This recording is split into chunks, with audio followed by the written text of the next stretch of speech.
We're live here. I think we're waiting on DJ MFB. This should be an episode for the ages here. DJ MFB has a show for us.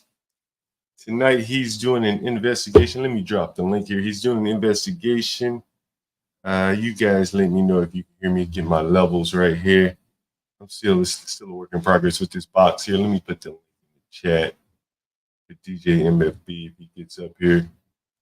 In the meantime, we'll take some questions. Matter of fact, while we're waiting on DJ MFB, let me let him know I'm there. I'm here, and I'll show you guys some pictures from New York City. Here, I'll let him know it's 9:30. Let me while we're waiting on him, I figure I'll show you guys some pictures. And if you can hear me, let me know. Put a one in the chat. You can hear me. You hear me very well. Otherwise, I'll move the mic, whatever I need to do here. Let's see what we got.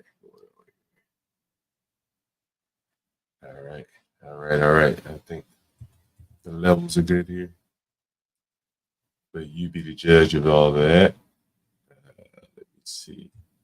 While we're waiting on MFB, I just got back from New York, literally. And I wanted to share a couple things with you guys. Let me see if I can share it with you. Just a couple pictures, some sights, some sounds from New York City, just so you get an idea of what it looks like up there. Let's see here. Let me share my screen with you guys. Everyone's able to hear me though, right? Everyone can hear me. Put a one in the chat if you're able to hear me. Someone says that. Did the immigrants rob me? Hey, they had their shot that night. I was filming live on Franklin Avenue. That would have been their best shot right there because that was their best shot right there. But now, I don't know if I've told you guys, man, I've never been robbed before. It never ever happened to me. I don't even understand how it happens. I'm showing you guys message after message of people, my tenants, my guests, things like that have been robbed, but it's never ever happened to me. Knock on wood, as they say. But we're gonna see while we're waiting on DJ MFD. Let me see if I can share a couple photos with you. Yeah. Let's see.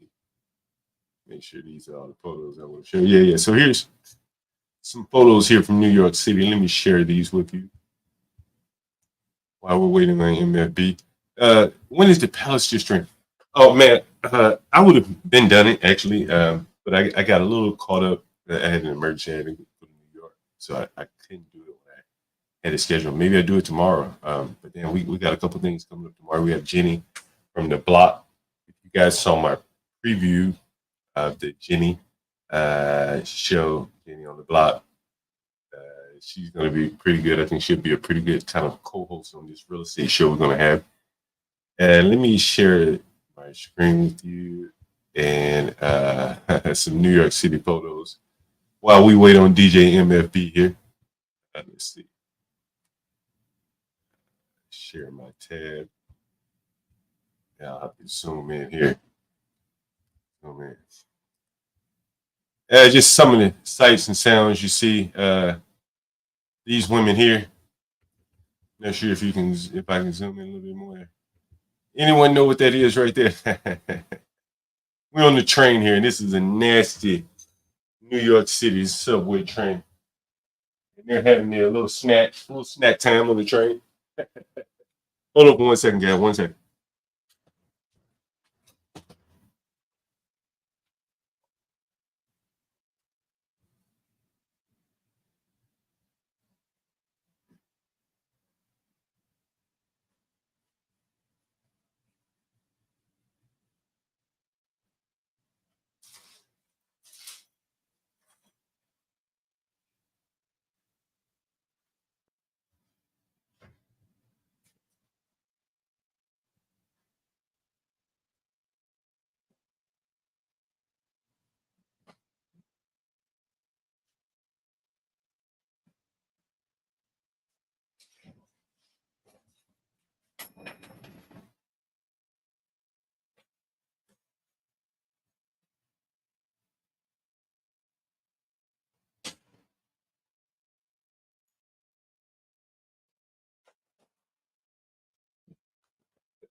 Sorry about that. Sorry about that. Just getting set up. I literally just sat down here. I'm just getting a little organized here. Let me get my head up here. Get everything in order while we're waiting on MFB here. So I'm just going to show you guys a couple photos just to pass some time here. Is Here, Craig says that Lima Peru. No, that's not Lima Peru. Matter of fact, I'm going to drop the call-in number in just a second too. Let me show you guys some more pictures. This is truly amazing. It's New York City, by the way. Again, these are just the ladies having their little snack on the bus, on the train, eating little mangoes with a little hot sauce on there. I'm not sure what they're passing by, but yeah, that's New York City for you. Let's see. What's the next photo up here? I go to the next one. Let's see. Let's see. So I go to the next photo here. They're just passing the mangoes back and forth, as you can see there, guys. Just a little communal eating on a nasty New York City subway train. As you can see there, she's yeah, somebody said it looks like a real dry. No, it's a real mango. And so what they do is you see the redness in the mango. Can anyone see that red? I think that's like hot sauce or something that they put on their mangoes. So you'll see them cutting these things up on the street where it'll have this little red sauce, and they will basically, yeah, you see this all the time in New York City. That's correct. Let me see if I can show you guys another picture.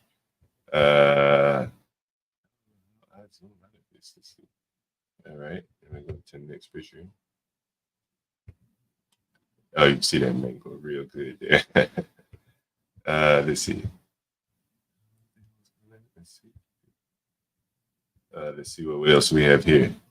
Oh man, all over the place in New York City, you see people in masks. Someone says, "Is it torrent season?" It very well could be. I'm not sure. It's a liquid season. I'm not sure what the seasoning is. Someone said, "Get prices paprika and mango." Yeah, they very well could do it. I didn't get a good picture of this guy. This guy was covered head to toe. And, it's hot in New York. Sweatshirt. He had like a ski mask on. You can't see his face at all. Period. And these type of people on the train every day. And it's just this is a. Let me zoom in here. You guys, let me zoom in here. For you guys that don't know what's going on here, what we have here is we have a makeshift barbershop / Negro cafe, right? You want a little food while you get your haircut on the corner of St. Mark's, and I think this may be Troy Avenue or something like that. You come get your haircut right outside this housing project. And you get you some food. Feed your baby, get some nourishment for your baby, and get your hair cut. All at the same damn time on the street. This is how it's going down in New York. This is very true here. It's kind of amazing. Again, you see these pictures. Someone says he's like that. He's too old to rob it. He's well beyond his robbing days. Let's see. Let's see what else we got here. Let's see. Exit this photo and get to the next. Let's see. Oh, okay. Man, this is something else here.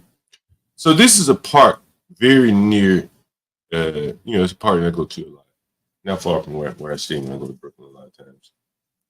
And what I want to tell you about this park, we're still waiting on MFB by 9:40. Maybe he's wrapped up in his investigation here. So during COVID, this was a park that when COVID hit, every basketball goal, I think you can see the basketball goals here, they put metal chains in the hoop. So if you were to shoot a goal, the ball won't even go down the net, right? It would be impossible. And you see this chain here where people have peeled it back so they can walk through it. New York City fixed all of that for COVID because they wanted to keep you out of the park so effectively. Yeah, all of this was fixed, right? And you can see that they come back and they started to patch at it with little strips of wood there. You can see that right here. But someone's clearly opened up this entire damn gate, right? They don't want to walk around, they want a shortcut, right? And so during COVID, New York City fixed all of this. Every basketball goal, every entrance to the basketball courts was blocked off. And shortly now, a couple of years after COVID, they don't have any desire to keep you at home anymore. Look at the level of neglect here. They came to come and fix this, but they were hell bent on fixing these things during COVID. You get cracked up here. Where's Get Cracked? What's up, Get Cracked? Let me show you. Hey, what's up? What's up? Just some more pictures here. It is again. This is a park at St. Mark's in Buffalo, in Brooklyn, New York. You see the gate, chain link gate. Yeah, they don't want people exercising. They just want to stay in there, get fat. Yeah, during COVID, that's what they wanted you to do. Oh yeah, very healthy, right? That's correct. Fuck. Like I said, these little general maintenance like this, I've never seen a city mobilize to people out of the park, man. It was something short of amazing. Again, every basketball goal had chains in the net. So you got to shoot the ball into the net without the ball bouncing back because the chain wouldn't let it even enter the goal. It's very interesting. And you see the level of neglect here now after COVID when they don't need to keep you out of the parks anymore. Again, look at the ragged net here. Again, every net on these basketball goals, every basketball court across the city had chains in there. Ball couldn't even enter the hoop. 2 years after COVID, look at the basketball nets. Look at that. Look at the basketball goals. Do you think about how much money they spend on these migrants? And look at this basketball court. Look at this threadbare here. Again, look at that picture right there. Where are the nets? Where are the nets? We sent so much money to Ukraine, they can't even get nets in the ghetto. Nope. We did everything for COVID to save these people's lives, but we can't even get a net for these little boys to shoot a basketball. I'm supposed to believe that COVID was real. It just really.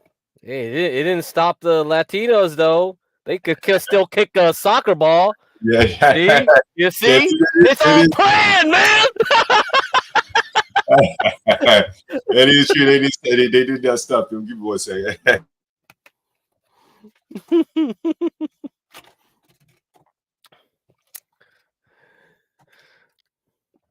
Now you're definitely right about that. They didn't stop them. Let me show. I don't know where.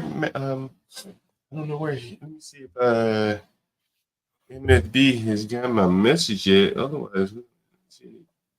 Ready? Let me see. Ready? Let me ask him if he's ready. All right. Man, I think you gotta tweak your compressor and gain settings, man, because like it needs to get more perfect. No, it's like there's a little hiss, so I'm guessing that's like a gating. You need to tweak your gate. How's the hiss right now? How's the hiss right now? Is that better? Yeah, I mean, it's when you talk, it's kind of like it's some kind of background that's coming through. It's usually like a gain, you know what I mean? Like one of your gains is too high, and then you gotta use a digital gate to like block it off or some crap. Man, that's audio engineering stuff, dude. Yeah. Let me see. How's that right there? Get correct. I'm playing with it. Is that a little bit better? Is that better or worse? Yeah, it's still better. Yeah, it's better. The other thing is probably your compressor too, because sometimes when you talk real low, it starts like dropping off. I don't know. Yeah. So when I don't know. You have to mess with those things. You can spend hours messing. People, that's what they do. They just waste all their time in a whole day, like trying to get the best audio, ASMR quality. And it's just like, oh man. Yeah, no, you can spend a lot of time on that. Yeah. Let me show you some more pictures. Oh man, can you guys see this right here, man? I mean, this was like truly ridiculous. You know what I'm saying? This is New York City. Just the mass. I mean, just look at this. Look at this. Yeah. They wear it all the time, man, in liberal cities. After COVID's gone, they wear it all everywhere now. There's some people that'll never stop wearing it. It's just like, God damn. I don't understand it, Get Crack. There's no more COVID. You see this guy right here, masked up, right? This is just so interesting. Get Crack. Take a look at this picture. Oh, Get crack. I was walking somewhere Mhm. and I saw this man, and I said, I don't believe it. I don't believe it. You know what that man is doing right there? Get crack. I think this is Oh at the my corner of. god. He's taking a shave in the window.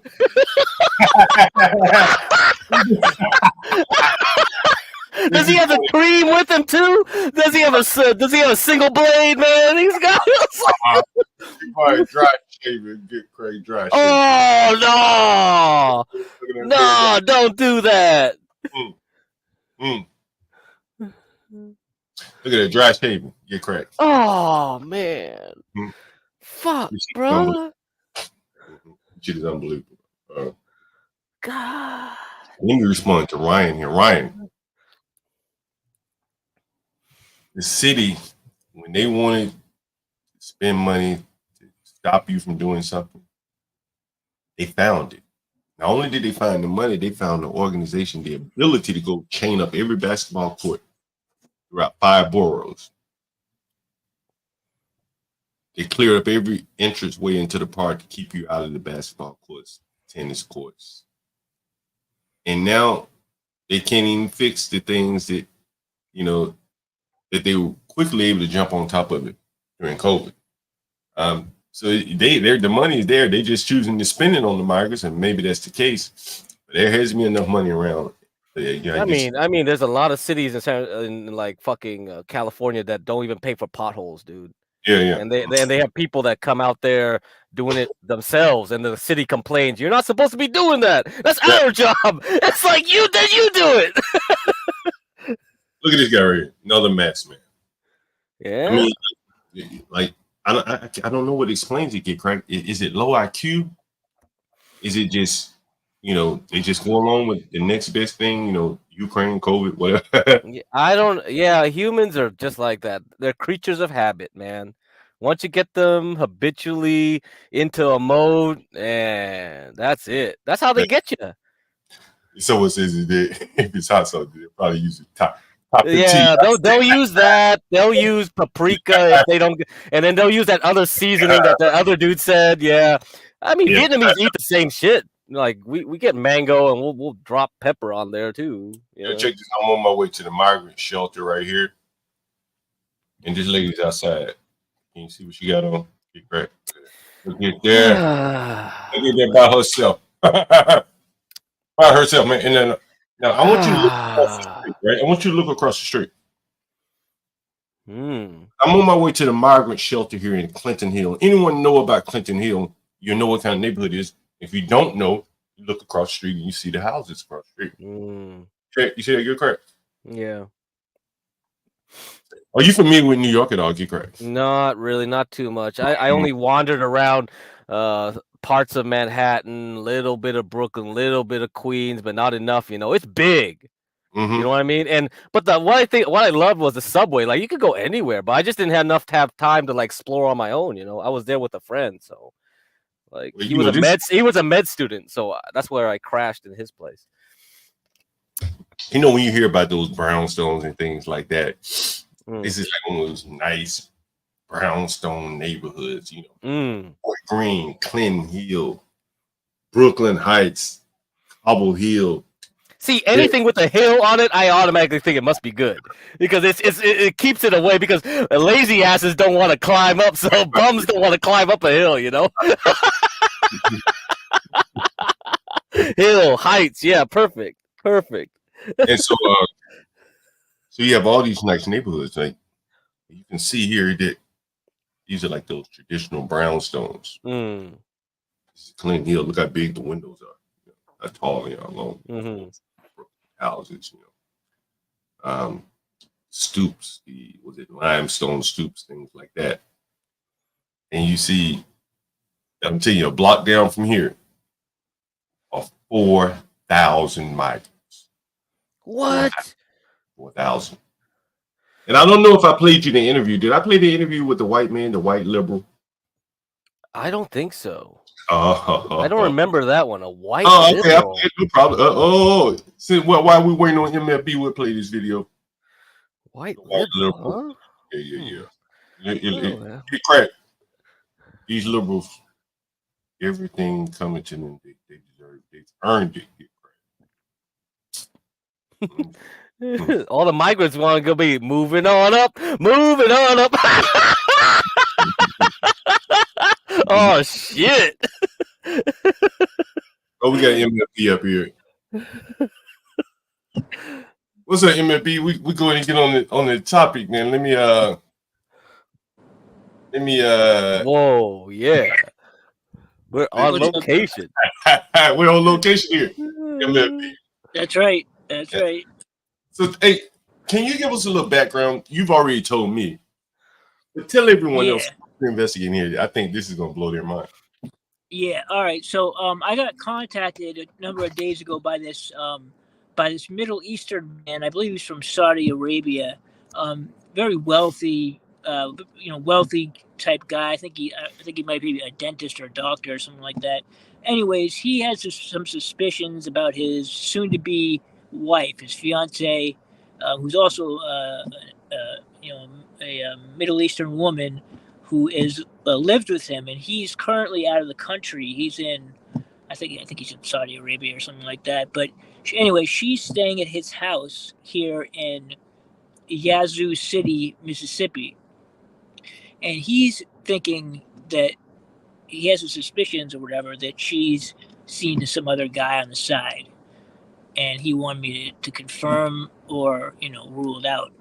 So, so last night I went out and I have all of the guy's vehicle information. I know all the vehicles. The guy left his 2 vehicles here for his girlfriend or fiance to use while he's gone. So I know the vehicles. And last night at about 9:30, I see it leave. I see one of the vehicles leave. So I follow it into downtown Yazoo City, Mississippi, which is pretty much just like a hood, like it's a hood type area, like What are the demographics of the city? What's that? What are the demographics of y'all? Well, let me show you actually. I think I can show you actually. Hold on one second. Yeah. That'll be good, guys. Let's see here.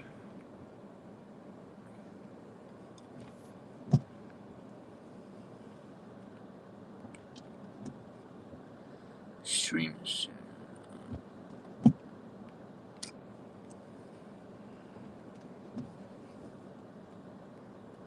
Hey, do you know how I do using the app on the phone? Can I still do share my screen or no?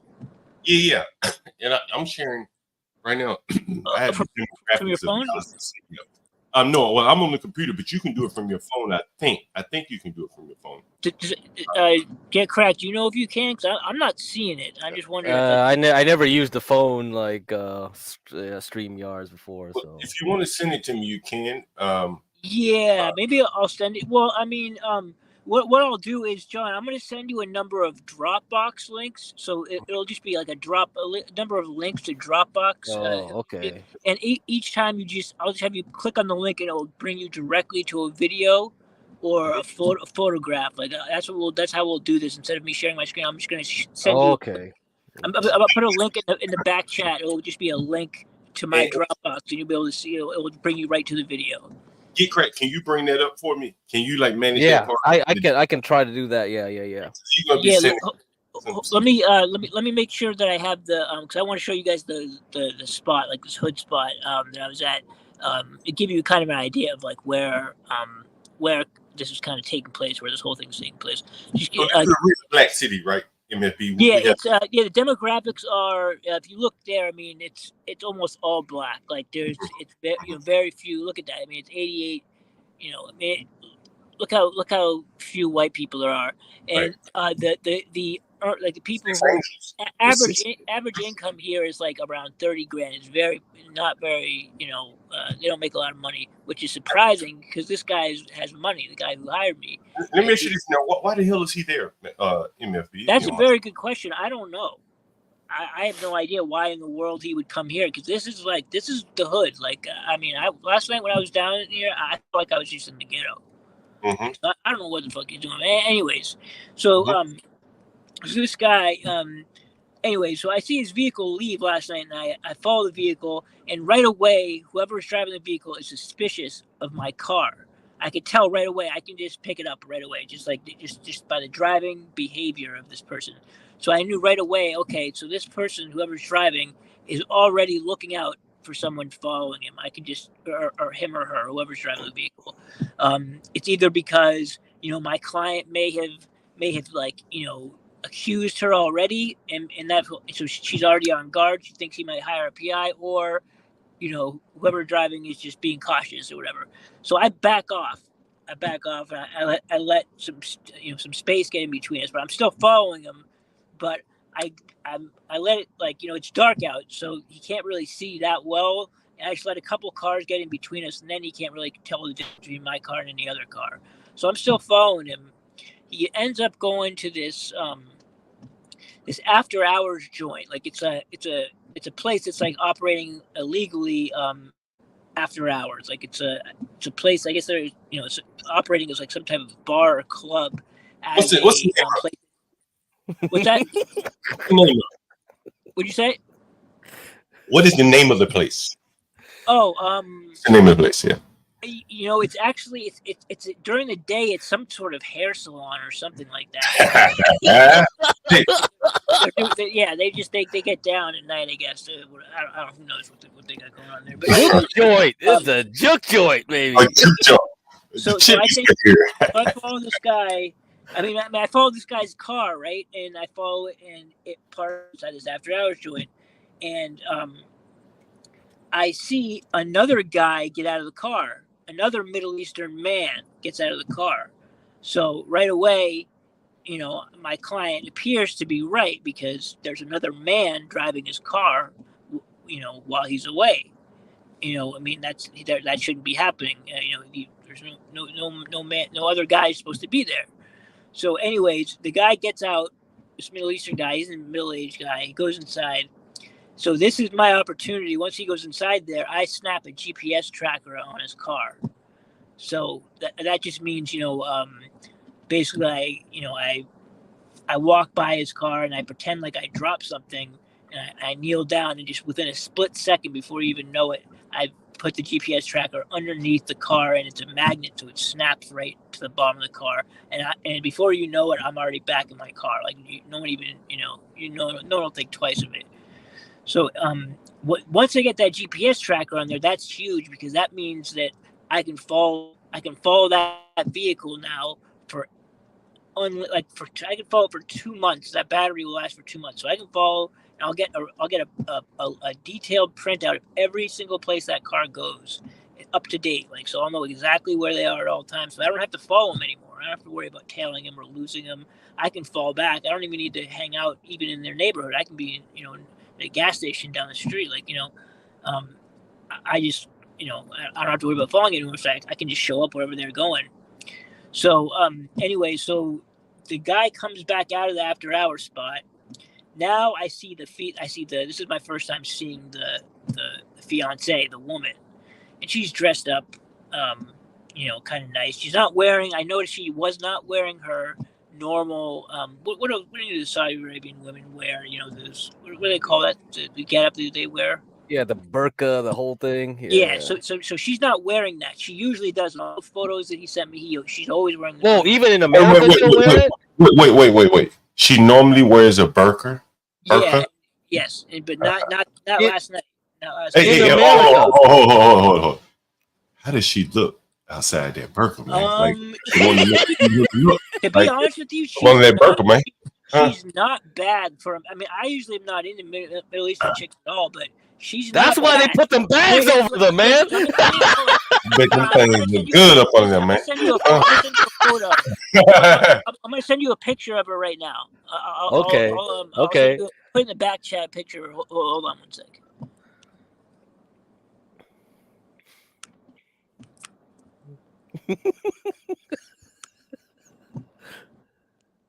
I knew they look good on there, man. They do, man. The thing is, like, usually when they go to different countries, they'll just take off their burqas right off the airport and do whatever the heck they want. But if she's trying to keep up a pretense, then. But I've been to Amsterdam, man. I was telling someone maybe on this stream. I was in what's the diamond capital? Over there in Amsterdam. Diamond capital. Is it Amsterdam? Maybe it's Belgium. Yeah, is it Brussels? Belgium? Belgium. Man, they had them on. I'm gonna find a picture, man. They had them on like everywhere, man. You thought you were in Saudi Arabia, man. Like it was Antwerp. That's what it was. Antwerp. You ever heard of Antwerp? The port. Right. Yeah, the port city. Yeah. Yeah, man, Rotterdam, Antwerp. I just posted a link in the back chat. Okay, all right. Foot over. Okay.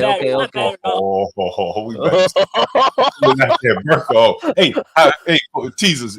Be how long was that hair? Hey, if you guys think that hair is shoulder length or longer, put a one in the chat. How long you think that woman hair is, huh? My God! Did she have her hair covered? MFP. What? Was her hair covered? In this picture? Not in this photo. Hey, how long you think this woman hair is? By the way, guys, right? Shoulder length or beyond. You know, we could have one of them Ilion Omar type situations going on here. We don't know what's going on. We're about to pull the link up right now. See how fine this woman is. Let's see what she looks like. I'm gonna pull up for you. I just want to see. So, yeah, let's see what we get. You're gonna pull it up. Shit. You're gonna pull it up, man. Oh man. Oh man, DJ MFB, I did not know. I wouldn't believe this. This is what they're hiding up on these masks, man. Yeah. Hey, all right, put it up. I put it up on the back. You can put it up. Not bad. No, she's not, man. She's not. I saw. Hey, man. Hey, listen. Hey, you saw the thumbnail for the show, man. This woman here might get her head chopped off. Yeah. Why did you use that thumbnail, man? You see this woman right here, and you see what if she out here doing her thing, you might chop her head off, man. Off with her head. Let me put this. I put it in the back too. You can share mines if you want. Yeah. Unless you want me to crop like her eyes or something, I can do that. You can just put it in. There you go. Yeah, there she is. Ooh, yeah. No, not bad. You know it. Hey, how tall is this woman, by the way? And what is? She's like 5'4", maybe 5'4". That's pretty good. What about the hip to waist ratio? She's slim. She's probably she's slim. She's probably like 125 pounds, maybe 120 pounds. Have mercy. Have mercy. Man, we're gonna leave her picture up for a while. Do you guys mind? I know you don't mind. Go ahead, unless you got something better in maybe we're gonna leave her up. So anyway, so I finally saw her for the first time. She came out of the after hour spot with this dude, and they get back and they get in the car, and they go from there. So from there they go. They go to a parking lot and they're talking to some other people. I don't really know what they were up to. Like, I don't know if they were. It seemed to me like they were trying to either score some drugs or because they were going to, like in the hood, going to parking lots. Kind of look like the kind of spot you'd go to meet your drug dealer. You know what I mean? Mm-hmm. So that's what my guess was. Like, around here, it wouldn't be out of the the norm for it to be them smoking some methamphetamine or something like that. That's what they people do that shit around here. That's how they get down. So that's what I was thinking. You're in Mississippi, right? Yeah, Mississippi. Okay. Mississippi, yeah. So that was my first thought, was that they were meeting some dealer, and they were going to go back to their house, or to my client's house, and party, get high. So they did go back there. Obviously, I don't know what they did when they got home. All I know is that he stayed. The guy was there. He stayed overnight there. The guy stayed overnight, which is pretty much, as far as I'm concerned, that's proof right there that the client was right. He was right. His wife is getting her back blown out by another Middle Eastern guy. So I told the guy, and he wanted to see the video. He wanted to see everything that I had, because people's natural instinct is to not believe it, especially when, this guy's got a close relationship with her. They're about to get married.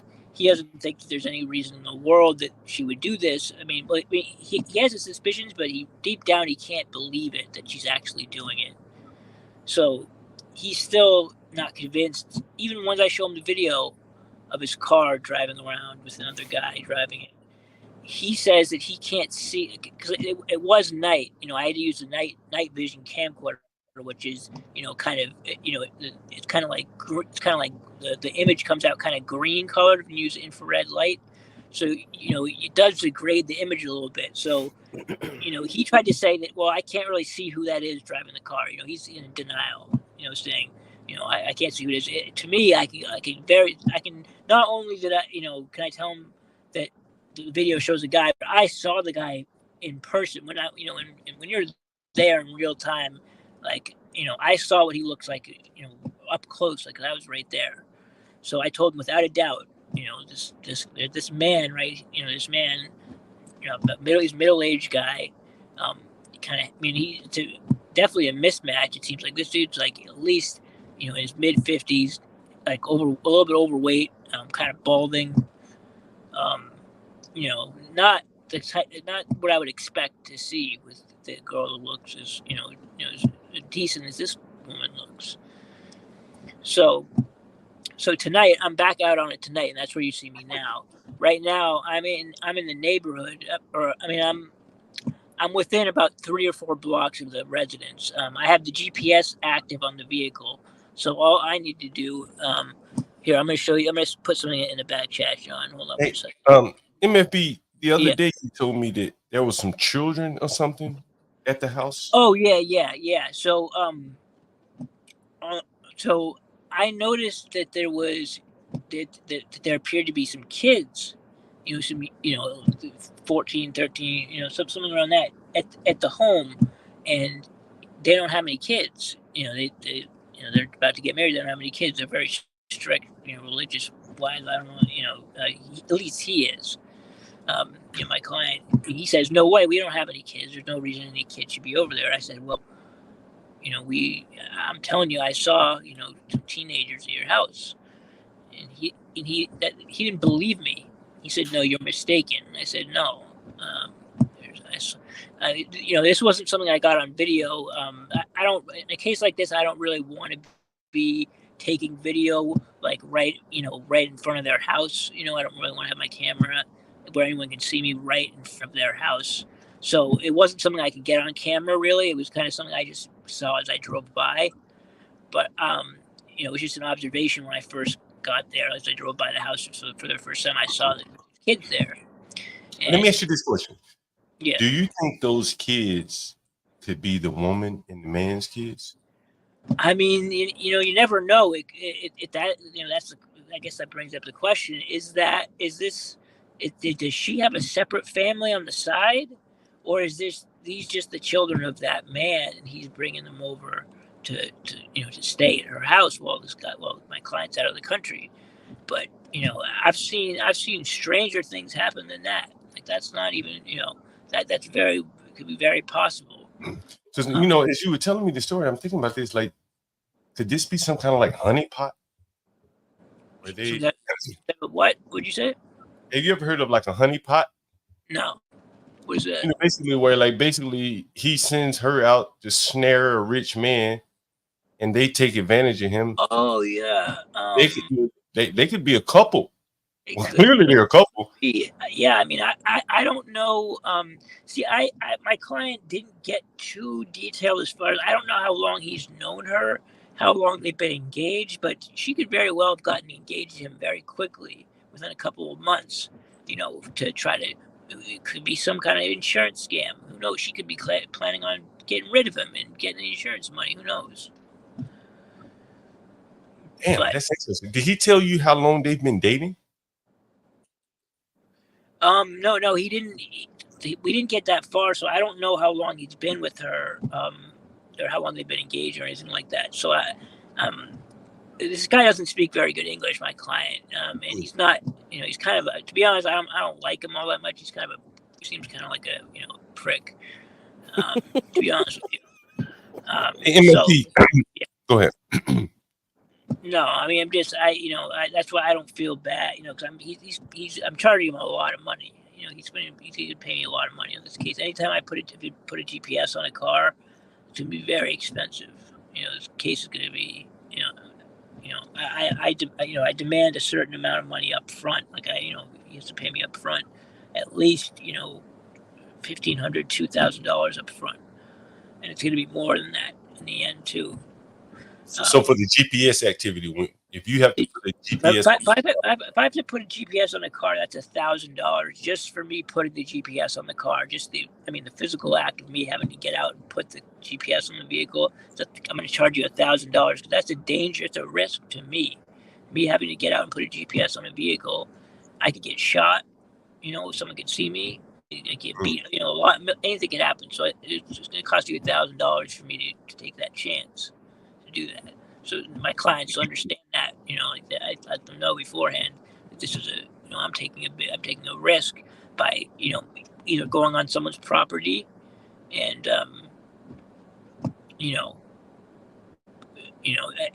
especially in Mississippi, everyone has guns here. Everyone's got guns. Yeah. Hey, salute, man. Yeah, what's up, HB? This is the first time I think you ever cammed up. What the heck? For real? That's you? Hold it Oh down. man, you got the open bar, man. Let's drink. I'm super lit right now, man. I'm super. Hold on. I think I see. Get crack across the. Hold on. Let me see. Hold on. Hold on. They go. Wait. Yeah. Oh yeah. They go get crack right there. They go get crack. Yeah, I wish. Fuck. That's not bad scenery. Oh, Chicago, right, HB? They go get crack right there. Like, oh my god. HB, pan out and see if you can see the Trump Tower out there, HB. Can you see the Trump Tower from where you are? Yeah, I made sure I got a picture in front of the Trump Tower. Yeah, I had to. There we go. Yeah, man. Oh man, they got a kayak. They got a nigga kayaking out here. Oh shit. Oh damn. Hold on. Y'all got to see the kayaking niggas. Hold on. Y'all got to see the. Yo, John, I'm feeling like you right now, man. I didn't drink so much tonight, man. Man, I had to cut that straight, man. If you saw it, you saw it. If you did this, too late. I'm drunk as hell, John. Hold on. Look at this. This nigga kayaking.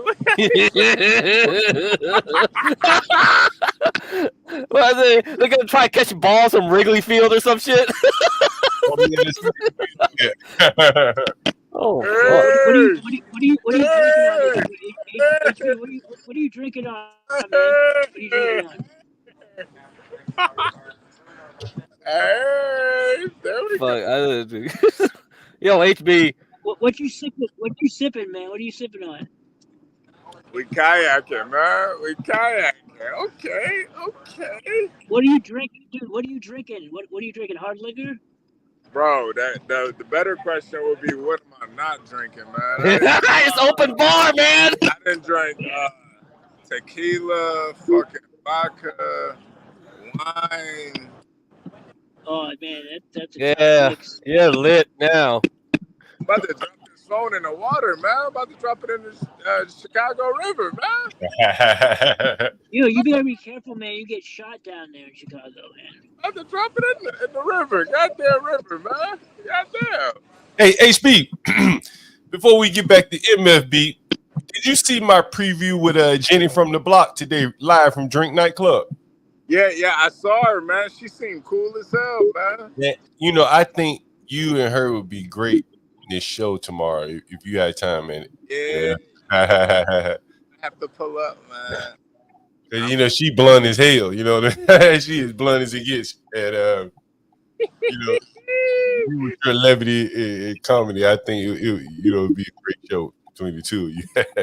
Yeah, she was cool as hell, man. She seemed real chill, man. Yeah, I've been knowing her for a few years, man. Since I've been on that side of Brooklyn, she like hanging out with the brothers. Yeah. She seemed like one of those ones, man. Man, we're gonna get her speaking that Jamaican patois. You're gonna be surprised. She sounds like a Jamaican woman. She live in Crown Heights, man. It's like Jamaica over there, yo. Who is that on the first screen? Who is that?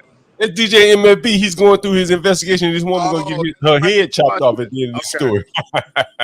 Hey, HB, did you see the woman? By the way, do we need to? Should we? Show HB the woman? Should we show HB the woman? We got a cheater, man. We got a cheater. HB, you want to see what a woman without that hijab look like? You want to see that big old burqa? It's a big burqa, niqab. Hey, how many people think HB HB here what that thing look like without that hijab on? Yeah. Let me see. No, put up my pic, man. There we go. Ooh. Hey, that's what that thing look like without that hijab, man. That's what it look like. Yo, look like without that hijab, man. Yeah. She the one right there. Okay. Yeah, but she's doing her fiance dirty though, man. Doing him dirty. Wait, Boston, you're following her? Yeah, I got GPS on her car. Yo, go ahead, MFB. Go ahead and pick up MFB. Let HB catch up on the story. This chick, her fiance is a guy, a Middle Eastern guy who's out of the country. He hired me because he thinks that she's seen another man. So last night I went and did surveillance on her, and he and another man was driving his car and with her in it to an after hours nightclub. That's when I put the GPS track on the car. But he's got a whole nother guy staying at it while he's away out of the country. His fiance has a whole nother man staying at the guy's house. Them lips, Lord have mercy. Hey, she's so fine. Low-key, I would just let her. She said she that fine. I'll just let her, man. Fuck it. No, don't let these Middle Eastern women do this. I'm simping. Oh, you simping for real. No, Middle Eastern chicks are probably like my top favorite. Like outside of me, it's like Wow. I like the way they look. Like face wise. I usually don't. But this one is an exception right here. You have to get the top tier ones. Like, you know what I mean? Like, they gotta be really high up, and they're really hard to get. They demand so much. Like the parents too. It's like, oh, you gotta have a PhD. You gotta have this and that. You gotta be having like this 10-figure job or some shit. I'm like, holy fuck. The father might kill you. If you're not up to par. Yep.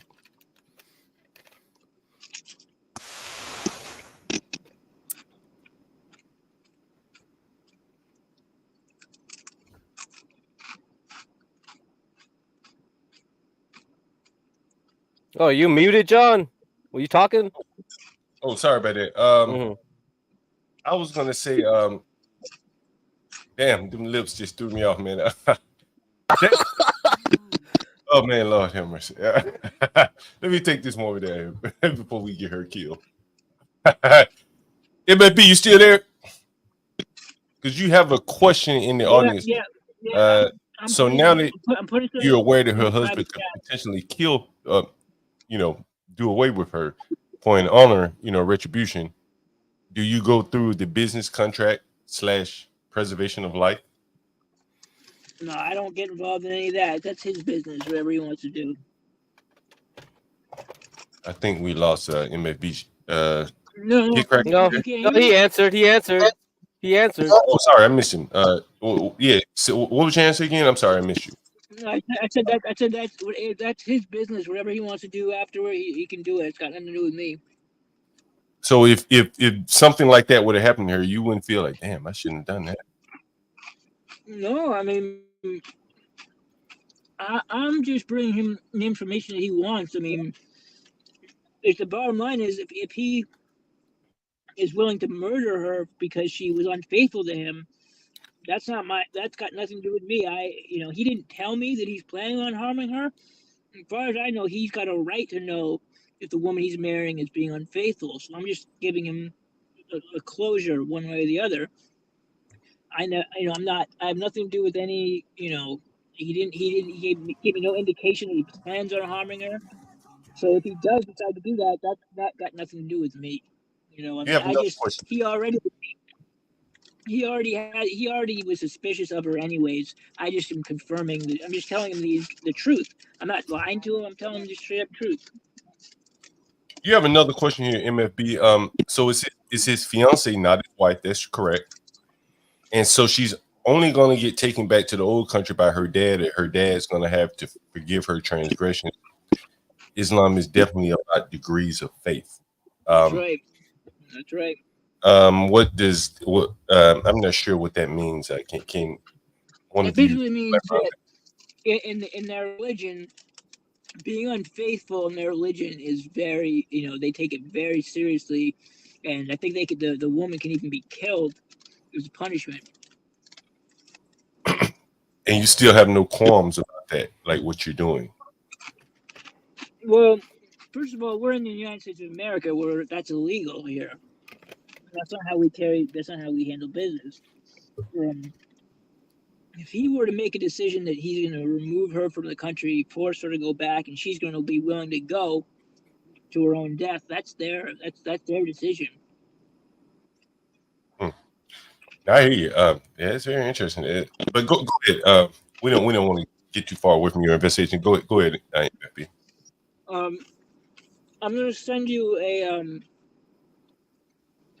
link to a video and a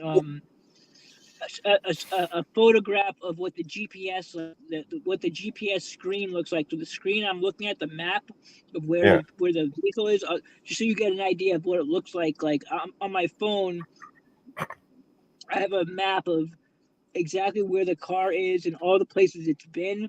So I'll put it in the back end. You'll see what I'm looking for. Get Craig, you pull that up, and while you're pulling that up, Get Craig, I'm going to ask MFB, what is the name of that nail salon?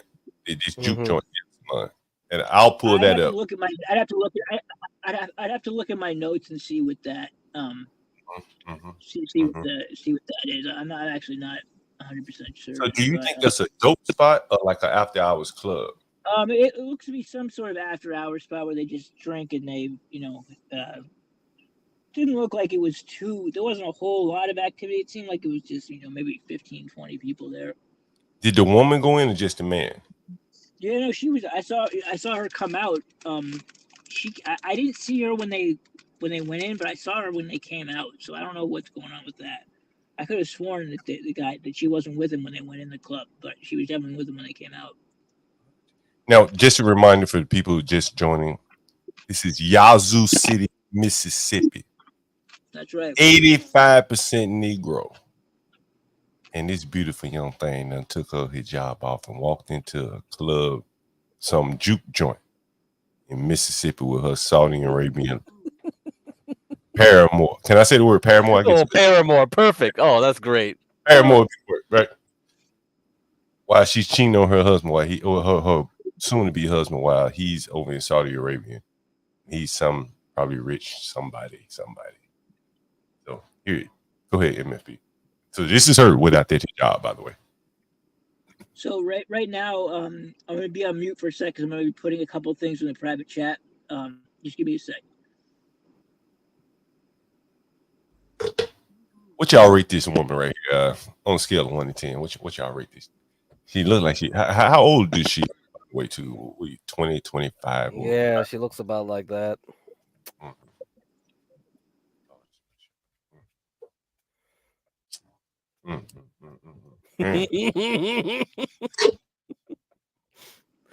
I see why they keep them in her jobs, man. Yeah, you understand now, huh? They keep the real hot ones in there, man. You got to, man. You got to control these women. That's something else. Oh man, there's something right there. While we waiting on MFB, anyone have any questions for MFB? I can post them in the chat right here. so we can ask him any question.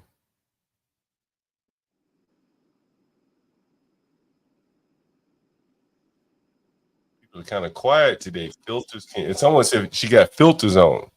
What would a filter do? Can a filter plump up your lips like that?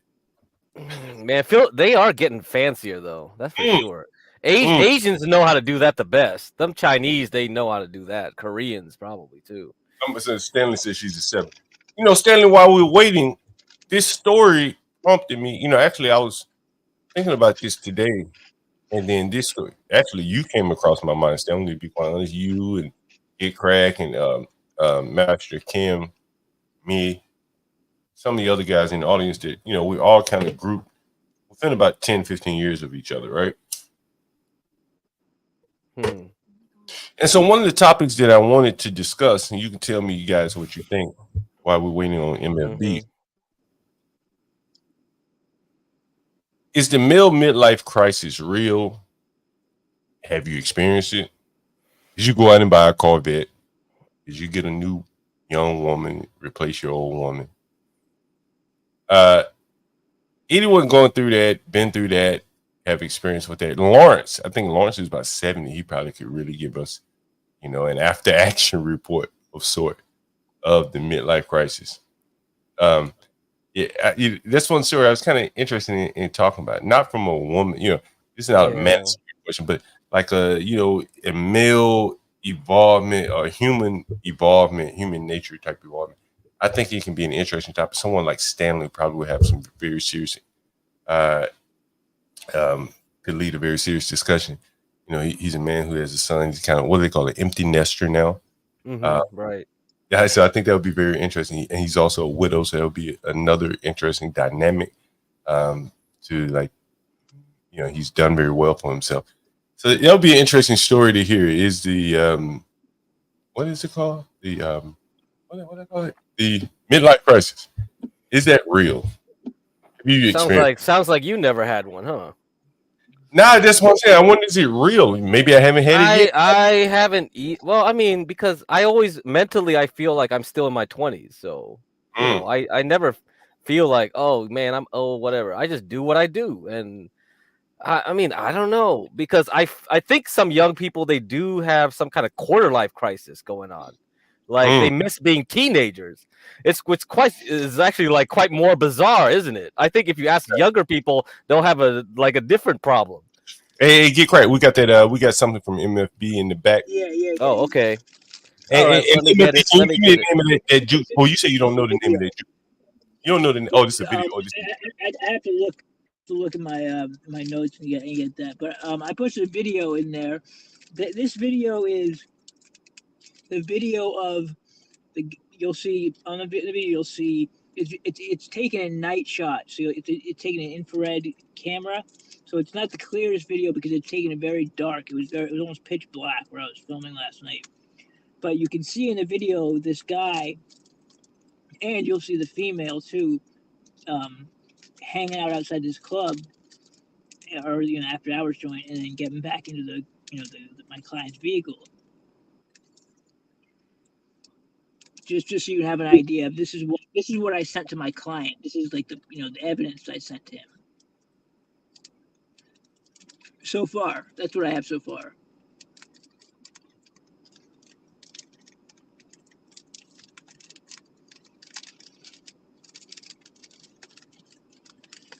So I don't know if you're gonna put it up.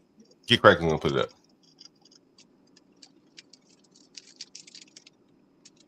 No sound on it, right? So that's cool. No. Yeah, there's no sound. Okay, that's good, because I'm not using Chrome, so there won't be any audio coming in anyway, so that's good. Okay.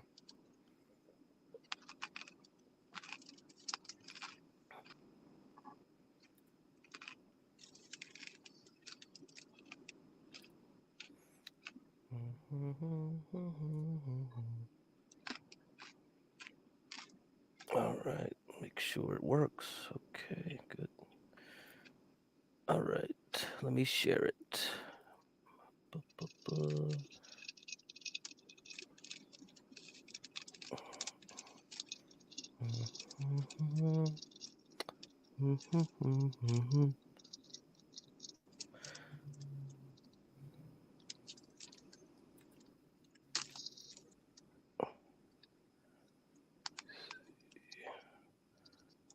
Zoom out.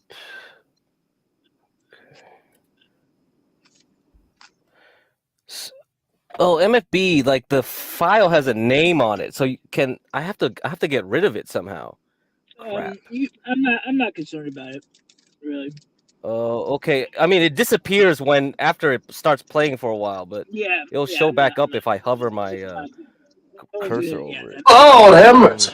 The Lord is That's my why I wanted to shepherd. download it so then I can upload it. Yeah, then I can remove all that stuff, but whatever. Okay. I mean, it'll be a big file, but yeah, that'll take like about 15 minutes to download. yeah, you don't worry about it. So it's like we're not gonna wait for that. Okay.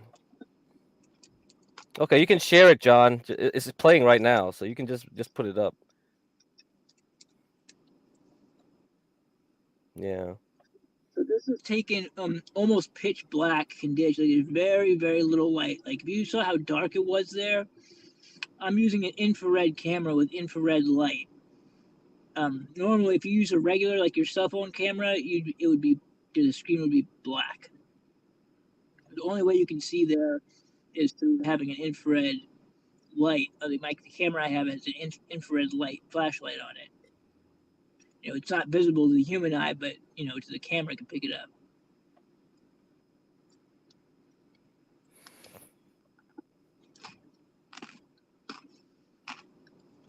Pay attention to the activity.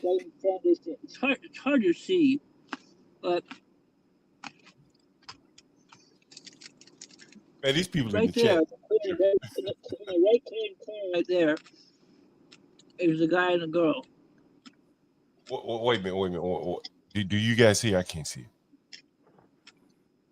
Yeah. I got to turn up my brightness.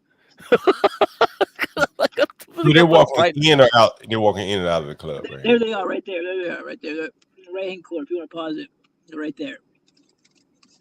Right in the right hand side there. To the right. I think I see a blog. You see kind of a skinny, skinnier female. Yeah. That's the guy who's, banging my client's fiance. Let me ask you this, MFB. Have you done a background investigation on him? I don't even know who he is yet. Damn. I'm gonna find that out because since he doesn't have his own vehicle, I got no way to. I can't run his tag. I can't run the license plate. I got to figure out a way to find out who he is through this investigation. I'm hoping tonight when they go out somewhere, we'll go somewhere where, a bar or somewhere where he's gonna have to give his name, or where he has to sign in. Sometimes they go to a restaurant, you sign in at a restaurant, or you give your name, table for two, and then you give your name, just anything like that. I just need to get it. But how would you get the name? You go up and ask the. I mean, I go and look if he goes to a restaurant or anywhere that takes reservations. I'd go and look on the sheet and see if his name's listed there, or I wait for someone to call his name. Hey, like Johnson, like Johnson, table for two or whatever. And when they get up and go over, I'm like, all right, well, usually the man will give his name, so that gives me an idea, at least of his last name, and then I kind of go from there. I piece it together. I'll eavesdrop on their conversations, try to figure out what his first name is. A lot of different tricks I can use to get it. I just put the StreamYard link in the call-in number if you want to call in. I think we're taking calls tonight. If you want to jump on the StreamYard link, feel free to jump on. You have questions for MFB, put them in the chat here. Basically,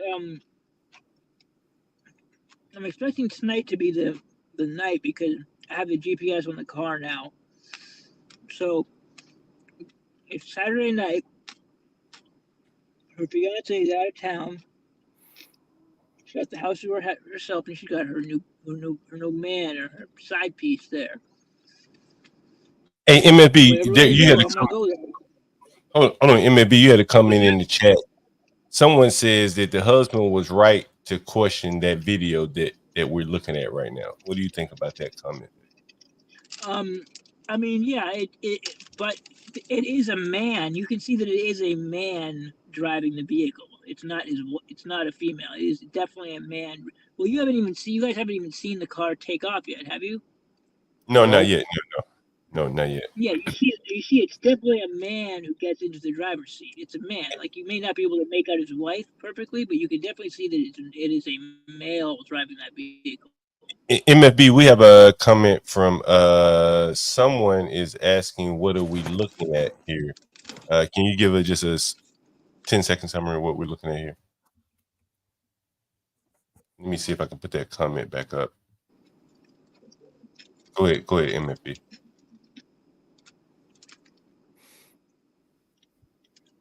MFB, someone wants to know, what are we looking at here? Can you just give her a summary? Just a 10-second. I'll do it. I just realized that the date stamp is wrong on this. It says 2016. Oh, yeah. How in the fuck Oh, yeah. that happened? Oh, Yeah, you know why? I know why. Because I just reset my camera. It reset the settings. It doesn't matter, no wonder someone says I got other video of them with a different camera where the date time seems correct. That doesn't make sense. Let me see. So maybe that's why the person said she can understand why the husband would. If you watch it carefully, you'll see that if the person who gets in the driver's seat is too large, and also remember, I saw it there. Too large. I saw it. I saw him pull up when he first got there. I was parked right next to him, so I saw him up close. There's no question. Like I saw. Wait, is this the couple driving away right here? No. That car parked right there. The one I'm moving in on. Yeah. That's the car right there. They're like the SUV looking car. Yeah. Okay, got you. Okay. So you'll see the big guy getting the driver's seat in a minute here.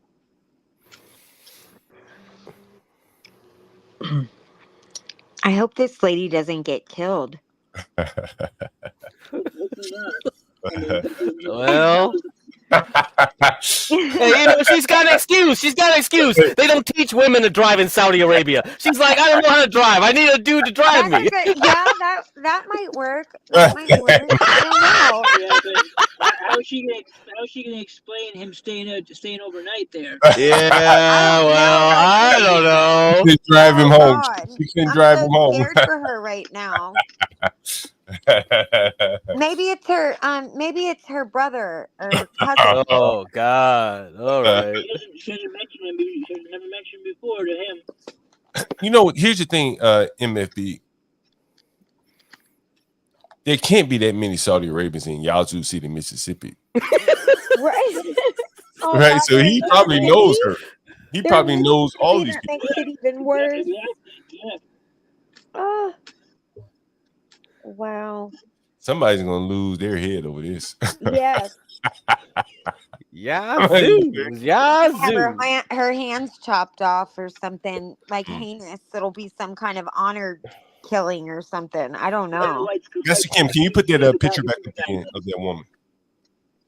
Yeah, hopefully she's not watching YouTube. Well, maybe she is watching YouTube. Fingers crossed. I mean, the odds of her watching this shit, I think are about. I think she's busy right now. Oh gosh. I think it's very unlikely, but if that happened. Wait. Put your picture up, Master Kim. I'm sorry, get crap. Oh, wait a minute. It looked like they were about to pull off too, right? Looks like they were about to pull off. Oh yeah, you got to pull out wait for the video. Yeah. Wait a minute. Somebody took it down. Now I was gonna say pull that picture back up. You don't have to pull it up, but just get it queued up. Yeah. Anytime somebody wants to hire a PI, I always think you already know the answer. If you want to hire a PI, then you know the answer already. Like you, a lot of times they do. Sometimes they need it for legal reasons. They need proof. A lot of times for legal reasons, they actually need proof of whatever it is. Yeah, for a divorce. Hey, let me interrupt. Hey, MFB, hold on for 1 second. We have a question here. Wow, we need to watch and learn. Americans cheat in broad daylight, gaslight. Who keeps cutting the video off? I don't know why they keep doing that. Damn, someone cut the video off. Someone fucking removed it from the screen. No, I have to put the picture up. Yeah. No, I thought we had the video. Oh, you put the picture. Yeah, Oh, big up. this right. You I can't. can put up. Yeah, I can. Yeah, I can't do like all that multi. Is Oh, that admin can do that, or like that's the only I don't admin even know can? yeah, I don't even know if I can do that. I think I could just Multitasking. probably share multiple tabs. I don't know. Yeah, so someone says, wow, we need to watch and learn. Americans cheat in broad daylight, gaslight, and lab. These investigations have to zoom in and out. Make sure it is her. What do you say about that, MFB? That's a good point. MFB. We may have lost MFB. What was the question? Someone says we need to watch and learn. Americans cheat in broad daylight, gaslight, and lab. These investigators have to zoom in and out. Make sure it is her. Yeah, I mean, yeah, you want to be able to. I mean, we always try to get a face shot. Like one of the first things we do. I mean, in that case, in that situation, due to the darkness, it wasn't really possible. But during the daytime, when we first see somebody that we're filming, it, whoever our target is, we'll zoom in just the very beginning, zoom right in on their face, like get a real close-up shot of their face. So for the rest of the video, you know that the person is the right person. So like, we don't have to keep zooming in to show their face. We just zoom in once at the very beginning, and the rest of it we just film it. And, so, yeah, that's kind of how we ID the person. And the next thing is, I would imagine that regardless of if she's with another man or not, he's not going to want to see her at this juke joint in his car with someone else. Oh God. Yeah, man or woman, is that correct? Of course not. Right. That I'm scared to death for her. Like I was gonna ask you. Can I ask you a question? Sure. If you don't mind. Sure. Now does he seem like he's well, obviously he's kind of maybe he's a jealous type or whatever, but does he seem like he's unhinged or anything? Does he seem it's hard to say because there's a language barrier because he doesn't speak very good English. Okay. But not from what I can tell. He seems like not the nicest guy in the world. Oh God. But he seems like he doesn't seem crazy or anything like that. I mean, he just seems like kind of a jerk. Okay, and then let me ask you now. Let's say, I hope this has never happened to you, but what would happen if something happens to this lady after you report to him? Like, if she's harmed in some way, oh gosh. I'm sure that's not your goal. I signed a contract with all my clients that I don't have any. I'm not responsible for what they do in their personal lives. He wants to know whether or not the woman he's going to marry is faithful to him. I'm going to report that information back to him truthfully on what I find. If I find no evidence of it, then I'm going to give that to him. But if I do find evidence of it, I'll give that to him. He has a right to know. In my opinion, if she's, and I don't give locations. Like I won't ever set it up so the husband can come and find the guy like who he cheated with and kill him. Like I don't give locations or anything like that. So if they do something after I'm out of the not involved in the case anymore, and he makes a decision to do something to her, that's not my responsibility. All I did was I gathered the information that he wanted to know. Sure. And if he kills her because of that, that means that he killed her because she cheated on him, not because like I did anything to do with it. She cheated on him. He found out and he killed her. That. I mean, as far as I'm concerned, that would have happened anyways. Like he would have found out another way. Are you going to get the name of the man?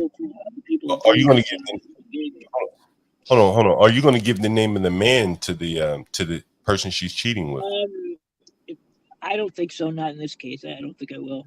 I was gonna say, is there any way you can like let her know that that you're gonna give him that information? No, I mean, that would be. I mean, that would be terrible for my reputation as a PI if I were to go behind my client's back. Like, I would get nothing out of doing that.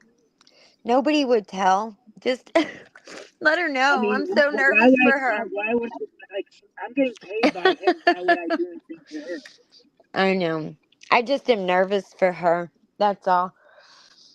Well, I mean, So she knew what the like. You know, if she's married to, or she's gonna marry a guy who's capable of killing her, then that's like her. You know, that's she already has a big problem right there. yeah, I feel better Like that she knows they're not that. married.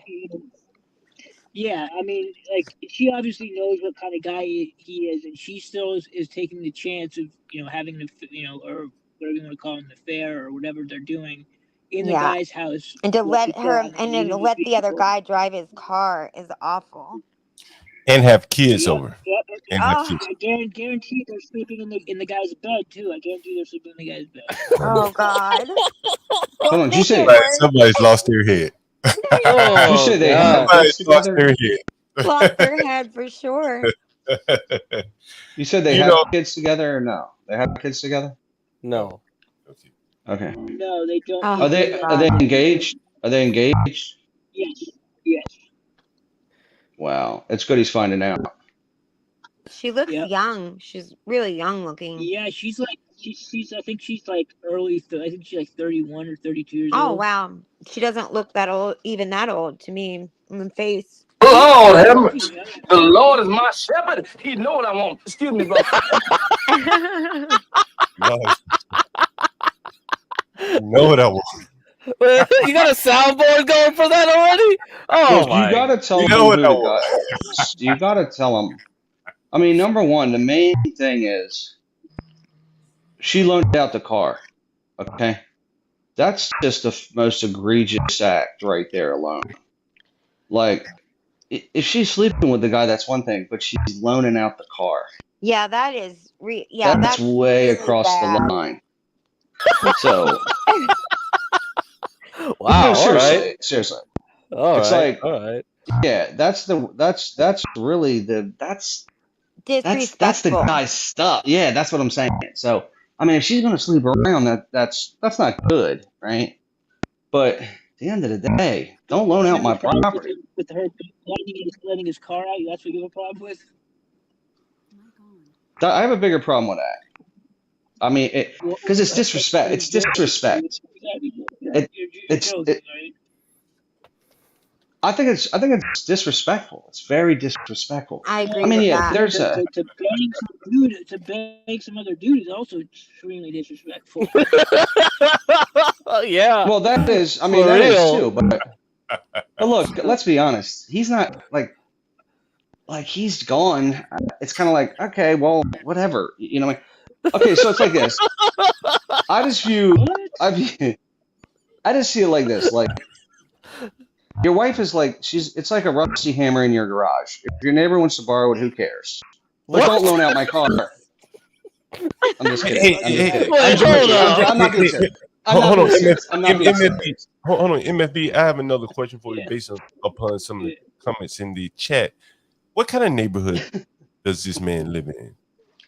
What are the demographics of this neighborhood? Yeah. It's a suburb of Yazoo City. So it's not downtown like the real hood part, but it's like a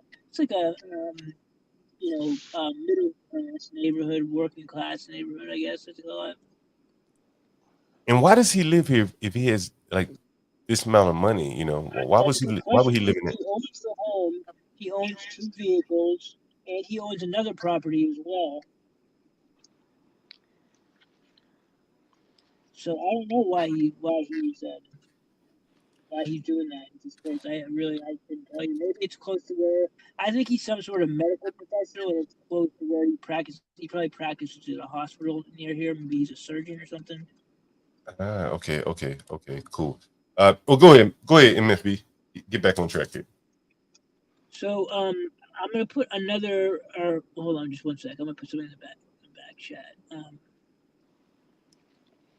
Get crack. I think you can bring back up that video again. Okay. You want the old video, right? All right. The first one, I think. Yeah. Yeah. Let me get it. So in that video, they left in the car, right? We picked back up where they were about to leave in the car, and they went back home, right? MFB. That's right. Yeah, they went home. They made one stop and then they went back home. So you're hired to do this. I've hired a private investigator before when I was divorced, and he didn't get anything like this. Okay, he didn't get any information.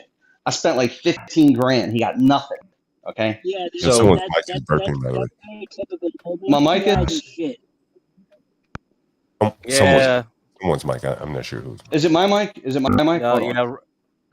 yeah, right. Yeah, your mic has been burping since CT's stream. I don't know All right, what's hold going on. on. It makes a weird like. Yeah. Is it better? Is it better? Better. Yeah, Is it better now? It seems better. Yeah. It's something. It's the echo cancellation. I don't know what's wrong with this thing. Yeah. All right. So is that better? It's It the is better echo now. cancellation. Oh.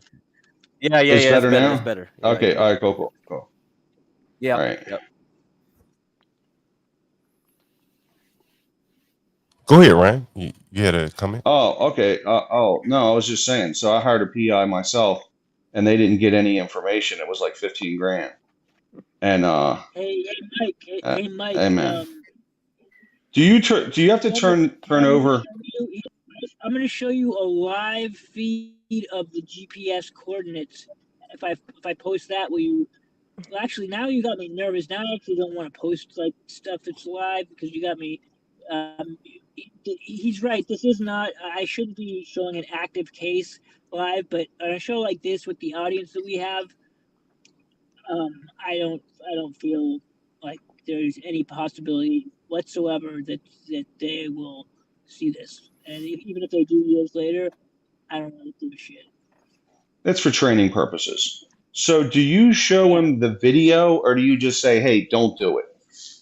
Like, do you turn over the video? I can show him all the evidence. I show him all the evidence. So it's like the show Cheaters, kind of. That guy got stabbed. Remember the guy on Cheaters? Oh, really? Did he really? Greco. Yeah, he got stabbed. So I think it was fake though. Really? They found out it was fake afterwards. They were like, Yeah, it was staged. No, it wasn't. Yeah. No, it wasn't. That really did happen. That wasn't staged. That was true. No. Yeah, I promise it. Yeah, that wasn't a stage. Yeah, thing, Johnny Greco. I know. Oh. Hey, hold on for a second. What are you showing us here, MFB? This is a key. This keychain right here is a full high definition video camera with Wi-Fi capabilities. Okay. Exactly like. Let me show you the difference between this one and my real keys, like my actual keys.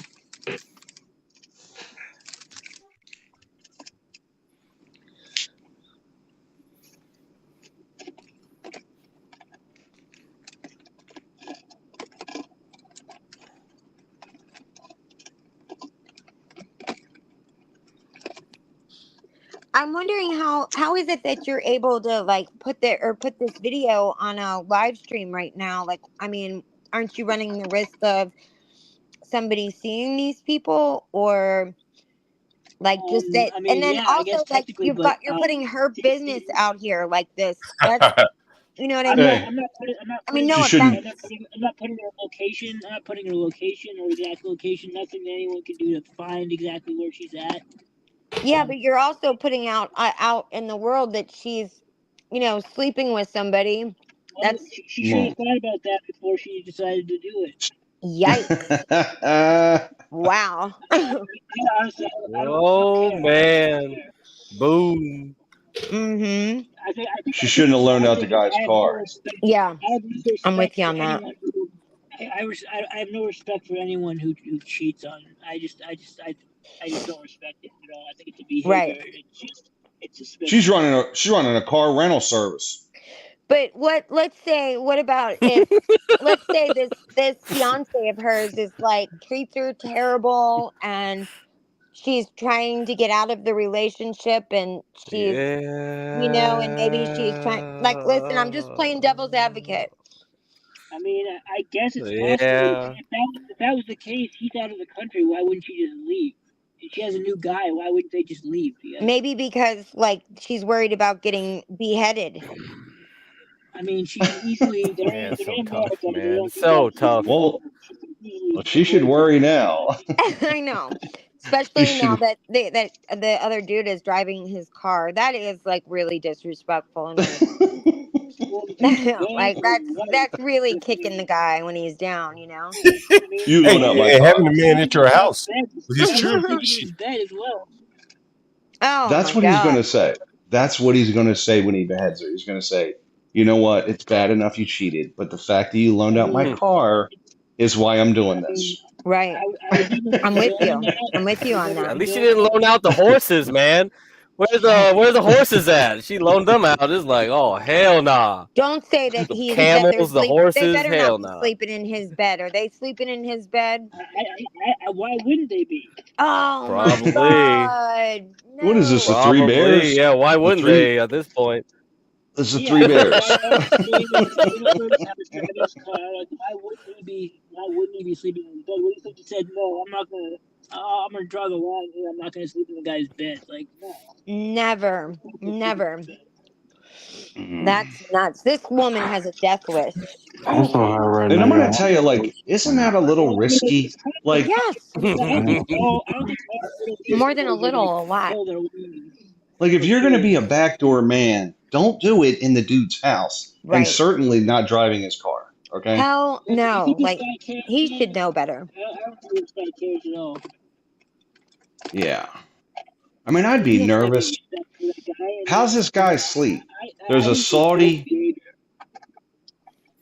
Knowing he's sleeping in a Saudi's bed, knowing what's up, right? How's he getting any sleep at all? I'd be nervous. Well, I he's know, Saudi right? himself. I He's don't Saudi think he himself. really- Is he Saudi? Yeah. Oh, they're both Saudis? They're both Yeah, Saudi. yeah. Oh hell, that makes it a little better.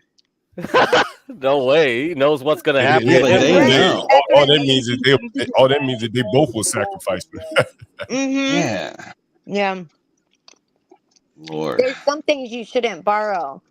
You shouldn't borrow his woman. You shouldn't borrow his car, and you sure as hell shouldn't borrow his bed. So, Yes. Oh That's a boy. yikes! I've got anxiety. Thanks a lot. Like I've now got anxiety fact. for this woman. I'm not going to be able to sleep There tonight. she goes. There they go. Okay, you see the video? Yeah, you can see the video. You can see the guy. Yeah. Big, This guy's on like Hajj. He's on Hajj. He's got like he's going to Mecca, and meanwhile his girl's back home just He's going back up. Oh shit. that's just terrible. Like that's even more disrespectful. if he did that It's when he even was more on Hajj, disrespectful. oh hell no, yeah. That is like I oh know, that's like even more disrespectful. that's you know? real disrespect right That's there. terrible. For real. It's not a business deal. He's on a religious If he retreat. did this while he's on Hajj, she about to go meet her maker. Yeah, man. Come on. She's not gonna meet her maker too. It's terrible. He gonna It's come terrible. back. As soon as he get over that pneumonia from being there, he go do some work. Hey, you guys, hit the like, hit the subscribe button, share it with a friend. This is like some really interesting content here. And take a Xanax before you come in because it's full of anxiety. I'm scared to death. Yeah, we don't know what's gonna happen yet. Could end. Could get ugly. We don't know. It could get ugly. I'm gonna go ahead. If I like, would you like to bet? Because I would love to take that bet. I guarantee you, it's gonna get ugly. That's awful. Oh yeah. I'm scared to death for It this definitely will. woman. MFB, let me ask you a question. Yes. Or him. MFB, if he were to do something to her, would you likely be called in to testify? If what happened? Let's say if he harmed her, would you likely be called in to testify? I probably, yeah. I mean, I'm sure I would be. For motive, it would. Yeah, I probably would be. Yeah. 100% you would be. They want to show the jury that like proof that he knew that she was cheating, and like by bringing me in, I'd be able to confirm that he did know, and that would go to his motive. So yeah, I think they definitely would You know what's interesting about this? In that sense, you would almost lose money on the case because you spend hours in court and no one would pay you. Well, I don't think you get paid, right? No, in a first degree murder trial, I mean, I would still tell them I'm billing them. You know, I would send them a bill. I'd send the DA's office a bill. They would happily pay me. You know, because I'm going to help them make their case. Oh, is that how it works? Damn, I didn't know that. It Wow, so you double dip. It works a lot better if they pay me. Then that means that I'm going to cooperate fully and I'm going to do my best. I'm going to give my best testimony. But if they don't pay me and they subpoena me and they have me served, then I'm not gonna. They know that they're not gonna have they have a witness who's disgruntled and who I'm gonna just give them the bare bones and they're just not really gonna give them I'm gonna make them work for it. I'm gonna make them ask me all sorts of questions. I'm not. I mean, they just know that it will go a lot smoother if they just pay me my hourly rate for my testimony, and they'll get my testimony. Guys, if I were really about the clicks and all that, I'd have that pretty ass women on the screen all night long. Right. Hey, Craig, let us get another look at her before we get back to that video. Let's look at her beautiful face before it's destroyed. Them lips, Lord have mercy. This one on the left, these are my actual keys, and this is the key fob. They're the exact same size, they look the same, but this one on the right is a full high definition camera with Wi-Fi. There's Wi-Fi connected to my phone. So I can. Wait a minute. So how would you use that? Oh, it's undercover. What I do is this camera right here. I turn it on. Yeah, just by pushing one of these buttons, it turns on. And then I activate the Wi-Fi, and then I go on my phone, and I can connect my phone to it, so I can view what it's recording and control it through my phone. So I can put it down, or I can hold it in my hand and point it somewhere, and I can see exactly what it's recording. I can press start and stop and zoom in and out and all that stuff. Wait a minute. So let me get some context here. So you go into a restaurant or a bar or something, you just holding your keys. Exactly. People think it's your keys, and you're filming. That's awesome. I do it a lot of times when I'm getting footage of someone driving, for example. Say part of the insurance claim is they claim they can't drive.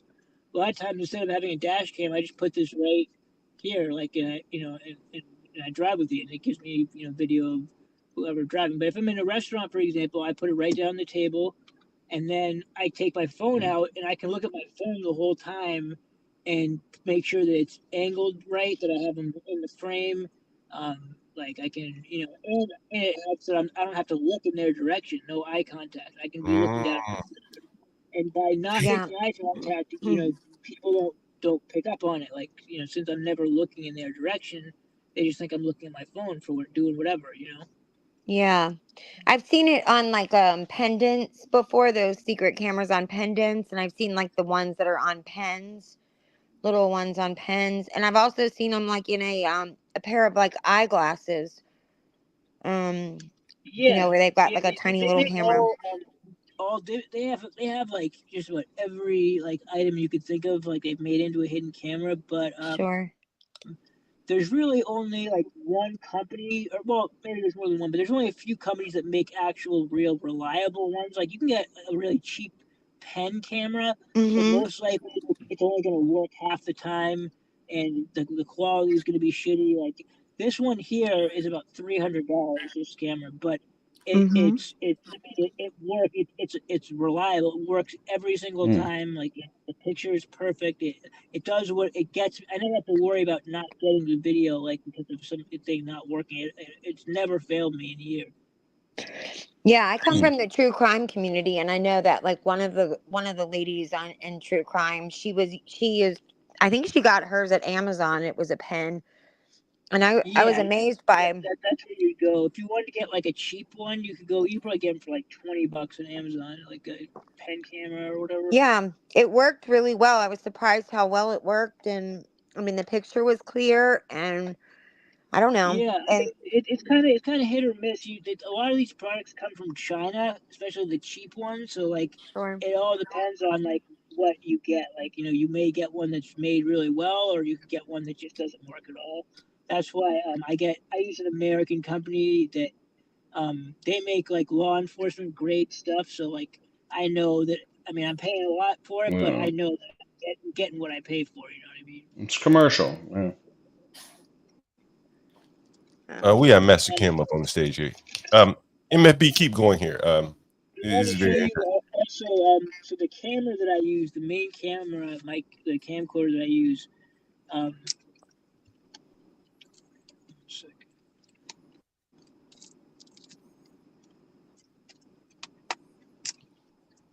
So this is the camcorder right here. And if you look carefully, when I do this, you'll see the lens pop open. I don't know if you can see in this video here, but if you look at the lens on the camera, you'll see that it's moving. Like when I move the camera around, you can see the lens kind of like it looks like it's floating almost. Yeah. If you guys can see that like, Has anything ever happened to any of your clients after you have told on them?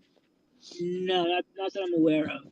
Okay. I mean, people have gotten in trouble. People who were doing like fraudulent stuff that I've caught. People have gone to jail. Yeah. Nobody's ever had to. Nobody's ever tried to seek just seek revenge on you or anything like that. On me, no. You think we should show that video? That guy running up on you. Oh yeah. That's the first video you showed. Last week I showed a video of someone who tried to drag me out of my car in South Central California. I mean Los Angeles. Oh, how scary! That was a random thing. Like that was just someone who saw me, and I happened to get it on video. Like it was just a crazy thing. But no, that was the most dangerous I've ever been. Like, just after that incident when I almost got taken. I mean, luckily my car doors were locked. And, that wasn't related to a case, though, right? That wasn't related to a case, though, right? I was working a case, but that person who approached me had nothing to do with the case. Just was someone who lived in the neighborhood that I was in. It was just a rando. Yeah, I mean, it was just a random thing. He saw me. He was probably a drug dealer, and thought that I was like, I don't know, who knows what he thought. But for whatever reason, he wanted to do serious damage to me. Taping him or something, yeah. Well, that's interesting. Be careful. This camcorder right here, this is $1,000 camcorder right here. You can get like camcorders that go anywhere from like $200 up to $1,000, but this one has a lot of things that that I need. Like for example, that night shot that I showed, like that video at night. Most cameras can't take video in that darkness. Like this camera has an infrared light. Infrared. It has an infrared light that I can turn on, and it doesn't. You can't see it. The human eye can't see it, but the camera will pick it up. So and there's a number of other things. Like I said, there's this lens in there that's floating. It basically has a gimbal built into it, so the video doesn't shake. I don't get like shaky video. Nice. Even if I move it down like this, the lens stays stabilized because it like. Wow. Hey MFB, there's a comment on the screen saying he says being a professional snitch is crazy. Yeah. I mean, you can call it a snitch if you want. I mean, but I'm not. I'd call it a dry snitch for sure. A snitch is someone who is more like someone who gets caught doing a crime and then they tell on other people involved. I'm just gathering information from people, and I'm not involved with the police. Like I'm just giving one person information that they. That's why they call it a private investigator. And that's why they call it a dry snitch. It's a private investigator. I have no interest in any of the outcomes. Mean nothing to me. Like if a person whoever hires me, whatever they do with the information, that's their business. I just gather the information, and I'm not biased. Like I'm not looking to seal someone up and get them caught. Like I just gather whatever information the client has, and I do it in an unbiased way. Like if I find information that contradicts what they're telling me, then I'll call them that. But if I do find so Mike, just get that, So Mike, let me ask you something. When this gentleman approached you and said, "Hey, you're a PI, I'd like to retain your services to investigate," did he give you any basis for it, or was he like, "Hey, I think she's doing this," or I'm leaving town. He's about to get married, so he's about to get legally He's about to tile his money up. Yeah, go ahead. he's about to put himself in a situation where he could owe alimony, all kinds of stuff. Usually I won't take a case if the people either they're not married and they're not engaged. I just don't go after cheating boyfriends and girlfriends. I don't do that. I'll only do it if they're married or if they are about to be married and they can show me proof. But was he suspicious before? I mean, or was it just, hey, I'm getting married. Let's just throw this out there. He had a reason that he hired me. I mean, he obviously had suspicions for I'm not sure why, but he thought that it was something going on. Did you check his record to see if he's got like any domestic violence or anything like that? I did actually. I ran a background report on him, and I didn't find anything like that. You always run. Anyone who hires you, you always make sure they have no restraining orders on them. Yeah, If they like have restraining orders on them, then if by me doing surveillance, I could be violating their restraining order. Like sure. you can't have a restraining order against you and then send a PI to follow somebody like that you're restrained from seeing. Yeah. So like a risk assessment. MFB, we have a guy that he's come in a couple times. I think he's actually a PI. I'm glad you have your opinion, but honestly, I would tell you I have lots of old cases, and last time we did this show, I showed a bunch of video from old cases, so I would have no problem saying if this was an old case. Like John, didn't I show you videos last time of cases from back in 2019? Yeah. Yeah, so I'd have no reason to say that this was a live case if it wasn't a live case. But it is odd that you're showing a live case like that. That is pretty unusual to show a live case on an international platform. Like they can be tipped off. I guess they can You're sue putting me their if they business want out to. there. I mean, yeah. So it's not really private. They're she's cheating on her man. I mean, maybe if she wasn't doing that, she wouldn't be in a position to get her business put out there. Yeah, but it's you're a private investigator, so shouldn't this be private? Yeah, I mean, yeah. Welcome to the stream. It's borderline unethical. Yeah, I guess you could say that. Welcome to the stream. You should be really happy you're able to see this content right here. Mm-hmm. We're not going to discourage him. We're going to encourage him. And have they gone out to dinner? Has this side situation? That's a good point. They haven't done anything all night. As far as I might refresh the tracking and make sure they haven't gone anywhere. As far as just like a minute ago they had. So I believe that they're still at the residence. Yeah, I mean, I'm interested in watching it. I just was giving you a little pushback. That's all. But yeah, I mean, I don't know. I just was wondering how it all works. That's all. Hey, John. Mexican, what's up? Yeah, hey, the one thing I wanted to, man, this is excellent content, and please don't let this young lady scare away a very good guest you have. Hey, just real quick, I wanted to say that earlier you'd mentioned the honeypot, and I was going to say that there's probably a hybrid version of that based on immigration and a green card. For example, it may be on tomorrow's podcast or next, we'll talk about the Venezuelan women like in Houston area. And they're leaving their families kind of like, let me get situated, let me get anchored with the green card, and then maybe I'll come back and get you, maybe I won't. So there's a lot of messy relationships and families. People are just doing anything to get the green card, and they are legitimately leaving their families or loved ones and are just kind of caught in between this kind of weird gray area. So I'm not saying that that's what this lady's doing, but it's not uncommon with a lot of other cultures that are coming here. And they're like that Ilhan Omar thing, exact same like that, with the exception she's doing some shady stuff with kind of like a brother. But that whole mess just to get the U.S. green card leads to a bunch of crazy, weird stuff and pre-existing hidden marriages and all that stuff. Yeah, but that's it. That's a good point. That's a really good point. And I don't know if people realize too, like if you have someone from another country, like let's say like those 90 Day Fiance, that kind of a thing, even if you split up, you still have to support that person for 10 years.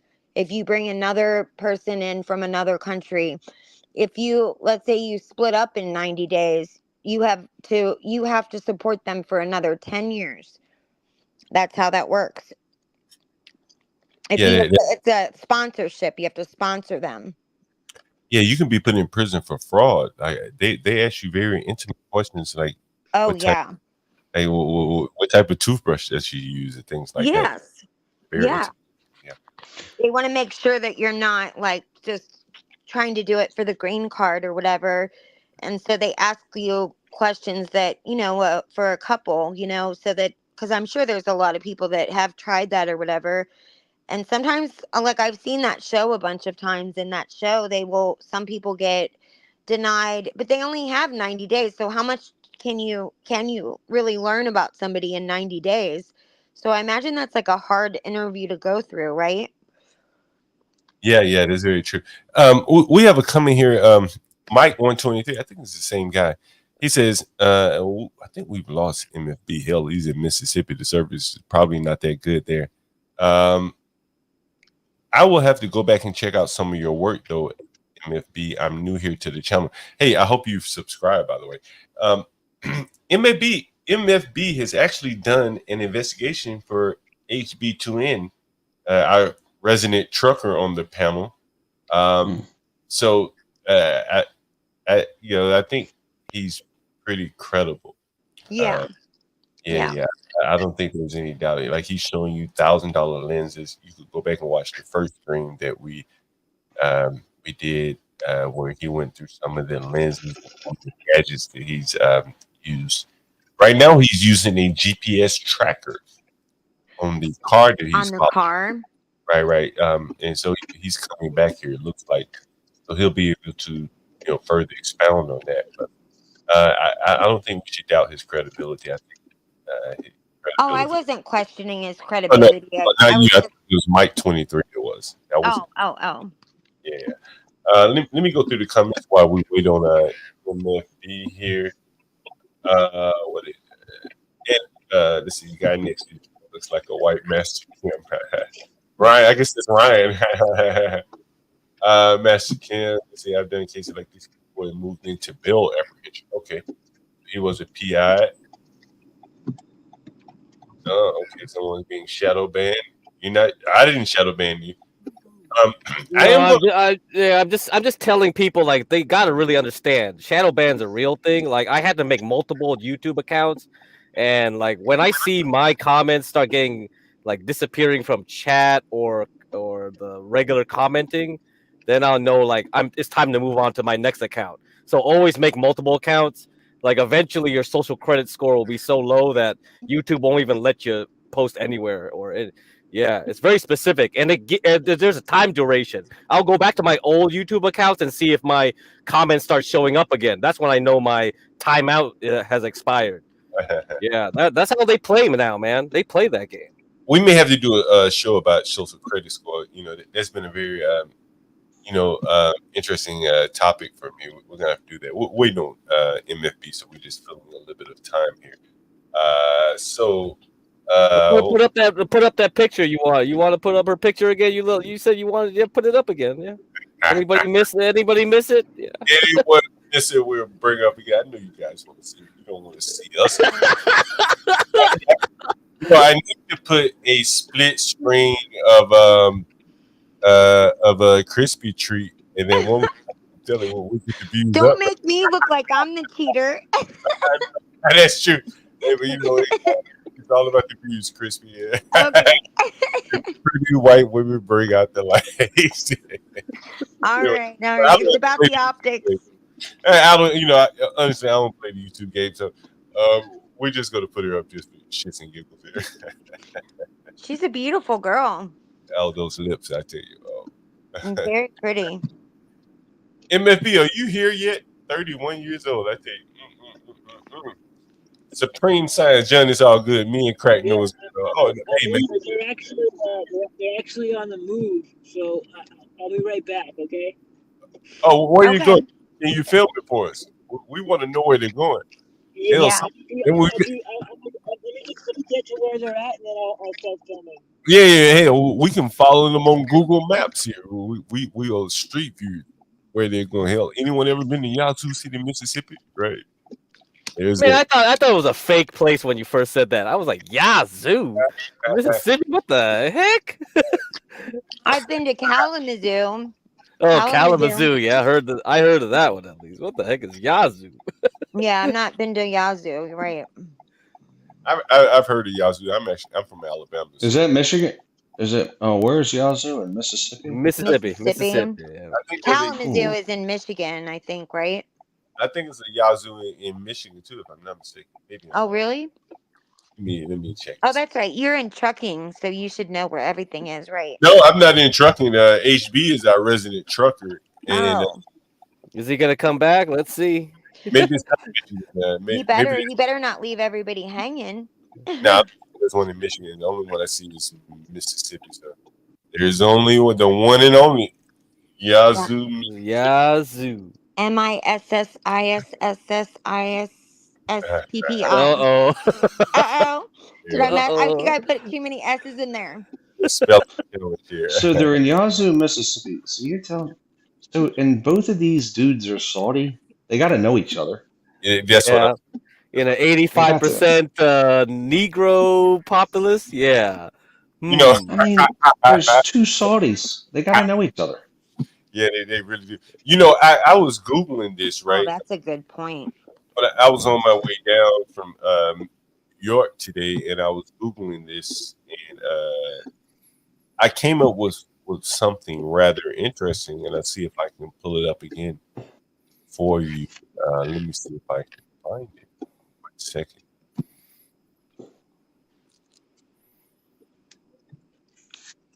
It was something about Saudi Arabians in Mississippi.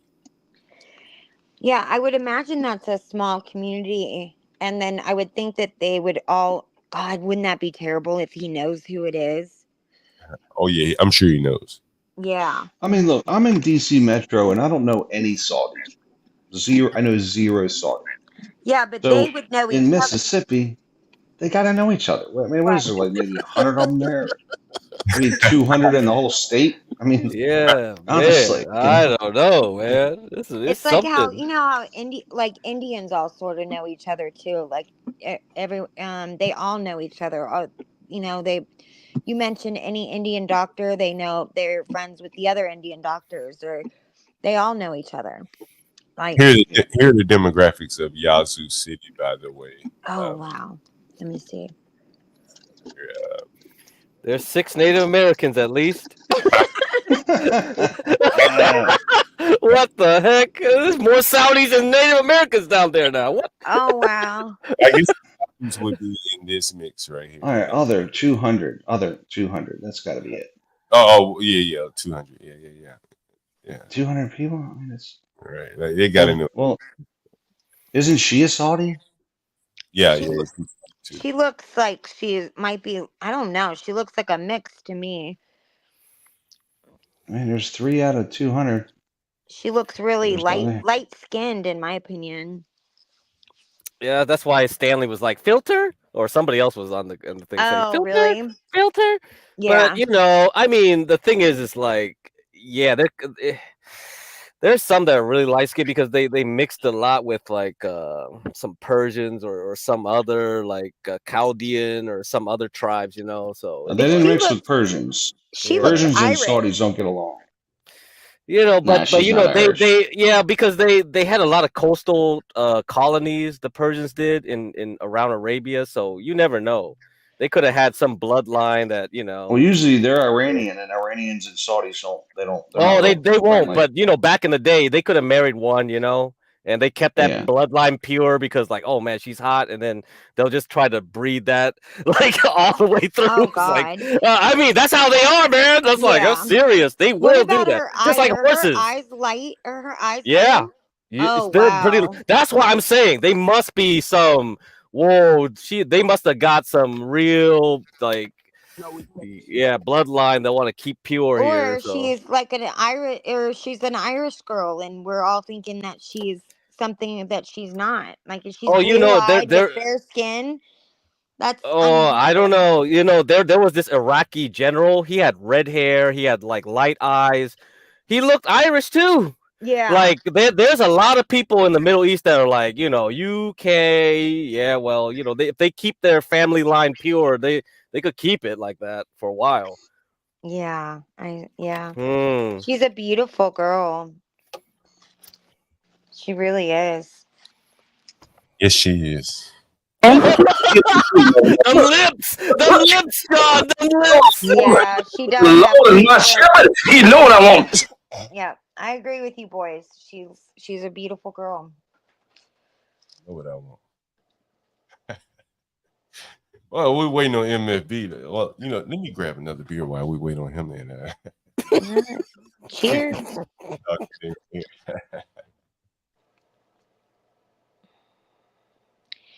Yeah, and she's got on like a look at her blouse.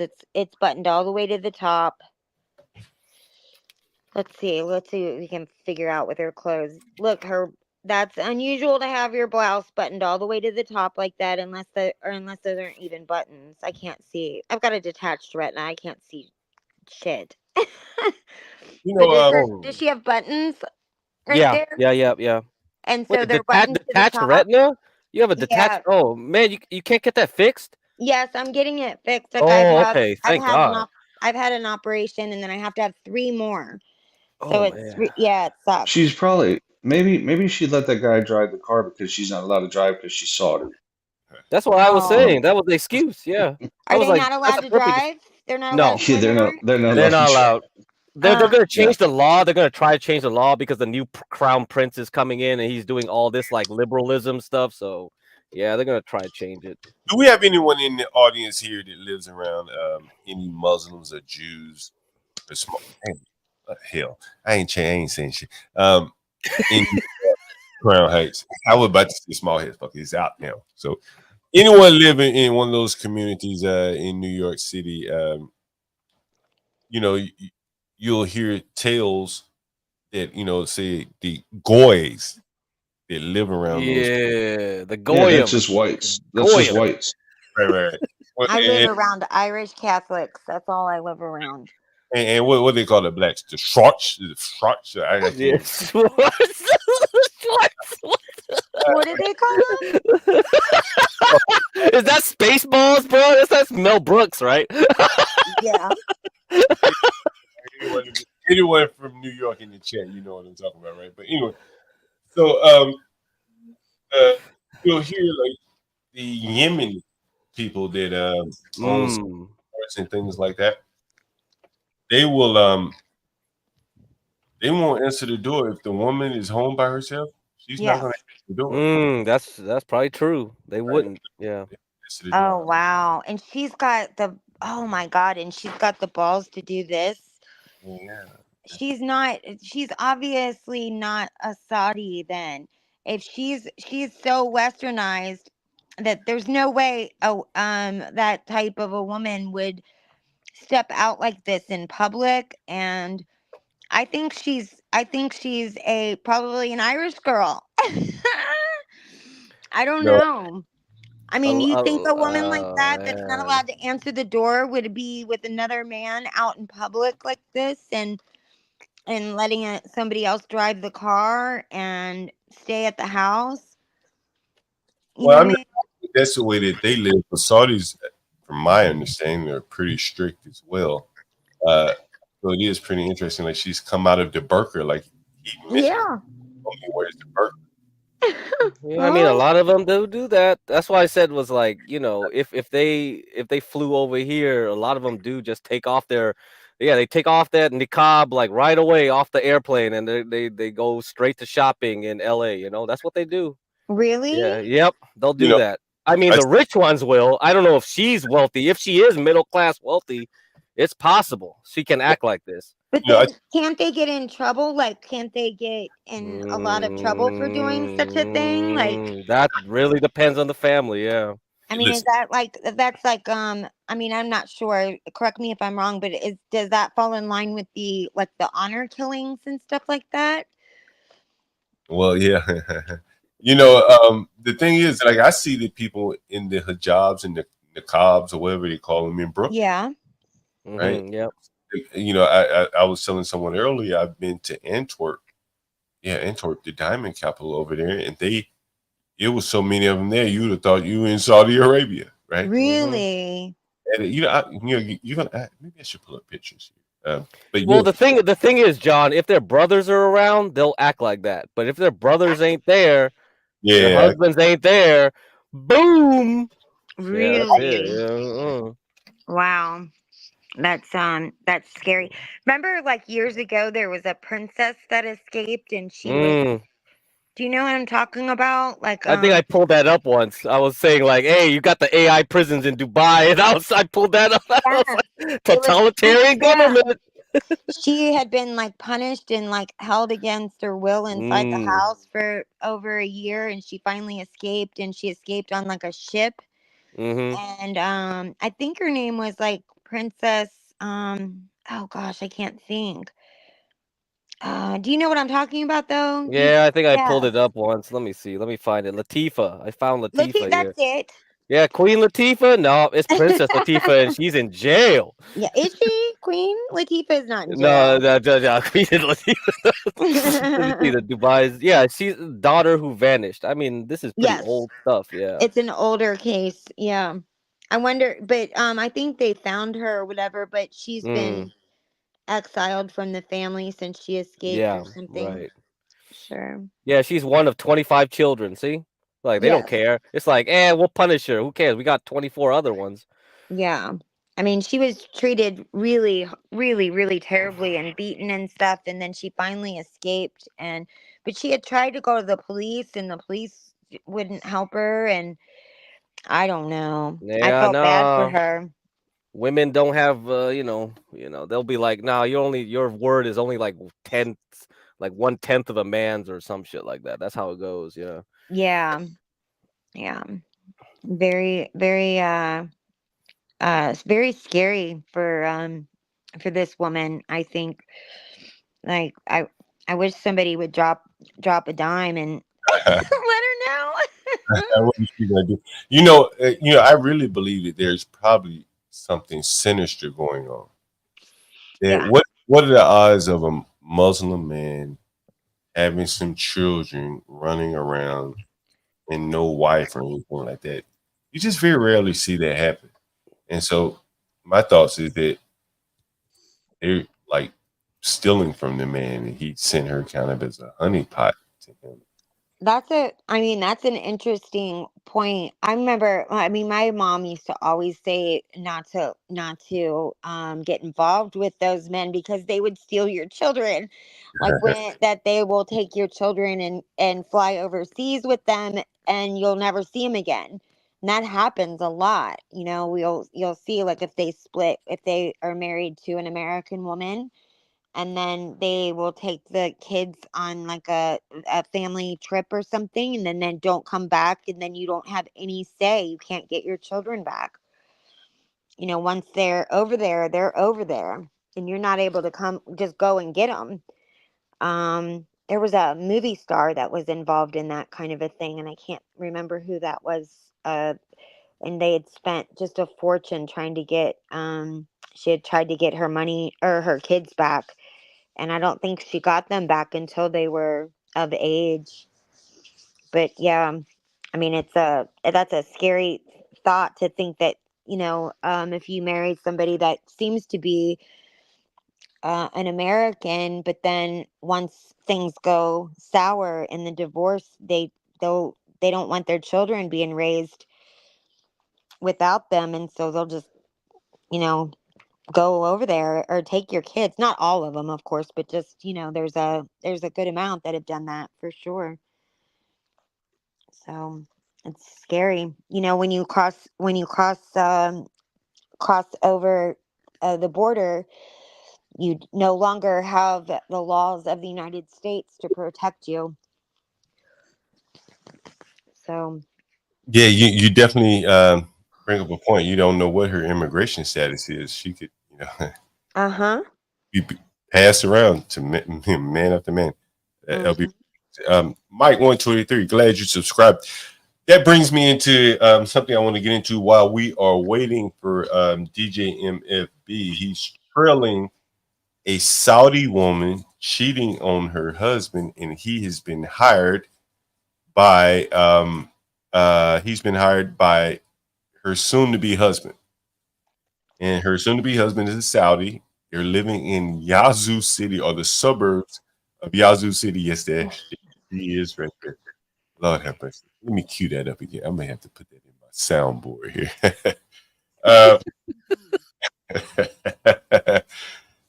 So while we're waiting on DJ MFB, let me just take a couple minutes of self-promotion while we're waiting on him. So we have the I don't know if any of you guys saw my live from Drink Bar and Lounge today in Brooklyn, New York, Franklin Avenue, one of my favorite drinking haunts in Crown Heights. And so I had what is going to be my co-host on the show, on a show, I should say. And we're going to be doing a Make My Room Sexy, sex appeal. Oh, nice. Matter of fact, while I have you here, Crispy Treat, because you might be a good addition, I would invite you to come out tomorrow at 7 o'clock at 9 p.m. Let me see if I can show you one of my rooms. I'm in Airbnb. Well, that's what I do for a living is I sell alcohol, John. Oh, okay. I drink alcohol. Uh-huh. So do I.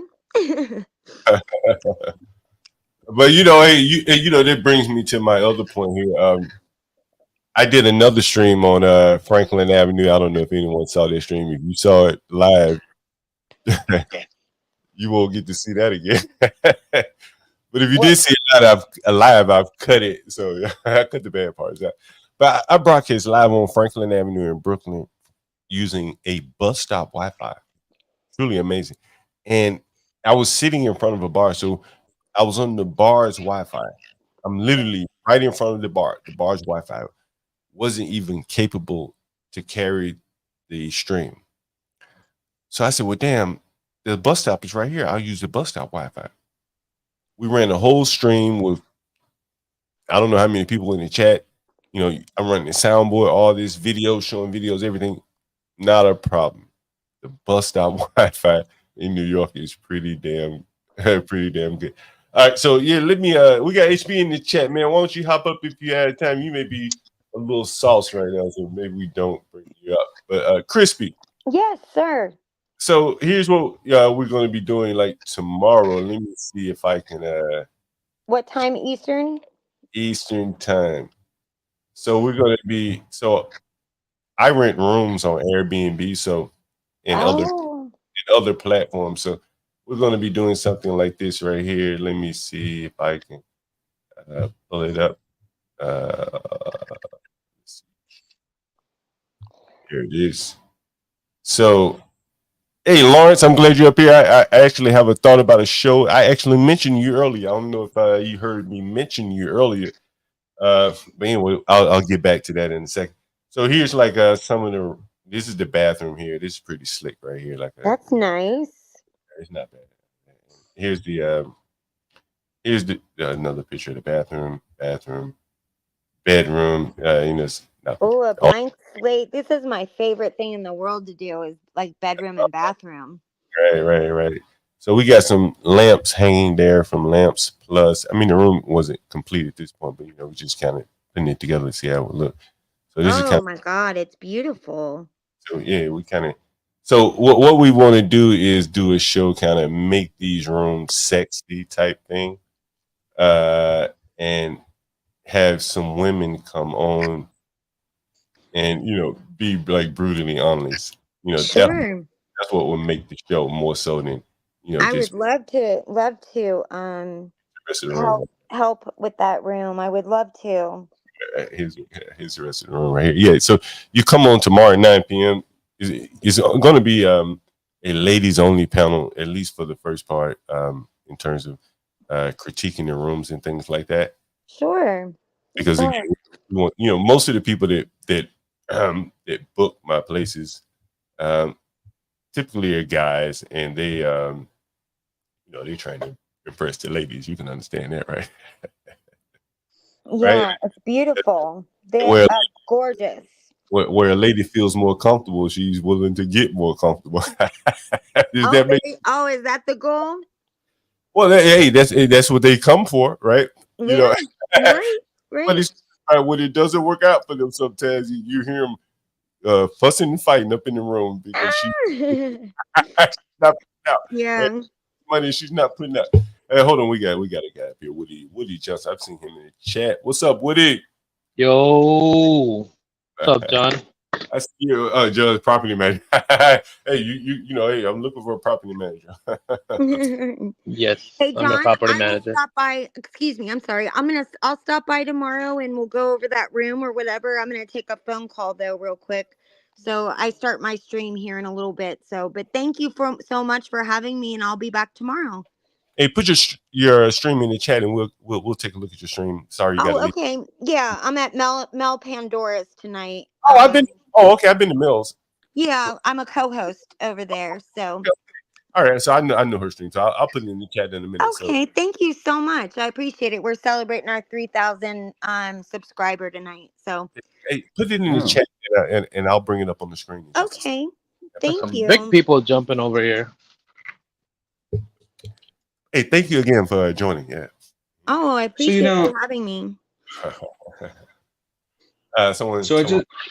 There's no mosques in Yazoo, Mississippi. I just looked it up. You thought there was gonna be a mosque?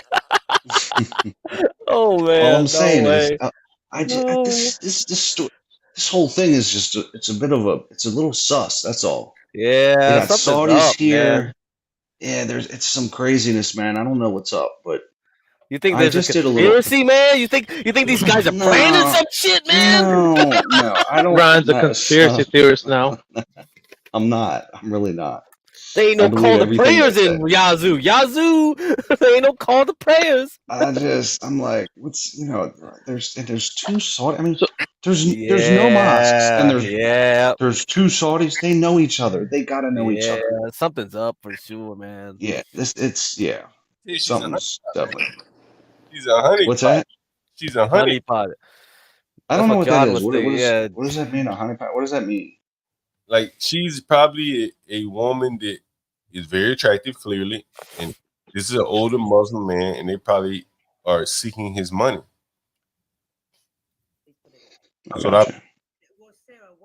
So, like, she's a trap. She's a trap. Yeah, I think the younger. Or she trapped him. Yeah, in other words, so she really likes the guy that she's with currently, and the older guy is away on at Hajj, maybe, or whatever he's doing. Right. So you're saying he may be doing business.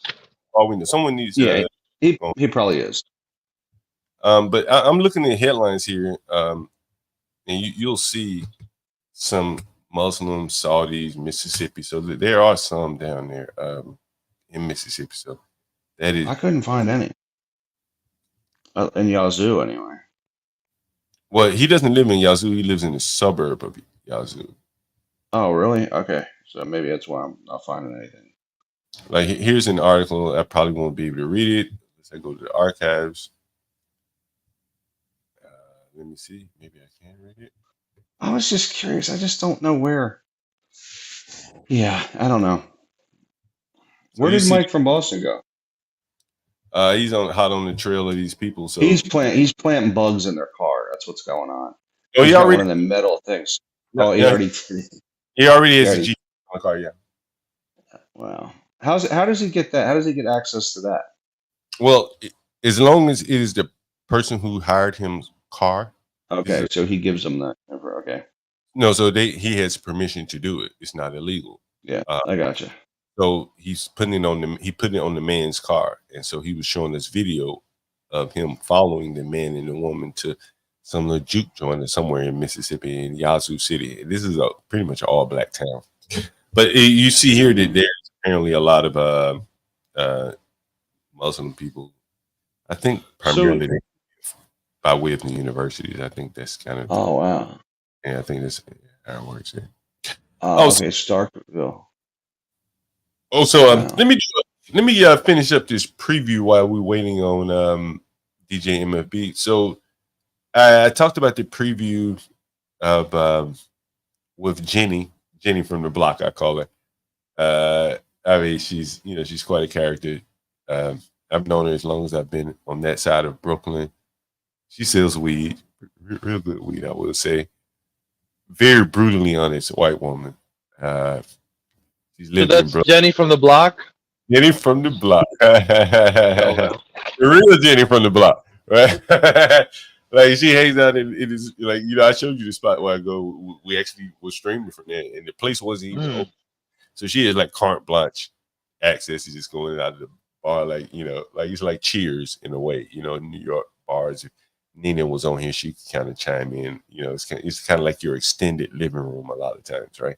So we filmed the stream there, in the bar, and the guy that I want to interview, the bar owner, he agreed to it, but he was like, "Yo, man, I'm so busy," and I'm in there while he's working and he's cleaning toilets and talking about trying to get his audio mixer system working, and it just piqued my interest in that so many people want to get into the bar business, but they just don't see how much work goes into it, bro. I see this guy putting in work. He's working in the financial sector, like Goldman Sachs or somewhere. So he's very heady in terms of trading. I think it'd be good for the show with Get Cracked. But like he's knee deep into the bar business, man, and the things you have to know how to do is kind of like landlording. Like you learn how to do it. Like you got to, when that cooler goes out and your beer is at risk of getting hot and you can't sell it, you're gonna start to learn how to fix that cooler because you don't have time. Yeah, absolutely. Wait for you. Right, you're gonna learn how to maintain that cooler, keep it clean in the back. Or you gotta get like $500 worth of ice or some shit. Throw it in there. Sustainable in the long term, right? You got a cooler, you're paying for the cooler, right? So he's going to be a very good interview once we get him on the show. He's just John. Did you get my email or no? Man, I've been traveling, so I haven't had a chance to respond to it, but I will respond. But No, I just sent you a bunch of contacts, hoping that everybody would kind of intermingle. Yeah. But it's like I don't know. Oh, and you just made me think of something. Let me get to it. I'm gonna go through the comments in a minute, but I got a bad memory. I had this idea, right? And so, and I want to go around the panel, and I get you guys in the chats thoughts about this. I want to crowdfund some editing. There is a guy, Tropes, I think it's a guy, did a really good video of Angel. Someone should play that if you get a chance.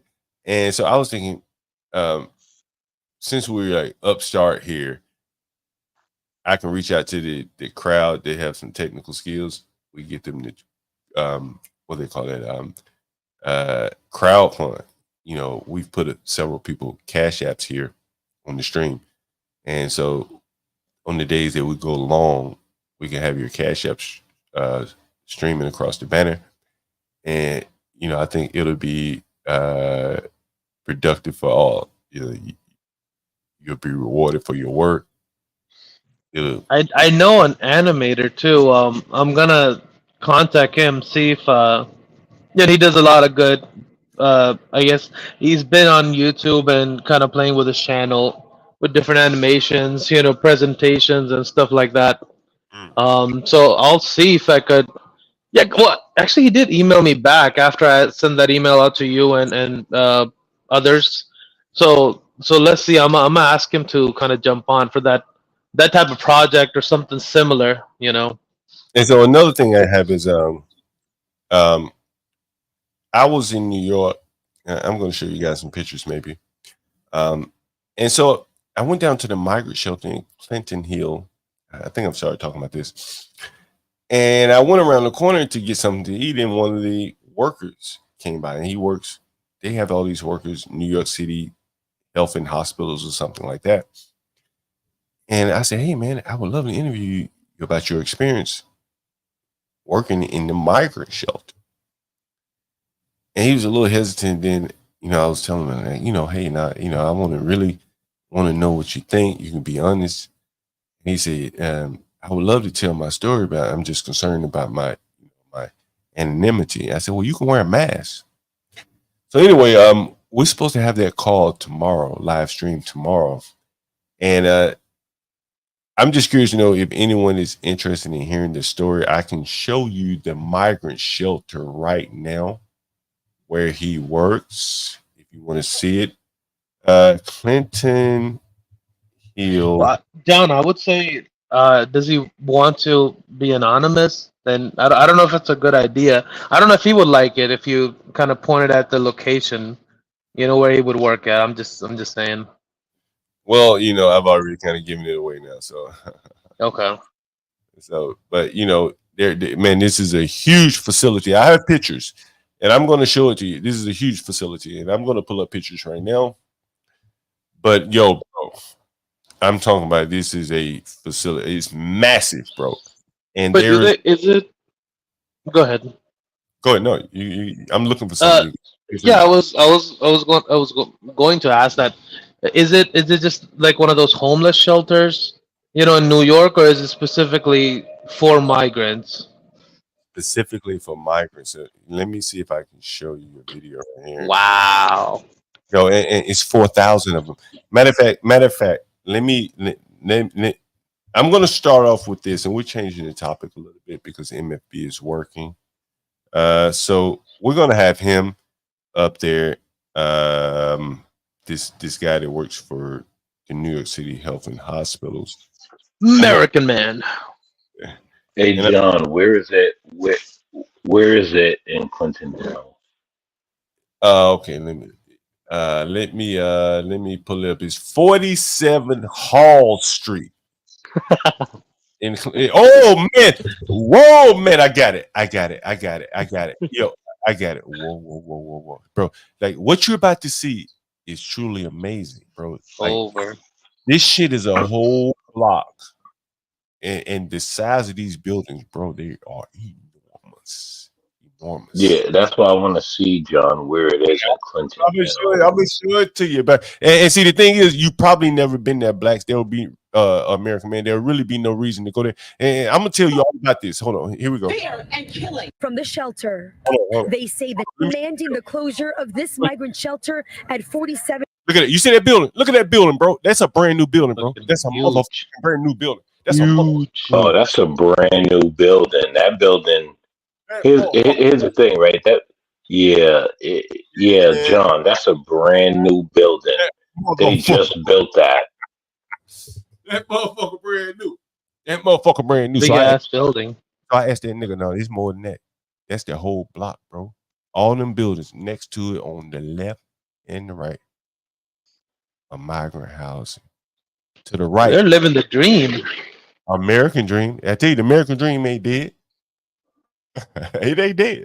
Oh, you just got to be from Venezuela, and you can live. They're moving up from Caracas, man. Moving on up. Up to the 10th floor. Because the next time, donate. You gotta donate to that building, so a migrant could get another fresh sheet of a fresh pack of sheets. Oh my god! They don't need crack on this. They don't need crack. So hold on, back up, John. Where is that building located exactly? Oh man. Okay. He said 47 Hall Street, right, John? Show it to you. I'm gonna pull it up. I'm gonna pull it up on the map. So you know I ain't lying. Yeah.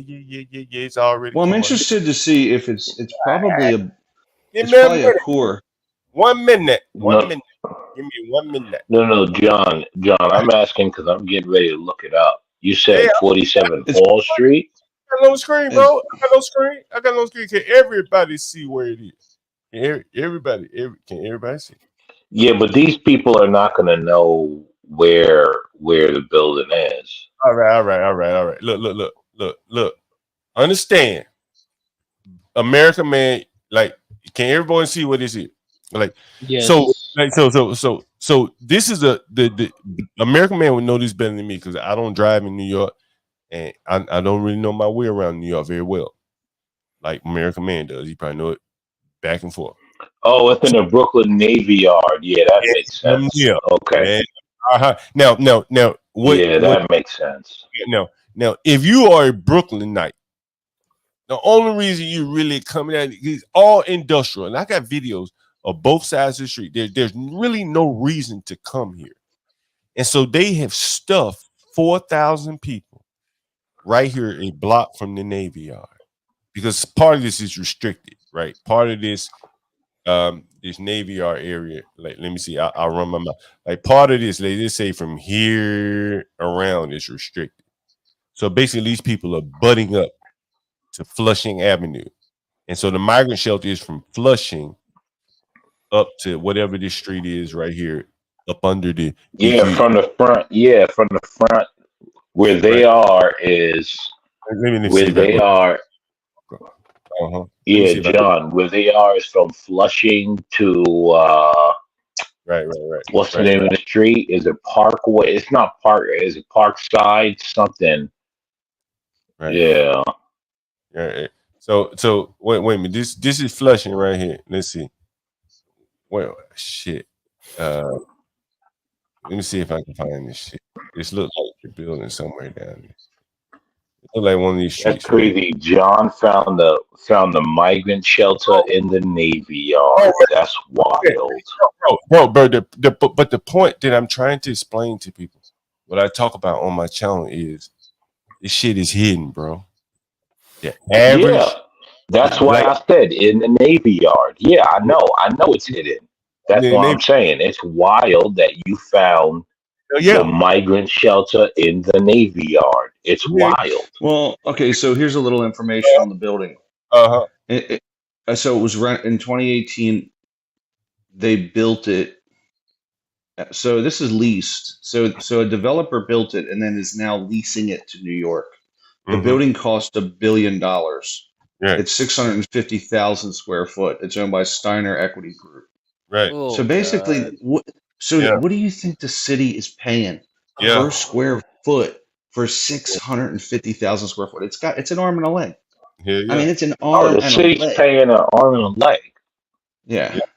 Hey, let me play you guys the audio of a video that I'm going to premiere to you at some point next week.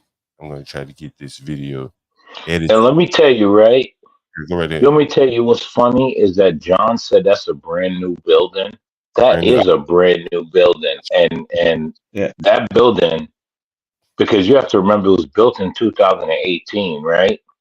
So before people could move in, here's the thing, you got to remember what happened between 2018 and 2020, right? So people didn't want to move into the city.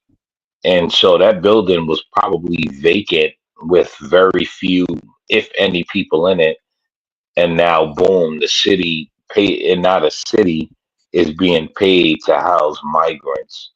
No, the city's paying the house. City's paying. The city's paying whoever owns this building. It's basically renting the building from the developer. Well, they're being paid by the federal government though to house migrants. I mean, is the Fed kicking in money now? I mean, the city. Yes, the Fed.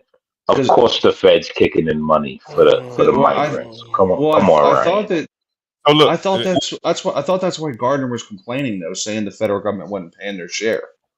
Well, of course, the federal government's paying for that. So they would give them more money. You think that New York City is just gonna house migrants on their dime without the federal government paying for that? Hold on. That's what the mayor was saying. Remember, the mayor was complaining about it. Hold on. No, the mayor was begging for more. All that doesn't matter. Let me show you guys something. So I'm walking down the street right here to the migrant shelter. Right now, this is the BQE. Yep, right under the BQE. Yep. Right. Now, right here, right. I'm going to explain something to you. This damn place, as you can see now, is full of cars and people out selling. Yeah, I used to park under there. Right now, this right here, this building right here, the white building, that's the family shelter. So if you're a migrant and you got family, so it's almost, Oh, that's so nice. right. It is. So this is almost all Hispanic. These are the buildings that Ryan is talking about, right? So now I'm going down the street. This is 47 Hall Street, right? Again, like you see, they were working on it then, right? Whenever this picture was taken, this was November 2017. Yeah. Right. You about to go down the street and show the small hats, John? You gonna show the small hats? Now look, now it looks like this. Now this is the building where the migrants live, right? This is look when this was taken. July 22. Now, I show you the pictures. Now this is a nice building. That's nice, bro. In New York, right here, and I'm when I play the audio for you, I'm gonna go up the block, and we're gonna go up the block, and I'm gonna play the audio for you. And I've shown you the pictures. It doesn't look like this anymore. It's all migrants and bicycles and shit like that, right? And you go further down the block, and you see how industrial this is. No New Yorker is just wandering down here, so you don't even know what's going on. This is another. No, John. Are you gonna tell me the small hats are not right up the road? Well, yeah, I got a picture of that too. The small hats are actually over here on the next street over. The small hats are right here. Yeah. You know New York better than me. Like, cause I guess we down by I don't know, close to probably Williamsburg. Maybe I'm not sure. Listen, it's right on the cusp, but I'm telling you, I know where the small hats are. They're right up the road here. Right now, all of this, as you can see, on one side, industrial, right? Like, right, all industrial on this side. Over here, this is all migrant shelter. All these buildings. You see where it says, what did it say? It used to say, let me go back. What did it used to say? Revzilla. This is used to be a bike. This is a migrant shelter now, right? Let me go down. Let me go down the block some more. You see this right here? Migrant shelter. Migrant shelter, right? That's a migrant shelter right there. It's a nice building, right? It's real nice, right? Real nice, right? The average New Yorker could not afford an apartment like that, right? Am I wrong? Am I wrong about that, American man? All of this is, as you can see here. You're right. You're correct. Now, They're getting ready to flood New York. It's crazy. People don't know what's about to happen. If you can see right here, and I hope I can zoom in right there. There was a black woman. She was getting ready to go to work. And I filmed her, and I walked up the street, and this is why. Now the damn migrants are all down the street. I mean, like they're all the way down here. So down here, right, is a. You see how it looks nice right here? Nah, not no more. Yo, hold on. Go back. Is that the supermarket? Right? No. Turn back around. Keep going. That's the down there. Didn't they just open the supermarket? I forget the name of the supermarket. Wegmans. Yeah. I'm not sure exactly. Yes. Wegmans. Yes. So I walked right here. I walked this direction on this street, and I went up a block. I think that was Washington Avenue. Yeah, down Myrtle Avenue.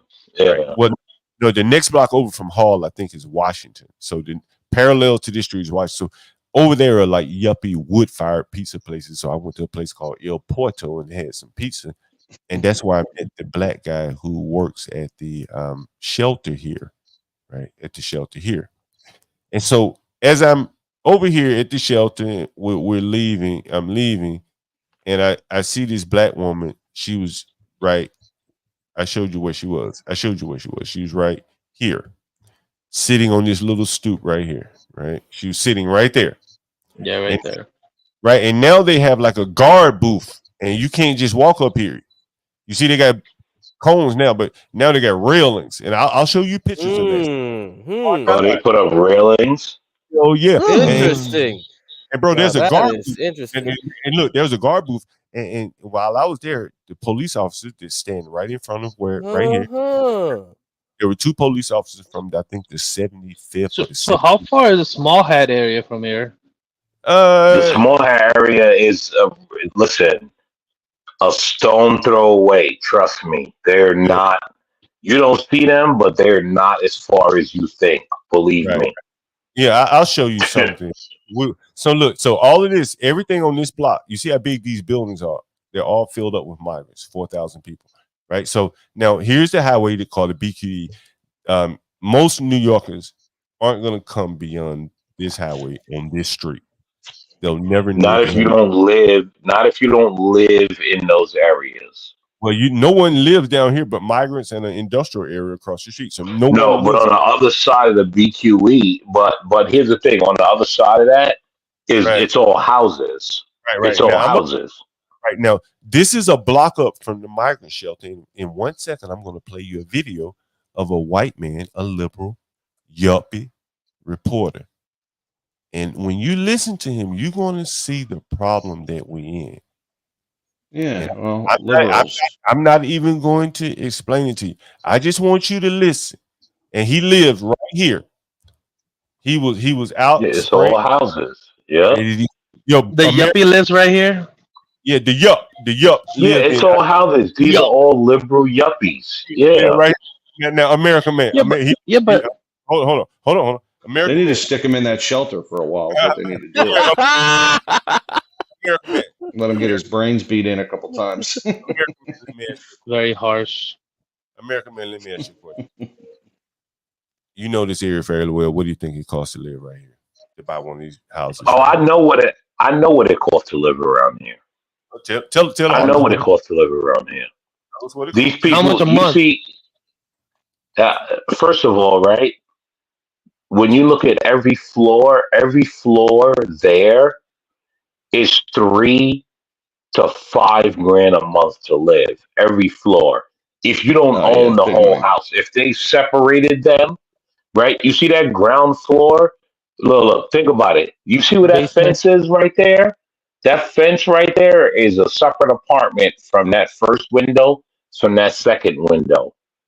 If you don't own the whole entire home, it's Right, broken down. right. That shit They're happens. living 3 to 5 Hey, grand a month to live hold on, there. American man. Wait, so it, Hold on. I want you to see this part right here. Now, let me get back on camera. Right? I can tell you guys the Oh, famous deli shit. let me take everybody down to American man. We're gonna have to do this together for 1 second. Hold on, real quick, John. No. Let me say this real quick, John. Hold on. It's just gonna be me and you because I really want to talk this because you are from Brooklyn and you can understand living in New York and the importance of parks, right? You understand that, right? Yeah. Right. And in New York, the people often live in crowded spaces. And so in an area like this where the houses probably cost, give us an estimate of what these houses probably cost in Clinton Hill. Nothing under 800,000. 800,000, that's minimum. Nothing under 800,000. Right. Not in Clinton Hill. Now here's a park. I grew up in Clinton Hill. Nothing under 800,000. Let me ask you this question, American man. If you lived in a neighborhood in New York with a park across the street from you, how much is that worth? Well, I think we're talking about different times, right? Because when I grew up, we had parks all over. Well, if you had one directly across the street from you in Clinton Hill, what do you think that would? But they have parks all over in Clinton Hill, John. So that's what I'm saying, because I grew up in Clinton Hill. But now you got We one grew up with parks all over. Well, okay, let me see if I can better make my point. You do understand, like in New York, right? Parks are very valuable because they're like your extended living room, right? You can take your kid to parks and things like that, right? And if you had a park across the street from you, like, hey, hold on, let me share this. Let me share this. Look at this. Look at this. This is a 2-bed, 2-bath for rent on the same street as that migrant shelter. You see that rent? $5,500 a month. Yeah, I know. Unit 1, like American Man said, they break these damn things down, man. They break this shit down. And they sell it piece by piece, nick by nick. Unit 1, $5,500. You're a block up from the migrant shelter. You see that?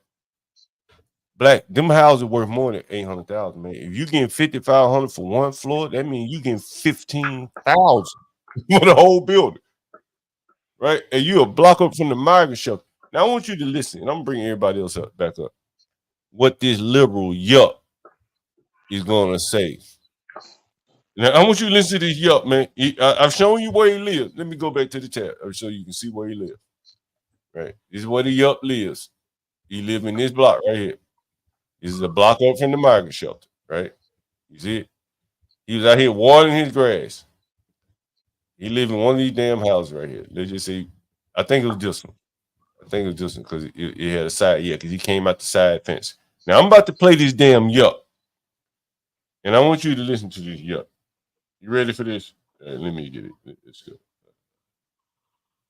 Here he is. Here's the yup.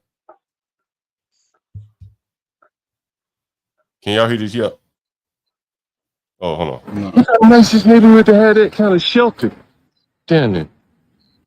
Hold on, I'm sorry. Yeah, when we were talking to the police were talking about how, is this a nice neighborhood? Look how. So I'm talking to the lady, the black woman that works at the shelter. As I'm talking to her outside of the shelter, the police come up and not the police, they have security to come up. And they're very watchful of their employees talking to the media and shit like that. So she was nervous as hell. And people kept walking out like her superiors. And so she said, let's just walk up the street because I'm nervous sitting here talking to you, right? Because I'm filming. Yeah, you hear the audio. So I want you to listen to what she's saying then as we get up to talk to this yup. We're walking up the street now. Up the street where you see on the camera here, on the screen. Listen to this yup. Nicest neighborhood. Look how nice this neighborhood to have that kind of shelter. Damn it. What do you think it costs to live in this neighborhood? Easily. I mean, like for rent. What do you think it costs to rent in this neighborhood? Like $4,000 or $5,000. I can get wet, but I gotta go to work. I need that water. It's hot out here. Have you seen that migrant shelter there? So the yup is watering his grass. The little patch he got. And the lady said, the little patch he got is for real. And the lady said, I need that little water on me, but I got to go to work, right? It's hot out here. So that gives you the context. I want you to keep listening. I want you to listen to this yup. Listen to him. Well, what do you think about it? What do you think about it? Well, I'd be damned. My phone died. Anyway, I'll get back to that in a minute. But I was talking to the yup, and he just is saying like his only problem with the migrant shelter was it was too many of them. He said, maybe if you only had 400. I asked him, I said, well, how many would be just the right amount for you? And he said about 10. He said 10% of what they got down there. I said, that's 400 people. And he was talking on and on about he's from a small hometown, and 4,000 people in a block is more than his hometown. So he understands it, but I don't think he understands the scale of it. And when my phone he doesn't. He doesn't. Of course he doesn't. He doesn't, John. He doesn't. He thinks he should offer his place. I mean, I'm sure he's got an extra bedroom or a floor that some of these migrants can sleep on. Well, I asked all the liberals should do that. They should offer up some of their own space in their homes since they're so caring and compassionate. But I bet they won't because they're liars. You know what? What's interesting? I asked him. I said, "Man, how much are you paying for rent?" And he said about 2,000, right?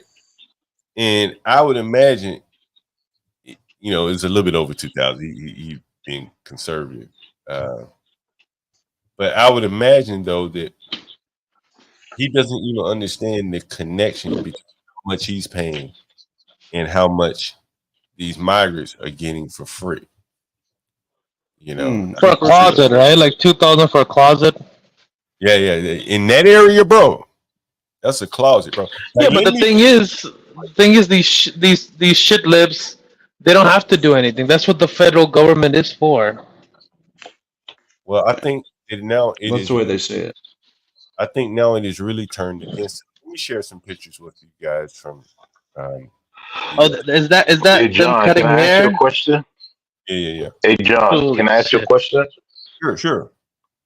Did you go? Did you go to the now famous Farmer in the Deli to eat? Because you were right down the block from it with the famous sandwiches. No, I didn't. I have to try that next time. Yeah, I mean it's right up the block from there, about 2 or 3 blocks from Hall Street on Myrtle Avenue. Because I know where you are. That block where you are. The next corner was Myrtle. That's What's that? That's Myrtle and where the BQE is. What is that? Willoughby? It's I've been so far removed for so many years. But what's Yeah. that? Willoughby? I think that's Willoughby. Mm. Let me go through some of these pictures, and my phone is coming back on, so I'm going to be able to play you that Is yuppie. it Willoughby? I think so. Willoughby, Washington, and Waverly. Now Washington is up. Willoughby is down, so it's Myrtle, and then I think down where the BQE is Willoughby. Because I remember all that you showed. I used to park my car under there because that was some of the only parking spaces for me to be able to go to work. So I had to park under there and go to work. Let me show you guys some of these pictures right here. Like, this is New York City, man.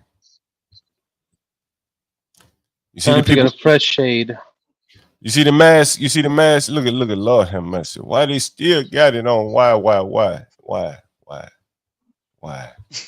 I mean, it's a shithole anyways, John. What do you expect? Hey, look at the woman selling candy on it. It's third world. It's a third world like that. Let me tell you something. Let me tell you guys what's weird. Look at the women, right? There used to be hot chicks on the subway. Look at these women. All nasty looking. You know what? Let me be quiet. This is what America is being reduced to. And they're selling cans. This You is should what support America your is local being can reduced seller. to. No, you should support your local, can soda sody seller. And they've told American women don't have children, and they've left the children bearing to these nasty, disgusting type women. Ain't that a motherfucker, boy? Can someone please give me a comment as to why that woman has that big, disgusting looking mask on her face? Why does she have that on her face? It's probably the urine and feces smell in the train. The vid. She's worried about the vid. There's another vid outbreak this summer. But as many people as there are, I would probably wear a gas mask too if I'm going in the subway. Hey, right. Look at these. Hold on. Look at these nasty looking women. When I was riding the subway, they didn't look like this. These are new Americans. Gross. But how long ago, American? How long ago? Welcome to New York. Literally 5 years ago. Oof. Like, this is gross. Over. Look at what they have done to America. This is disgusting. I'm disgusted. These are the replacement. These are our replacements. This is New America, man. New America. So I call them New Americans. America. So hey, real quick, this building you guys are talking about, John, and American, it's a luxury building, and the New Yorker actually did a write up on it, which that's a liberal magazine, but it says the article actually says luxury office residential complex turned into horrific migrant shelter. So pretty big news up there in New York, buddy. Man, no one knows. Yeah, they did. It was October 18th of 23. There's an article about it. Look at all these masks, man. Just look at the masks. One. I don't understand it. Two. Right. I mean, it was everywhere, right? It was everywhere, bro. Look, people just selling shit on the street. Can everyone see this? Can everyone see this? Well, Ryan, that's the thing. That's the thing, Ryan. When I was there and it was still being built up, it was all to be luxury. And then what happened was, and then what happened was that for right now they scrapped luxury.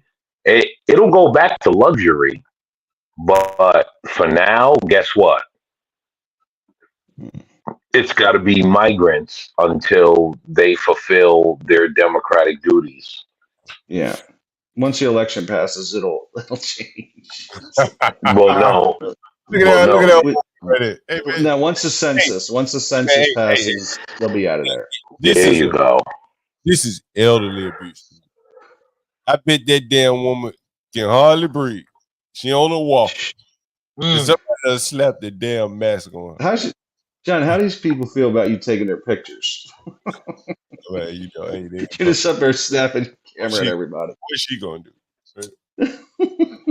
But you know what? John? To be honest, that old black woman, she just believes the Democrat lie. Mm-hmm. That's the point I'm making to people, man. Like Lawrence, not one of them, sir. Not one of them. I've never dated a out of shape, ugly chick, and I never will. You wouldn't date I mean, you gotta date them in their prime, before they turn into a fridge. I'm not dating any of them chicks. There's not been a single Mexican I've found attractive, and I'm not gonna.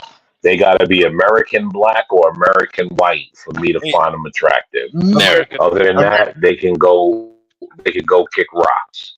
American man, let me ask you. Full American. American man, let me ask you a question, right? American. You know where the Whole Foods is in Union Square? Yes. You can now. Yes. You can now. I'm a frequent shopper at Whole Foods everywhere across America. I'm glad to hear that. So now you can go buy your groceries and you can buy you a pit on your way home. Based from Whole Foods. You can buy you a pit on the way home. There's a pit. Hey, it's in the pits in front of Whole Foods. Hey, man, that's Union Square, man. There's breeding services. Hey, man, listen. It's a third world out there, right? Ain't nobody noticing it. Pit. That's what's happening in Union Square, John. That's Union Square. That's Union Square, man. Right outside of Whole Foods, I can come outside and look at a bunch of overweight migrants. Black. Now we in Manhattan now, blacks, right? So them numbers go up a little bit, right? Am I wrong, black? You know that. How much for a pup? You didn't ask? I did ask, right? But hey, blacks, you know who used to live right here, right? Like adjacent to Whole Foods? Uma Abedin and Anthony Wayne. I used to work at Con Edison right here. And when that whole shit came out with Anthony Weiner being a pervert, the media was all outside. And that's when I realized they live right there. So the Whole Foods is right here. These people out here selling pit. Yeah, the Whole Foods Union Square. Yeah, I know where you at. Hey, black. I like that Whole Foods. You used to. How much you think you want to live right there? Right there. American man. In that little area right there. Anywhere you go, left, right, up, north, east, south, west. A condo in the area, a 1-bedroom condo. What you think? I know. Oh, listen, bro. I'm not. Let me tell you something. We did a condo in Columbus Circle. That was $4.5 million, and that shit was a studio. So I know the numbers. That shit was a studio with a kitchenette.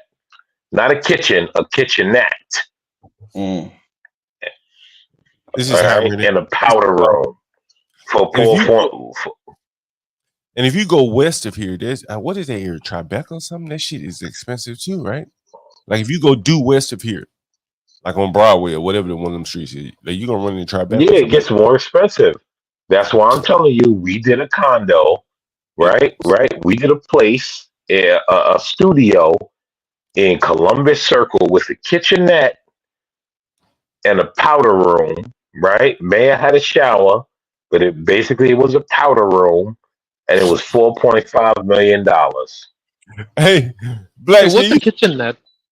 A small kitchen. Oh, okay. No, don't call it a kitchen. Call it a kitchenette. Yeah, kitchenette. Yeah. So, that's what I was. The kitchenette is just what, a stove and a microwave, like them apartment size, maybe, or something like that. You know. Okay. Like, no a kitchenette, like a Marriott Residence Inn type shit.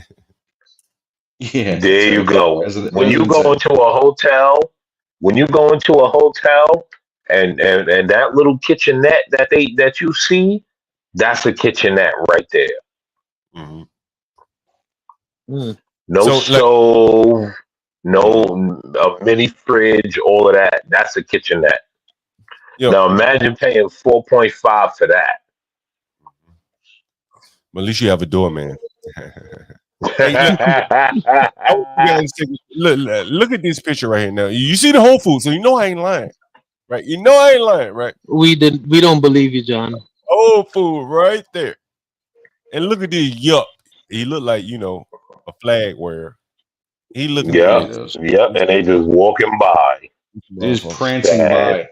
Pits. He's prancing by. He's selling pits. I'm assuming he's holding his women's bag. Yeah. Hey, bro, that's Primark. I don't know what kind of store Primark is, but I bet you if that's a Yup, they did them went shopping real nice or something. I think Primark is like a housing store. Oh, okay. I think Primark is like a house. I never went into a Primark. Maybe I have. I don't think so. But I think Primark is more like a housing store. Someone can look that up.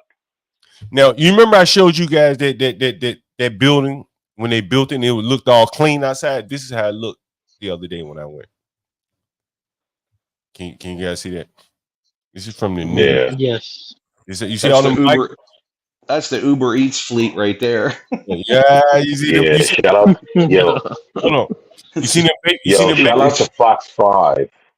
You see them baby bikes right there, though, right? You see them baby bikes? Oh yeah. Man, it's all kind of bikes right there, right? Yeah. But back to what I was showing you guys. Let me see if I can get back to it. Yo, shout out to Fox 5 because Fox 5 don't play. Everybody the only ones willing to show it, I guess. They are. Fox 5 is the only one willing to show it. NBC won't cover it. No, Fox 5 is going to be the only ones. All the coverage is on Kamala right now. Look at this, Dwayne. Look at this, Dwayne Reed. Oh, I know that Dwayne Reed. Look at that. That's the Dwayne Reed on Myrtle Avenue. They closed it. No, this is the one right next to Whole Foods. Oh, in Union what the fuck is that place? Union Square. Yeah. Look at all the people with masks on, man. Look at the mask, man. Look at the mask. Mask everywhere. Something is mentally wrong with these people. The people that are not even telling them to take that shit off. What the hell is wrong with you? Look at it. Look at that mask. Nobody telling these people take them off. Take them off. What's wrong with you? Look at it. Now, bro, they crazy. Here's what's interesting. I ain't got time to Google it. Someone want to Google it. When I was standing in front of the police station, I may pull up the audio. There was a triple murder at 47 around the corner from 47 Hall Street. I've showed you 47. And there's a bunch of dirty spicks. This is at the Roosevelt Hotel, so maybe they've had a murder there, or maybe it is pertaining to the same murder. But look at the flyer; they're acknowledging who did it, because look what language you got to be able to read to even understand what they're asking. Yep, all in Spanish. Yep. Look at it. Anyone can read Spanish in the audience. Can you? Can anyone try? I'll leave it up. Translate. Well, guess who's El Domingo? Guess who's not acknowledging it? The national news media. They can't acknowledge it. No coverage. No coverage at all on all the immigrant murders in New York. They bowed down, bro. By the fact that they bowed down. Yep, they all gonna be going to war soon. Good luck, guys. Hummus how you say homicidio. Is that how you pronounce it? We're gonna have to learn Spanish. Un homicidio. Hey, John. We gonna have to learn Spanish. Hey, calling this number. Hey, John. Guess what though? Well, anybody A want to lot call of me? them are gonna have to go to war soon. Hey, man, it's coming. Who? A lot of them will be going to war soon. Oh yeah, man. What, over in Taiwan? Whoa, sir. I Yeah, don't know why you said Taiwan, sir, but you are correct. But they will be going to war soon. well, Taiwan's going to happen next year, I think. Hey. You think? Oh, guess what, sir? You are Hold, 100% correct. hold There on. are military buddies chattering, and you know Hold where they're headed? Guess where on. they're headed? Hold on. I want to Yeah. play a video. I got a video. I got it.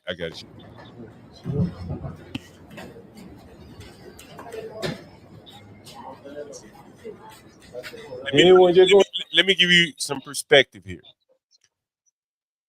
And I've told you guys this story before, but now we got American Man up here so he can give you some better perspective than me because he knows New York much better than I do. This is adjacent to Grand Central. Grand being the operative word, Central being the second most important word. Grand Central. This is where the Yups from what do they call it up there in Westchester, Fordham Heights or wherever the hell you black American Man, you would know better, right? This is where Hillary Clinton would come down when she would ride the LIRR instead of the New York City subway train. So she would get off right here at Grand Central Station. And you see the sign right here in front where it says the Roosevelt. That's the Roosevelt Hotel. It used to be a very nice hotel. Right Well, that adjacent to was all psyop, but go ahead. right next to Grand Central. I used to work at the corner here. I can't remember the address. I think it was 285 Madison at a company. I won't mention the name of the company, but it was a software company. This is high end real estate. Am I wrong, Yeah, America? it's high end. This The is like Roosevelt is top notch. this is more expensive than all that Whole Foods area, and that Whole Foods area was expensive. We're getting closer now to Billionaire Row, right? Billionaire Row, I think, is in the 50s. Am I wrong? And this is 45th, Yeah, right? This is 45th. Billionaire Row is 10 yeah. blocks I up. mean, this is where you have to have money because you're talking Madison Square Garden. You're talking No. everything around here. So No, this ain't no. I'm telling you. Hold on, no. Here's what I'm telling you. This is around Grand Central. Madison right. Square Garden is right around the corner from here. It ain't far. This Yeah. is I where walk all your big money begins to happen. This is it, right here. from here to Columbus Circle, where you mentioned Rockefeller Plaza, down to Times Square, back over at what is that like 40, where Salesforce is Let me tell you Brian. something. It goes further than that. It goes Yeah, further than that because when you get to the high rises on the upper and lower east side, I tell you, right, we did a job. I did a job for Donald Trump's tax attorney on the Upper East Side, and they own the whole 47th floor of a building. But anyway, but this is I'll high let end. you guys go on ahead. This is very high end. This is very, very, very, very high end real estate. If you wanted to stay in a hotel here, you're talking about 500 a night, maybe. At a real nice hotel around here, 500 minimum. And the Roosevelt Hotel probably was a $500 a night hotel. Again, it's a stone's throw away from Grand Central. In Grand Central, they have shops, restaurants, clothing stores, everything you can imagine you could want. It's a historical Yeah, place. everything. Everything. You get to anywhere in the city you want to get to from there. You go up to outside the city. Just it's central. And now look who's living there. And I want you to pay attention to the people. And I'm going to stop the video at some point. Let's go. Go in there. You got it. You can't book a room in here. You can't book a room in here and nothing like that. Yeah. What security company that you work for? Mulligan. I never heard of Mulligan. So what are y'all securing down here? Making sure anybody don't come in. Right. Yeah. Is that what y'all do? And who's mostly in there now? She was from the inside. She came out to get something from my friend, but I don't see her friend, so I stepped back. You see this guy right here? Yeah. And I think I'm gonna catch him saying something very, very important. But it's too late. And that's a dumb and I want you guys to point something out. See, here's what I'm gonna say, right? You saw, if you listen, you saw the dumb monkey standing there, and then you saw the dumb monkey's master talking, and now here come the dumb Puerto Rican spick to get in the way. Go ahead, continue. No. American man, you got him pegged wrong. You got him pegged wrong. All the other niggas out there, and you're gonna see something, bro. And someone said it to me as if they're Hey John, can you hear me now? Oh yeah, it's Cam, right? Yeah, we can hear you loud and clear. Cam. All right, let me get back into this video here. Let's go. Mm-hmm. Yeah, go ahead. Let's hear the spec. Yeah. Deport every illegal. No, I walked out here with me. She walked up with me. How long you been working, my man? 4 minutes. Huh? All these people in that line. Look at this dumb fucking non-American fucking monkey. Hold on. You're on to something. Just give it a second. I want you to listen closely. I'm gonna rewind. Yeah, they're not American. You could look at him and tell he's not American. Can anyone is anyone in the chat picking up on what's going on here? This is at both places. Yeah, these are not Americans. These are not American. You could look at him and tell he's not an American. I ain't saying anything. They have non-Americans guarding non-Americans into this country. I'm gonna let the video speak for itself. Let the video speak. It's crazy, isn't it? Listen. All these people in that line, it's the line right here. It's shorter now, it ain't as long as it used to be. Huh? What you doing? I'm just coming down, take a look, man. I heard about it on the news. I said, damn, let me come down and take a look and see for myself. Kind of amazing, huh? You from New York? No, I'm not from. I just come in New York. You just moved here? No, maybe 3 months, 2 years. Oh, so you just moved here? Yeah. For this job? Huh? Did you move here to work here? Yeah. Oh, okay. Did you hear that? Did you hear that? Hey John, can you hear me now? Yeah, we can hear you. We heard you last time. Okay. I was trying to use this different setup. I got this new like headset and mic, and it doesn't work for shit. Last time I read a comment from you, you were 4,000 feet up in the air or something. Yeah. I took a trip up to Colorado just for 2 days, man. I was at an incline of probably like 9,000 feet, man. I was just soaking up some scenery, but I'm in a hotel now. In 9,000 feet, I stand corrected. Yeah. I didn't even go up to the top, man, because it was like the sun was just starting to set, and I was on a bike with some pretty shitty headlights. So I try to get down as quick as possible. I just noticed you were streaming, so I just wanted to see what's up, man. Y'all are talking about a subject I like, man. I'm fucking, I'm so tired of this, like, this disgusting problem we have with this shit going on in our country, man. Bro, have you been to any of the migrant shelters yet? To take a look at Actually, I visited Chicago, and like when I went there, it was crazy, dude. Like, my throat's fucking up.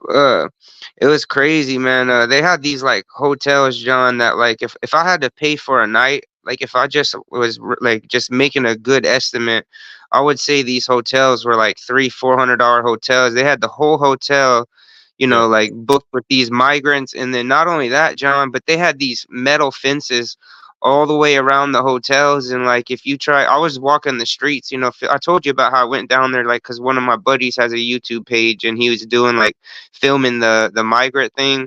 We couldn't even walk up on the gate. There was like these like rent-a-cops there, so you couldn't even get up on the gate and like see what was going on. But we also seen like nothing but these like tents and shit with migrants like under the bridges and shit. It was bad out there, man. Like it was bad, dude. Worse than what I'm seeing in Texas, you know. And I got that warehouse. I'm always seeing these motherfuckers come in and like try to apply for a job. You know, they don't have no fucking IDs or no shit, and you just know what's up right away. You know, I'm seeing mass amounts of them. Like it's crazy, John. Like it's crazy how much I'm seeing out here. Yo, you know, it was interesting to me what you said is that the same pattern that you see in Chicago, you see in New York. Like, what are the odds of that happening without? Well, it's all intentional, John. Like I always shout this guy out. I don't mean to just be rambling, but this is a touchy subject for me. I always shout this guy out. His name is J.J. Carroll. He's a whistleblower. He used to work for Border Patrol. He wrote a book called Treason that explains all this. It just drops so many receipts of what's going on, and then he also did a documentary.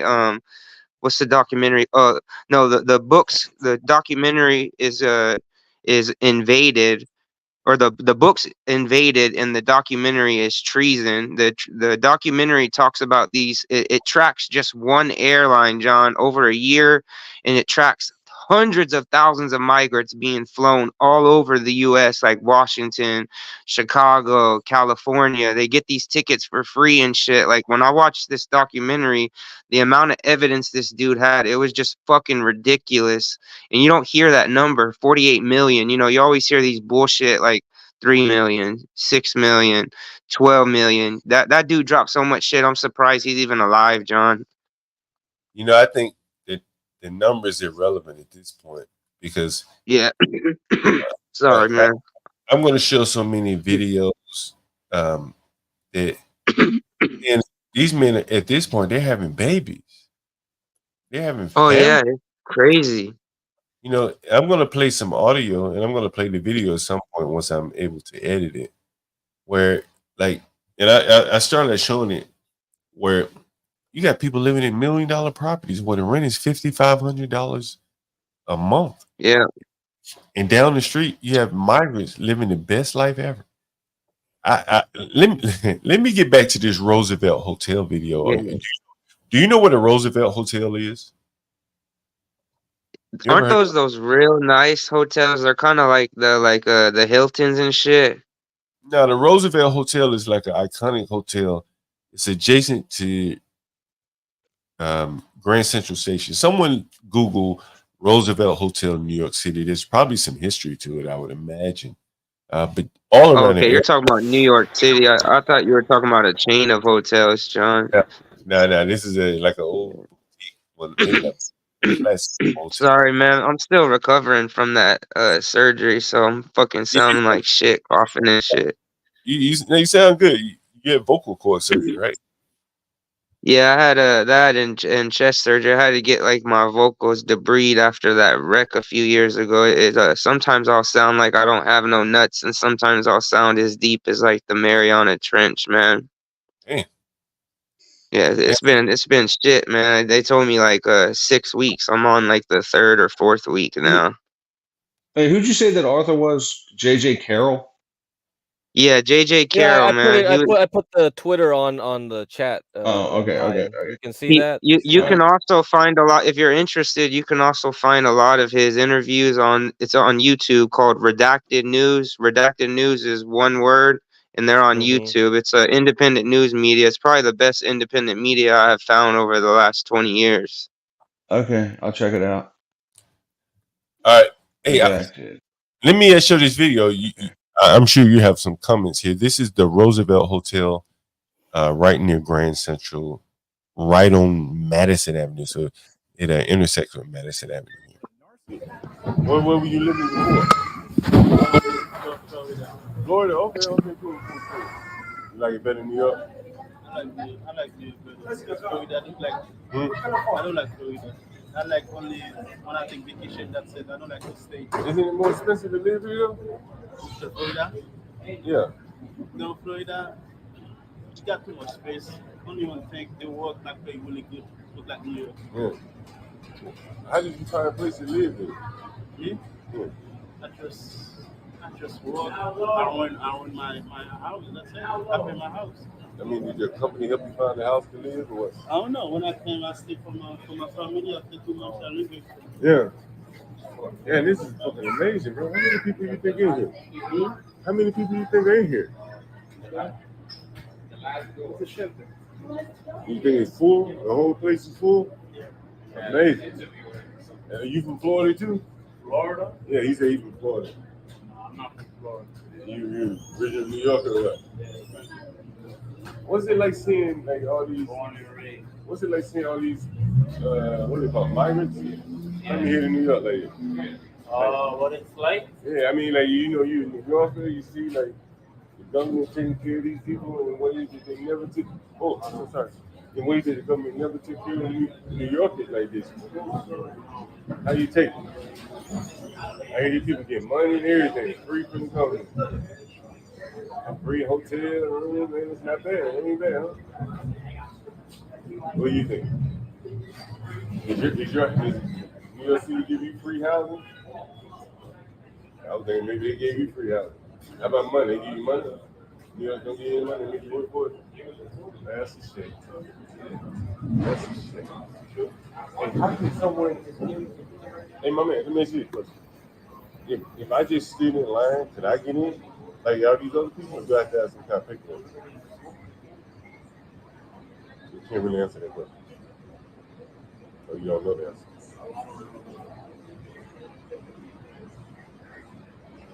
But like, how will you know like when the next person in line can come in? They'll tell you if you got room for another person. How does it work? What's the process?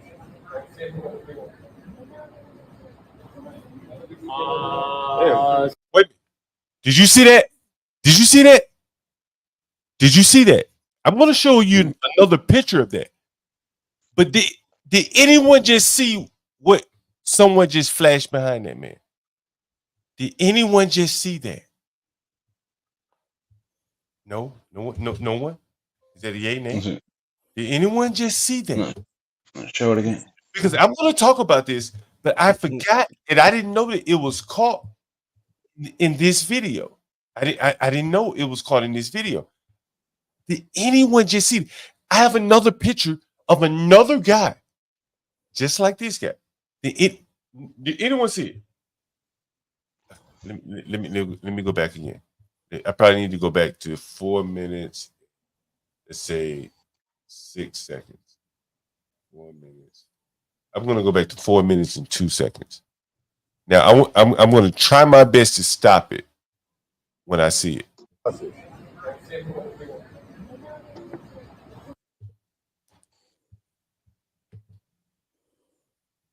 Do you need me to zoom in? You need me to zoom? You see what's going on here? Zoom in, enhance, man.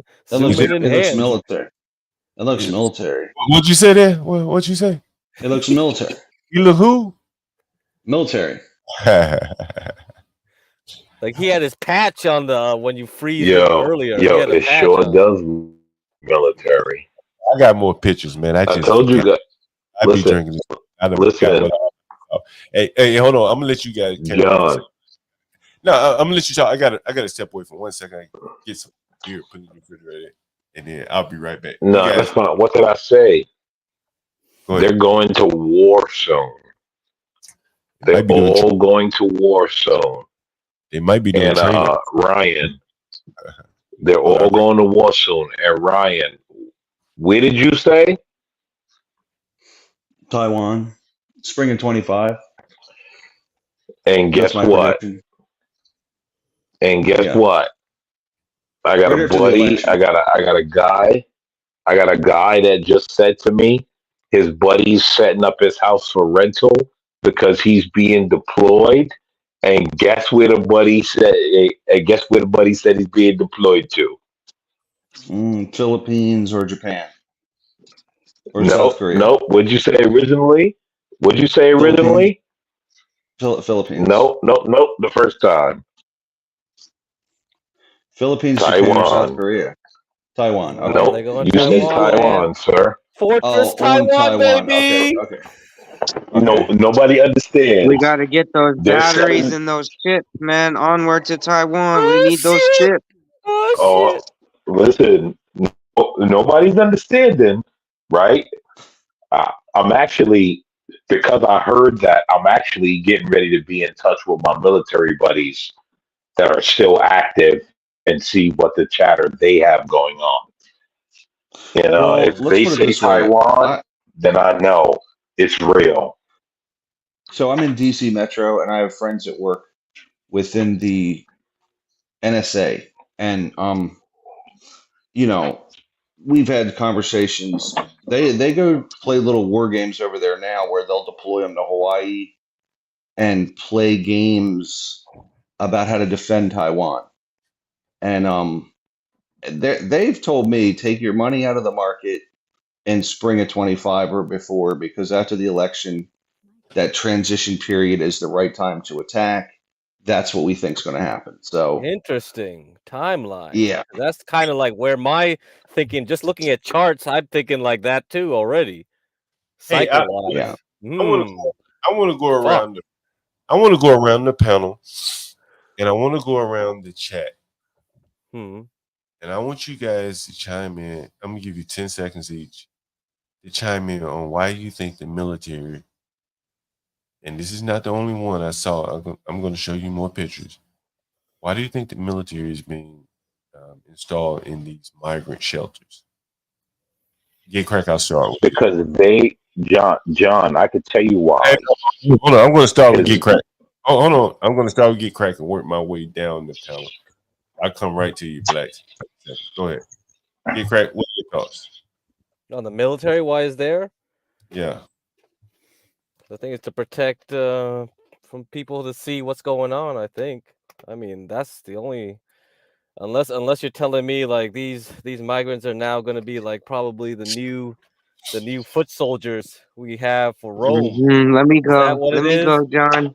Let me go, John. Let did me you go, guys John. We're coming to you. hold on? Hold on. Hold on. Did you Hold on. guys not pay attention to the congressman that said it? Hold on. Hold on. Hmm. Don't ruin it. Don't ruin it. I Don't think I ruin know it. what you're talking about, American man. I think I know what you're talking We're about. we're talking about.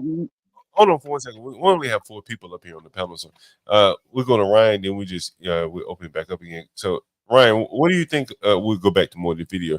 Ryan, what do you think about the military being inside of these migrant shelters? He's I gonna don't get know. it. I don't know. Oh.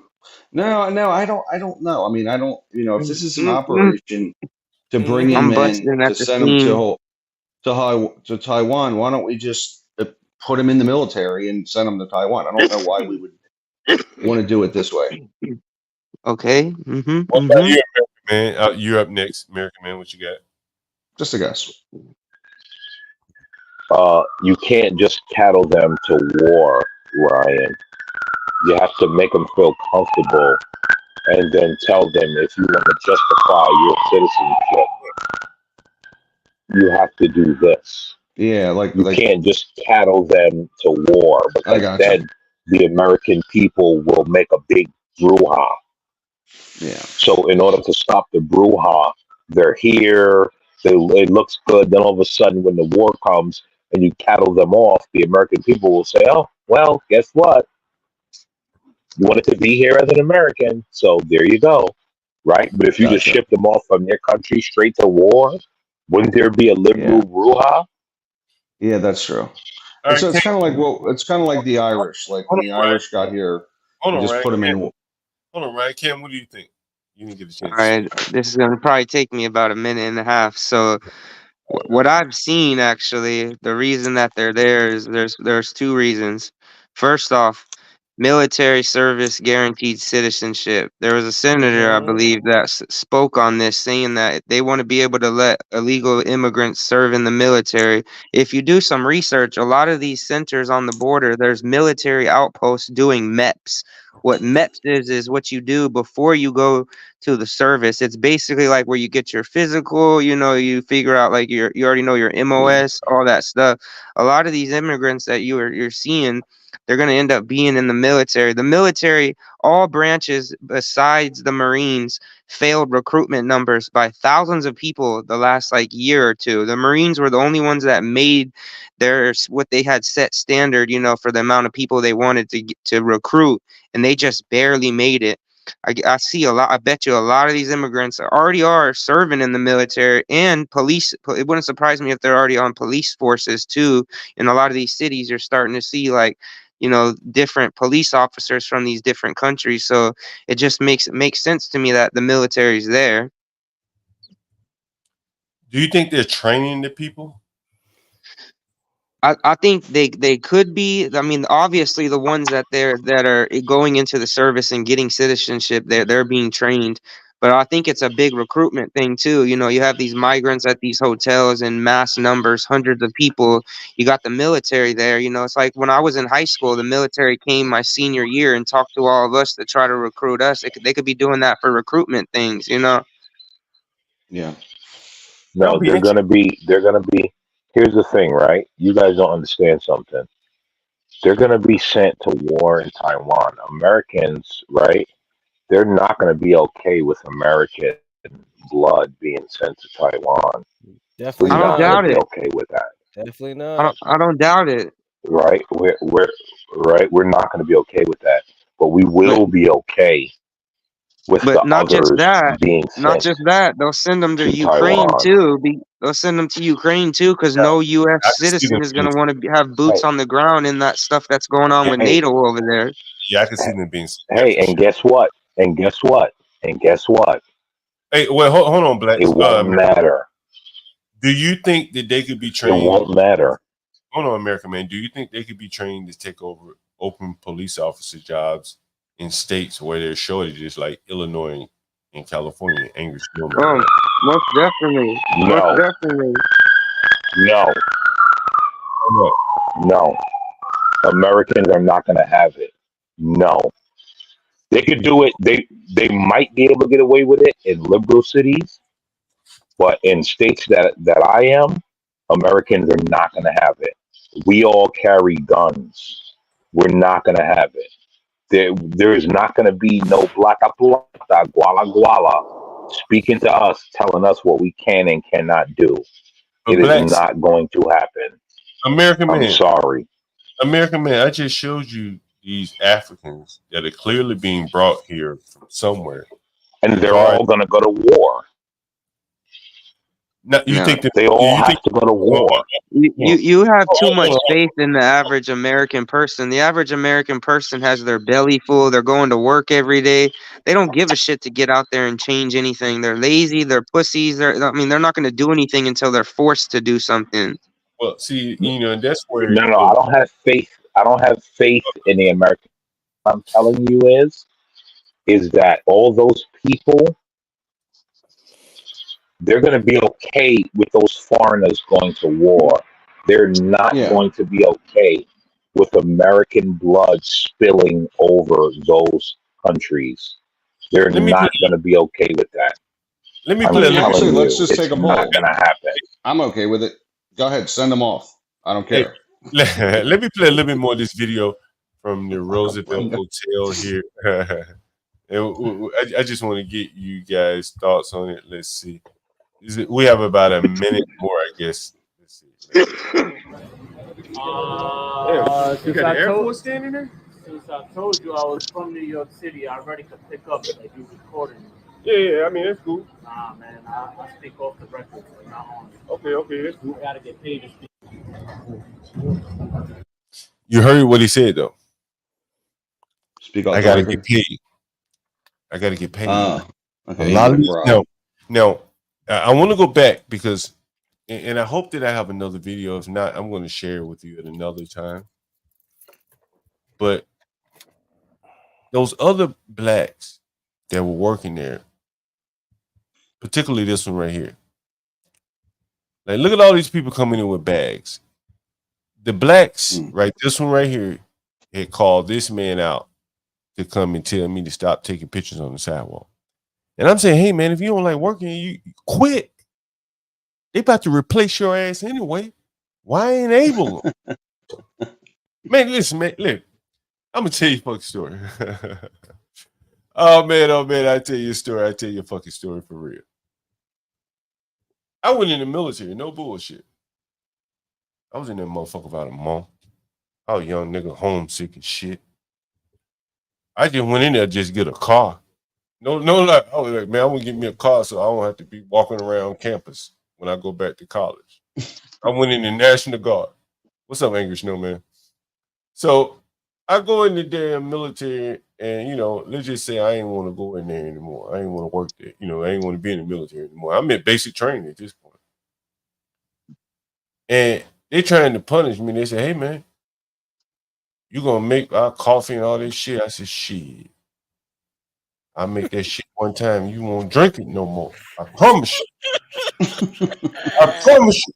I'll make that shit for you one more fucking time. And you'll never drink no more, make no motherfucking coffee for you ever again. And so if I was one of them niggas, let me put them. If I was one of these niggas that were being forced to be the fucking shepherd, because this is an American old nigga right here. If it was me working there, shit, I'd let them bring guns and knives in there. I wouldn't give a damn what they came in there with. John, are you saying you're not a house Negro or some shit? Is that what you're trying to emphasize? I don't know what the hell it would be, but ain't nowhere in hell I would enable my replacement. I ain't going for that shit. Fuck that, right? Fuck these motherfuckers out here working, shepherding these people in and out. The government doing every damn thing for them. Government's giving them little prepaid cards too, where they're taken care of. They get free money and shit. And we got our veterans out here But you sleeping just on the said- fucking cold ground without no fucking food in their bellies. It's all fucked, But man. you just if said ask they're me. not American, John. But John, you just said No. they're not American. Hold on. That big light skinned nigga, he was American. And I don't know if I got it on this clip, but you know what he said to me? He said, man, he said something to the fact, and if I find the clip, I'm going to play it. But you can see he was concerned about me recording. Because I told you they brought out the old security motherfucker, and that son bitch was African. Let me show him to you. That son bitch here, he the enforcer. He African. I asked him, nigga Nigerian. And the other big old black ass nigga, that motherfucker didn't even know where the hell he was from. He was Nigerian too, right? Man, they bring some of the biggest gangster ass Africans they can bring in that'll punk these little weak ass niggas right here. These little weak ass Americans. Right? I'm telling you, right? You crack me up. That big ass gangster ass Nigerian. They got them big old field boys, man. OG landlord or wherever the fuck. Man, listen, I know the way of the world, man. Right? That's what the field boys right there. Them field boys are taking over. That's why they call him to come do the work that they scared to do. Right? They call him. He come out here. Hey man, they don't like you filming me. Hey nigga, quit then. You in a public space, making sure these migrants eat and live good, nigga. That's your job today until they replace your black ass. If you don't like me filming, you quit. Have some honor about your motherfucking. So the guy in the gray shirt you're talking about? You're talking about the guy in the gray shirt? Yeah, that big, right. The one with the motherfucking look like he got a plate on his chest. I gotcha. Okay. That nigga. Yeah, he looked like he's wearing a carrier, John. That nigga Nigerian. That lady's got some nice luggage, bro. She got some nice luggage. Yeah, paid for by the government. When you got $1,000 a month debit card, you can get nice they got free Samsonite too. One of I'm these just songs. saying that. Yeah, man. You telling me she drugged that through Mexico? She drugged that through Mexico. Nah, that's American paid for, man. Paid for by the tax dollars of the U.S. citizens, man. Bro, it was luggage after luggage, just like that. Damn it. Listen, anyone familiar with how you go shopping in New York when you live in New York? You want to go buy a bunch of groceries. Anyone familiar with that? Is American Man still up here? I've tried to avoid New York my entire life at all costs, so I've never been. Yes, New York is pretty shit. Well, when you go shopping in New York, there are like these little collapsible carts. You got 4 wheels. You can wheel it down the street, put your groceries in there. The motherfucker be stealing. Motherfucker be stealing nowadays, so you can't carry bags in the grocery store. And so you can wheel that cart around through the grocery store and check out just like that, right? So you don't even have to have a grocery cart. I think that's how it works. So anyway, I saw one of the migrants, and I may have it on video here, walked in with cases of water, shit, like she done went to Costco. And I'm sitting here looking at these dumbass niggas. Excuse my language, English, no man, Ryan. Hey, I'm used to hearing all you brothers drop the N-bomb. That doesn't bother me. I'm so used to it. I drop it now. Ryan said he's starting to favor the word, man. He likes the word now, man. John has a way with saying. Let me tell you what you got. I like the racism, John. I'm here for your racism, man. Hold on, man. It's not racism, man. Like I just don't understand, man, how they. No, well, John. Don't be bashful. Don't you be bashful. I like it, John. Hold on. Let me hear English, no man. What'd you say, English, no man? No, John doesn't. It is what you have isn't racism. It's pure, unadulterated hatred. That's what you have. Yes, pure hatred. exactly. Yeah, I like it. The way I like he says it. I'm it's here hate. for it. It's real hate. I love it, John. I love it. Like these motherfuckers fire up some like PTSD for you when you start thinking about them, like some trauma that your brain has tried to get you to fucking forget. Bro, you know, it's wild. It's like you do this. Everybody's a psychologist nowadays, man. It's like watching a Vietnam vet have a fucking flashback from when he was getting run down by Charlie and shit. I'm speaking purely out of love. You remind me of Raspberry off of fucking Cheech and Chong's next movie. Hey, I'm speaking purely out of love, man. I promise you, man. Or Strawberry. That was his name, Cousin Strawberry. they don't get it, John. They don't get it. I'm speaking purely out of love, man, because I know where this is. I know you are, man, because that's how I talk about the people that you know what I'm saying. Like this shit really, that's why your hatred is fucking pure and righteous, though, because you love the motherfuckers. Therefore, you hate them too. John's just being honest, man. He's just being brutally honest, and sometimes people can't handle that, man. I'd rather have the brutally honest shit, man. Tell me some shit I don't want to hear than some bullshit. Now, what do you? Do you guys see that? What don't you see right here? What don't you see right here? Ain't no white man disgracing himself. I was gonna say no crackers nowhere. No, ain't no white man gonna do that shit. Hey, we don't call them crackers anymore. We call them honkies, man. Hey, dude, I will refer to my people however the fuck I feel like referring to my people. Sir. Honkies, man. Honkies. Respectfully, that's the new lingo. Sun runners. No age. Sun runners. I ain't never heard that one before. Sun runner. I heard funny that stuff as from shit, CT man. shit and all this crap. Sun runner. What? Hold on, no. I gotta be fair. Right? There's no black Americans there. What you see is a bunch of immigrants. No, they boy right what here. What you see is a bunch of immigrants. You pointed that out to be a bunch of immigrants. No. Just because it's not black skin, you pointed them out. Very few Mexicans. When you heard them talking, none of them were black Americans, or what so-called whatever black Americans are. Because I don't even know what the fuck that is. Hold on, man. Hold on, American man. One at a time, right? So let me go back to the video, and I'm going to see if I can show you. They calling me? They calling me? They calling me? Now that one right there, that little thing, that was America. I bet you, or Caribbean. You sure? I ain't sure. Hold on, Black American. Listen to the video. Fuck, I can't hear a thing, man, because this dude won't shut the fuck up. Hold on, American man. Hold on. Everybody be quiet. Hold on. They calling me? They calling me? They calling me? Oh shit, this is wrong video. Let's see. Yeah, I don't know who the fuck. Running their mouth talking about this. Hey, look at this family. Like, look, come on, man. We ain't gonna do that. Hey, look at this. He just run his fucking mouth. Oh, come on. We gonna do that? We ain't gonna do what? I don't know who that piece of shit running his mouth. Hold on. I don't know who the fuck you're talking to. You better check yourself, man. You've been running your fucking mouth this whole time. Shut the fuck up. Shut up. Shut up. You ain't gonna do shit. You ain't gonna do shit. You ain't. Come on, guys. We better than that, right? Don't make me put you backstage. I don't like doing this shit, so I'm gonna bring you back up. and we ain't gonna do that. You guys over it now, right? Sure you are. All right.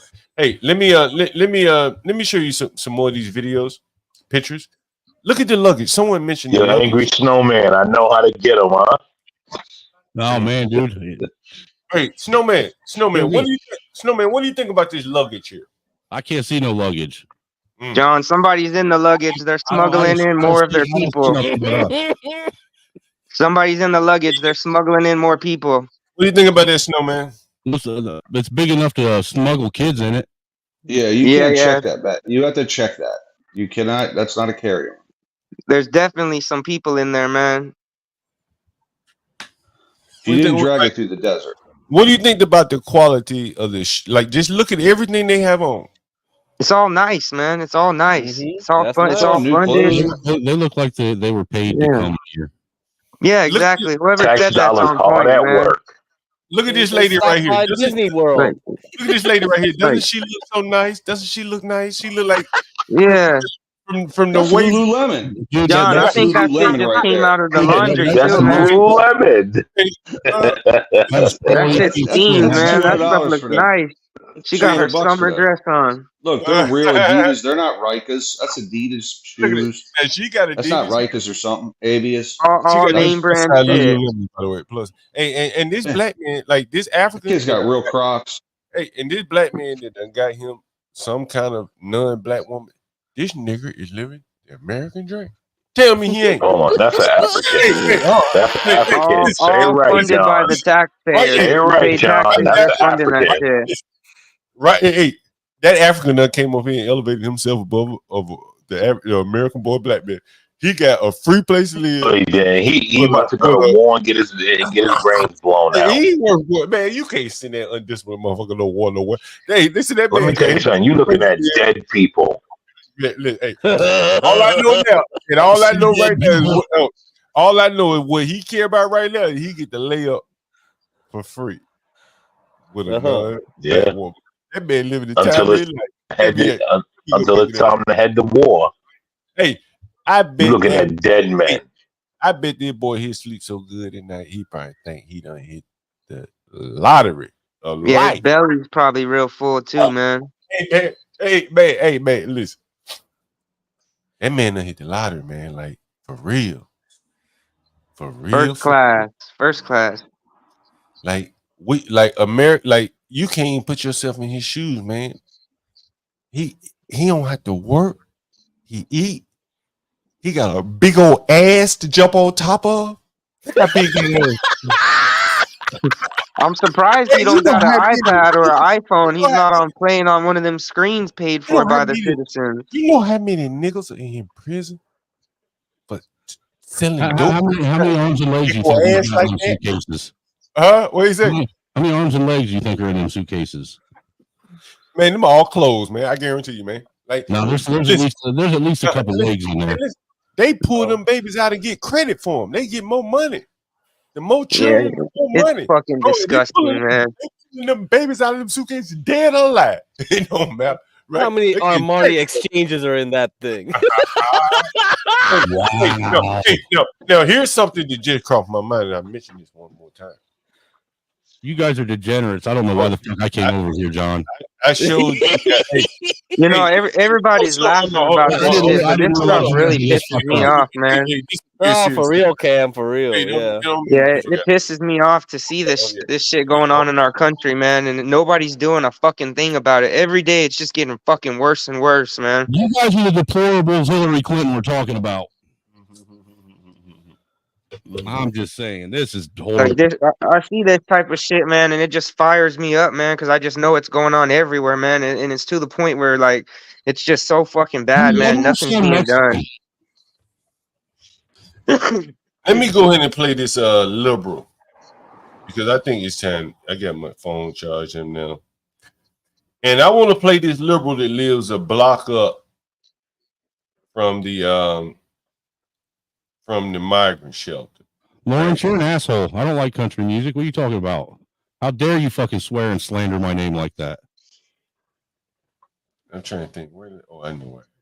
I only listen to drill rap because I need my fucking brain scrambled. Mm-hmm. A lot of these migrant men you seeing are walking dead men. I don't know why you said that. Good. Fill the streets with them, man. We already Let it be we known, already man. told you why. They're gonna die in Taiwan. A lot of them are gonna die in Taiwan.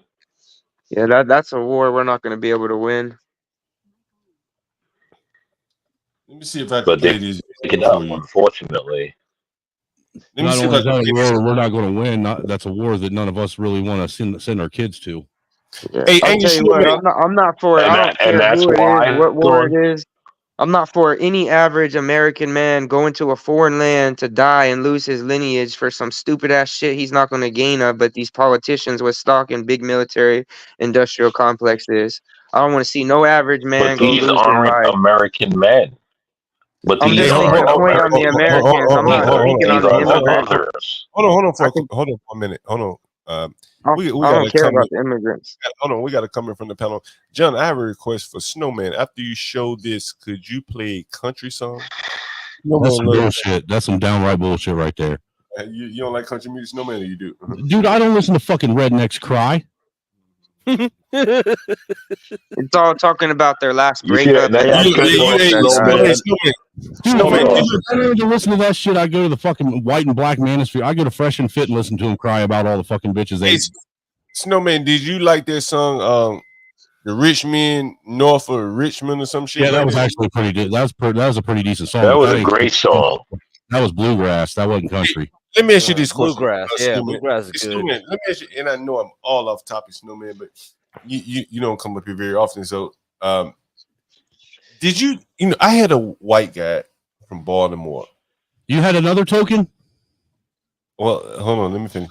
Real blue collar white guy, and I mean, like when I say blue collar, like a hand tool working white guy. You know what a hand tool shit like that, right? Yep. Right.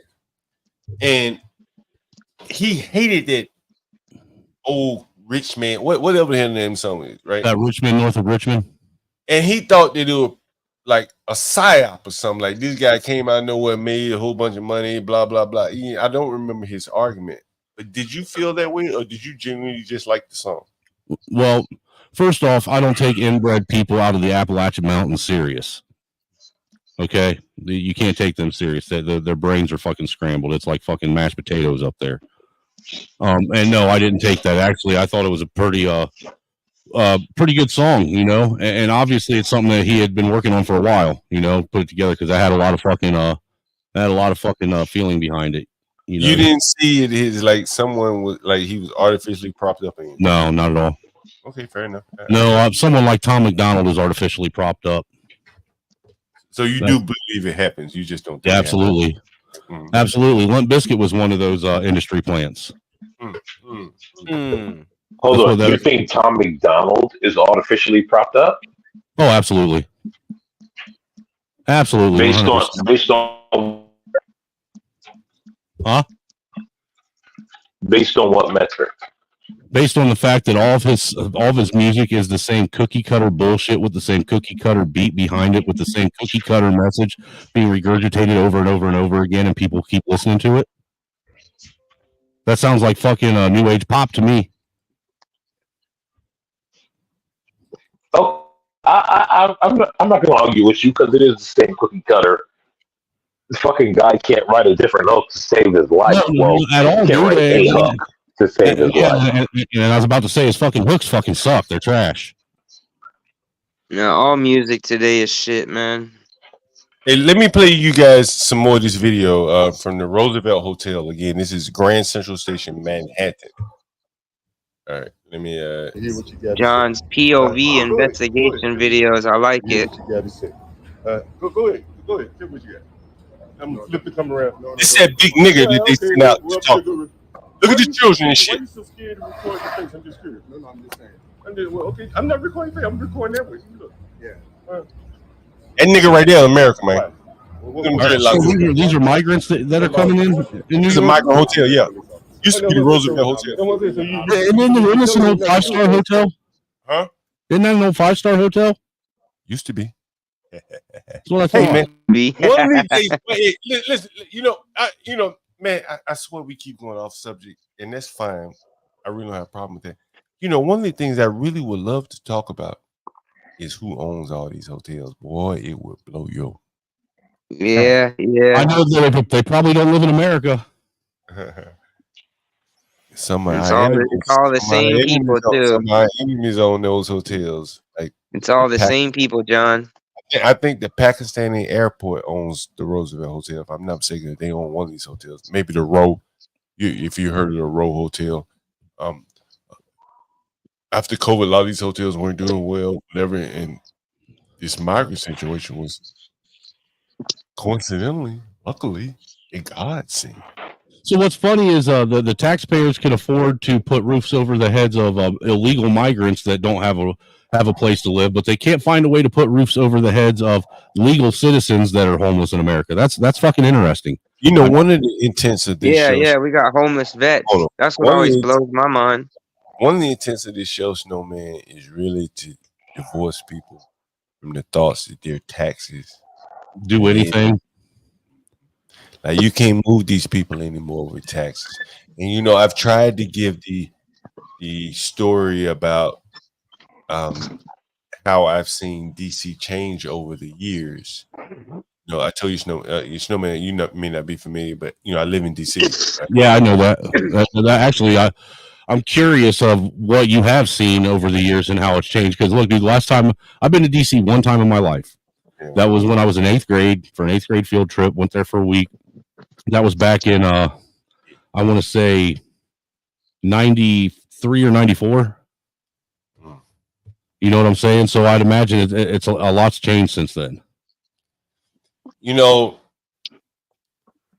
how can I say this? And even then, man, when we went there, the city was Washington D.C. itself wasn't a very clean city. It was dirty and it had a bunch of fucking bums everywhere. And even then, man, you know, John, you know what I'd like to see you cover, which is on topic, is these NGOs and the money moving through them to do this immigrant shit. Hey, man, hey, hold on. I was in New York, and so I caught the train down, right? Mm-hmm. And so when you coming into DC, man, you are seeing money on top of money. All brand new buildings within the last 10 years. And I've worked all over the city, man, as a software developer. And I used to work more or less in nonprofit role for a while. And there are several nonprofit roles with what Cam the King is talking about. And so when you're coming into Union Station, you think about it as a train hub, right? And so I showed you how the train hub outside of Manhattan looks, Grand Central Station, the migrants. But in DC, like, bro, you're right at the Capitol.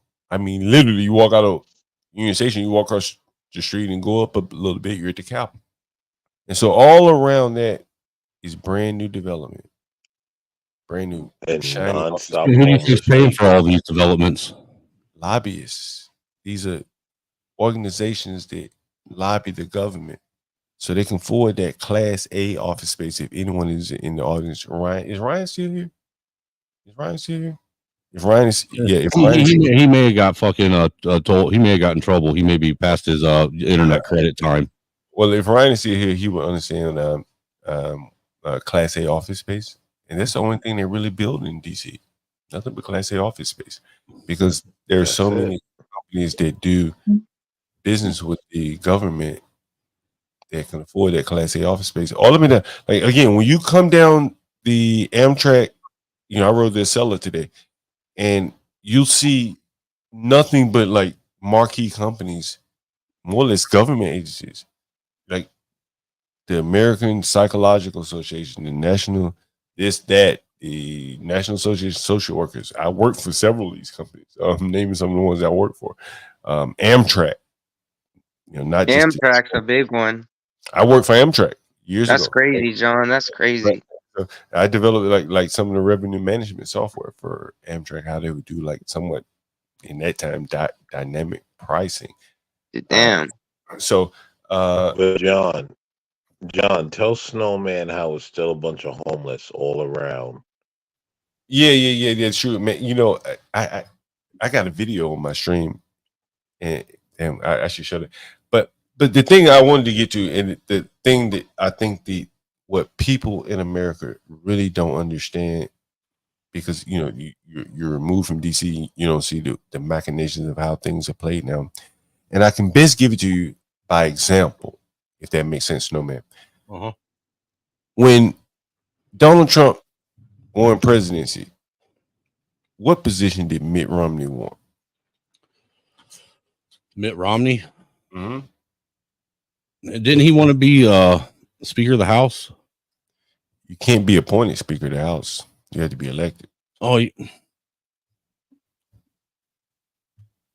I have no idea, dude. I'm stumped. All right, fair enough. When Donald Trump won the election, Mitt Romney wanted to be Secretary of State. Okay. Right. Mitt Romney's a fucking moron. He doesn't need to be Secretary of fucking nothing. Okay, fair enough. This is not about him per se. His pursuits, right? Well, Mitt Romney started out his career in Ohio and then fucked up in Ohio and went to wherever he is now. When Obama won presidency, Hillary Clinton could say, "Hey, man, make me the VP." But what did she say? What did she want to be? What did she want to be? Oh, she wanted to be Secretary of State, didn't she? Right. So Mitt Romney wanted to be Secretary of State. Hillary Clinton wanted to be Secretary of State. One could say Anthony Blinken is more important than anybody else in the Biden administration, right? Right. What is his position? Secretary of State. Secretary of State pretty much has to deal with all of our foreign affairs. You know, that they have the final say on when like a drone strike or something happens. You get in there now. Let me. I'm. A lot of times people say, "Man, you never give a straight answer," and a lot of times shit ain't straight. So you're a very intelligent man, and you can kind of draw a connection. And I'm gonna weave around, but I'm gonna give you the story. So one of the things I think is important, if I show you a map of DC, right, and so it'll make more sense to what I'm talking about, right? So. Let's see. Share this tab. And let me say this wise way. If you've ever driven around DC, it's kind of one of the most confusing. It's really weird. If you've ever actually been around DC and like moved around DC, it's really, are you saying it's like it's not easy. Is it laid out like a maze? Is that what you're saying? Yeah, like it's not like the rest of our cities, how like every street. No, it was well designed that way on purpose. It's really weird. Like DC's a free weird Masonic place. layout, man. There we go. Cam's right. Let me give you the example of what's going on in place. Right. There's some history in it, man. Mm-hmm. Let me tell you guys a story. I used to work at the World Bank, and I'm going to see if I'm sorry. I said, "Oh shit!" And I developed 3 of the sites. I've shown you guys before. 3 of the sites at the World Bank, and so this is the World Bank area right here. Right. This is the World Bank is like 20. Fuck, man. Right now, this is like the World Bank. What you understand? Like this is Foggy Bottom GW. This is you know what you gotta share it. You gotta share it, John. You should not share something. I am sorry. Damn, I am so sorry. All right. Show us. There we go. Here we go. So I'm going to explain to you, like, in a roundabout way of like why things are the way they are. So I told you about Mitt Romney, Hillary Clinton, blah blah blah, Anthony Blinken, blah blah blah. So when I was working at the World Bank, which is 20th and M, so let's just say K, it's KLM. The streets going alphabetical order, so that's about right in here. I think 20th and L, so right here. Mm-hmm. This is money, right? Like the proximity to the White House. The closer you are to the White House, the more money you get, right? Mm-hmm. Well, the State Department is in here, right? The State Department. And here where I don't see nothing. I don't see a mouse or nothing. Yeah, that's what I don't either, John. When you keep saying here, I'm trying to figure out what you're talking about. Okay, so you see Foggy Bottom. You see this? Yeah. Mm-hmm. If you Google like the CIA and Foggy Bottom or GW is a university. Mm-hmm. You see there are connections with them. Right. When I worked at World Bank, and the World Bank is like 20th and L. So this is 19, so it's like 20th K. No, it's like 20th. It's like right here. Right, somewhere right in here, the World Bank. Mm-hmm. Mm-hmm. In fact, I'll look it up. I'll pull it up. Hey John, like when I use my laptop and stuff, I blow up my mouse size and I turn it black. Yeah, because it's kind of small on the screen. Yeah, you got to blow up your cursor size in the How do I do that? System settings and all that stuff. But Okay, it's gonna take time here from here. Yeah. Let me take it. Hey man, he's an IT guy. He writes program. He should be able to find this shit with no problem at all. He can find it. Yeah, I just did it. Yeah, I just found it. It's all good. It's just small. I mean, we can follow along. It's tiny. Scroll. Let's see. Mouse size. Where is it? Oh, I see it right here. All right. Okay, you got it. All right. I mean, all right. So look, this whole area, right in DC, like you see, like look, the World Bank. Yeah, I the see World Bank, right? Mm-hmm. Georgetown. Like, go back and Google like all the drops and shit that the CIA does. Has done where they call up Robin Harrison and all those people. All this shit happens right in here. All of it. Where they leave some shit under a park bench or something. All right here. Look, it's right in the White House is like right. Where's the White House? Right, White House is right in here somewhere. There's the Capitol. It's the green square, right? The green square right there. It is the White House right here. So right again, here, so I was working at the World Bank once, right? And it was a Chinese woman working there. She was going to GW, and at that time, GW was about $60,000 a year. It was the most expensive school in the country. She was going there for event planning. She was getting a master's degree. I said, damn, you came all the way from China to learn how to plan weddings? And you paying $1,000 a year? You get a master's degree in that bullshit? You're a dick for saying it like that, dude. That's like them ginger study degrees, man. But that's why if you're trying to get in the CIA, you're trying to get in the State Department, you got to pay up. All right. Live there, Georgetown, GW. I just showed you the map. Let me show it to you again. And so I think America has really, all the corruption is going overseas. Where was Hunter Biden getting the millions of dollars that he got? Burisma. What was that? Ukraine. That's not in America. We have so many accounting and he was tied to foreign investments in China too. Right. Well, again, this is my point. If you start to commit fraud in America, let's say it used to be like the Department of Transportation, where if you wanted to dole out a bunch of contracts and you wanted to, use your muscle, you could be the head of the Department of Transportation. Nowadays, they'll put a black guy in charge of that shit because the big money. Well, does anyone remember Hillary Clinton having that server? She was doing that shit because she's running a full-on operation. Yeah, remember she had it acid wash so nobody could find out what she was doing with it. Right. Nothing ever happens to these people when they do shit like this either, man. That's the thing. All that Libby. Well, that's because they claim that everything they do is within the halls of Congress and they have immunity doing it there. Yeah, the thing is, as I say, disgusting. The bigger point that I want to make is, the things that you see and why they don't make sense to you is that I want to explain to you why they do make sense. If you look at it from the other point of view, and that these people no longer serve us and they serve themselves, they're enriching themselves with the migrant crisis. Cam, you mentioned the NGOs, and I talked to you about as you come into DC, man. I was on the train and people were taking pictures of how nice it looked, all the brand new apartment buildings and Class A office space. DC's from all the bullshit. That shit's all just going to end up being housing for illegals. Yeah. Well, that's why I like what you, John, you're talking about this shit. I mean, it never made sense to me how these people that are politicians, they got $150,000, $250,000 salaries, and they got multi-million-dollar homes. They're millionaires. They got nothing but money. It's all fucked, man. Because they're allowed to practice insider trading, sir.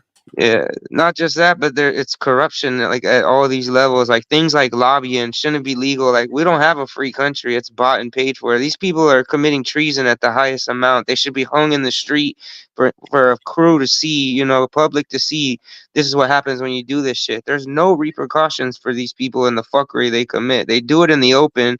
People don't give a shit. Hey, Kamala Harris, I did not say all that fucking horrible shit he just said about wanting to hang people from the gallows. Please, my name is on enough lists. Strike my name from whatever list you're I'm putting talking in. about Minecraft, man. I'm talking about Minecraft. We're talking about video games. Hey, John has a gaming channel.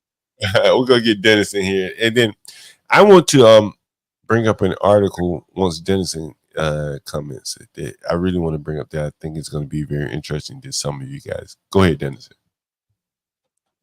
Well, all I heard was you talking about the layout of Washington, D.C. and how the money centers around the Capitol building. Is this the extent to what you guys are talking about? Well, you know, we were talking about how the I was summing up is that the interests of America are no longer being served. American citizens no longer being served by, you know, politicians. And I explained that by saying the money in the country, in the government, is primarily centered around international money. Hence Burisma, China, all this kind of corruption that you hear, Libya during Hillary Clinton's time. And so when the aspiring politicians, the Mitt Romneys, the Hillary Clintons, they don't want to work on anything national. They don't want to solve any problems domestic. They want to go international where they can steal without the accountability. If you would probably to extrapolate that to the Ukraine war, there's probably a bigger reason why they're fighting over there, and there's probably money and graft and corruption. Resources, the soil over there, it's so rich, man. Well, the contracts and things like that. The reason why they want to go to war oftentimes is because of the money that they make. And I think that at this point in time in America, the politicians are more in line with getting wealthy internationally than by getting a vig of the contracts by rebuilding America. Definitely. So there's been somewhat of a detachment between our tax dollars and what we expect or what we get from our tax dollars. So, you know, when you hear people say, you know, my taxes, look how much money we spend on migrants. Where did that money come from? Like, we need to stop talking about taxes. You know, well, that's why we're like 36 or 38 trillion dollars in debt the last time I checked, and it just goes up every minute we sit here. The fact they've gotten that deep in debt and nothing has happened shows you that they have bigger plans or you know, something else that is allowing them to keep it afloat. Get Crack talks about the milkshake theory. That very well could be playing a part in that. You know, everyone is basically desiring dollars some way where, you know, it's benefiting America, and the amount of the debt doesn't matter. Get Crack can probably speak on that a little bit better than I can. But anyway, Dennison, did I catch you up? Did you want to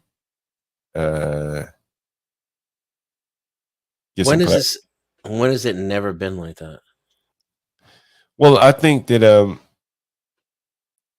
it has become more like acute in the sense that, you know, as I told you that, you know, I think when I noticed that Hillary Clinton, Mitt Romney, Blinken, you have three people in succession that have had more power than almost anyone else in the government. Hillary Clinton ran her own fiefdom. Blinken, to a lesser extent, is doing the same thing.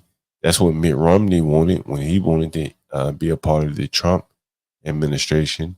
And I think if that is where the politicians desire because of the power, that's clearly where the money is going. And I think it is becoming more and more apparent today. Um, when Obama became president, did he have any international connections to money that was as visible as Burisma? No. Um, Ronald Reagan, not really. I don't, not that anyone would remember. As I say, when I first moved to DC, it was an achievement to be the first black Department of Transportation, because that's where you could skim a lot off the top in terms of help building roads and things like that in America. I don't think that's the interest of the government anymore, improving America, because everyone desires to be in the State Department where they can really go get rich. America is all about exportation. Well, we have. Exportation of our resources, exportation of our tax base. Well, we're more invested in foreign nations and propping them up than ourselves. Like, we absolutely come last always as the citizens, man. That's just the brutal truth of it. Isn't Well, that by design? Well, what I think is that, you ever heard of like a get crack? You've heard of like life cycles, and I'm sure Dennison you've heard as well, like a business life cycle or something like that. You heard of that? Right. Yeah. And where at some point you don't invest in the business anymore. You just more or Yep. less, well, what is that called? I forget what it's called. Yeah, And I I know think what you're talking about. It's in a book somewhere. There's a lot that people talk about that. Yeah. right, and I think that's kind of where America is right now, where the people who are in Mm-hmm. charge look at it and say, I'm just gonna get what I can get. Right. And the Exactly. most money. It's all coming down, and they're trying to, take care of themselves as much as they can. Is what you're saying? Yeah, and like, are there any benefits in building the roads in America? Hell no, they've already pretty much Yeah, Jimmy it's a rigged. growth. It's a growth thing. They know that the growth engine is sputtering, and they're like, it's not worth it to try to it's like people who jump ship to startup. They're like, I'm leaving. I'm gonna go do my own thing now. And I Is think that go ahead. I mean, does it have to be that way? Could politicians not? I mean, isn't there plenty of America left to grift? I think there's much more without the accountability, or without the threat of being audited. Someone writing a newspaper article about you. You think about how many newspapers have cut their international staff down. They probably, most of them don't even have it anymore. And so if you're committing international fraud or fraud in another country, the Washington Post probably doesn't have a reporter in that country reporting on that. So how would, and if the government's up with it, who would ever know? So that's what I think is the biggest contributor to it, is that there's just no more reporting of it. So how would you find out? Maybe some domestic reporting, you could easily track that down. Someone may buy a house, he has a bank account somewhere, Bank of America, blah blah blah. But if the money is offshore, and things like that, it's much harder to It track. ends up being a bunch of untrackable emails from John, what's his name, that gets rid, and then he loses his job after he reports on it.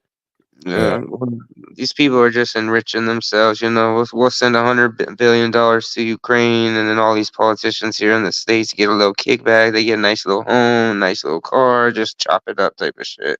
So how do we benefit from this? Do we buy land in Ukraine?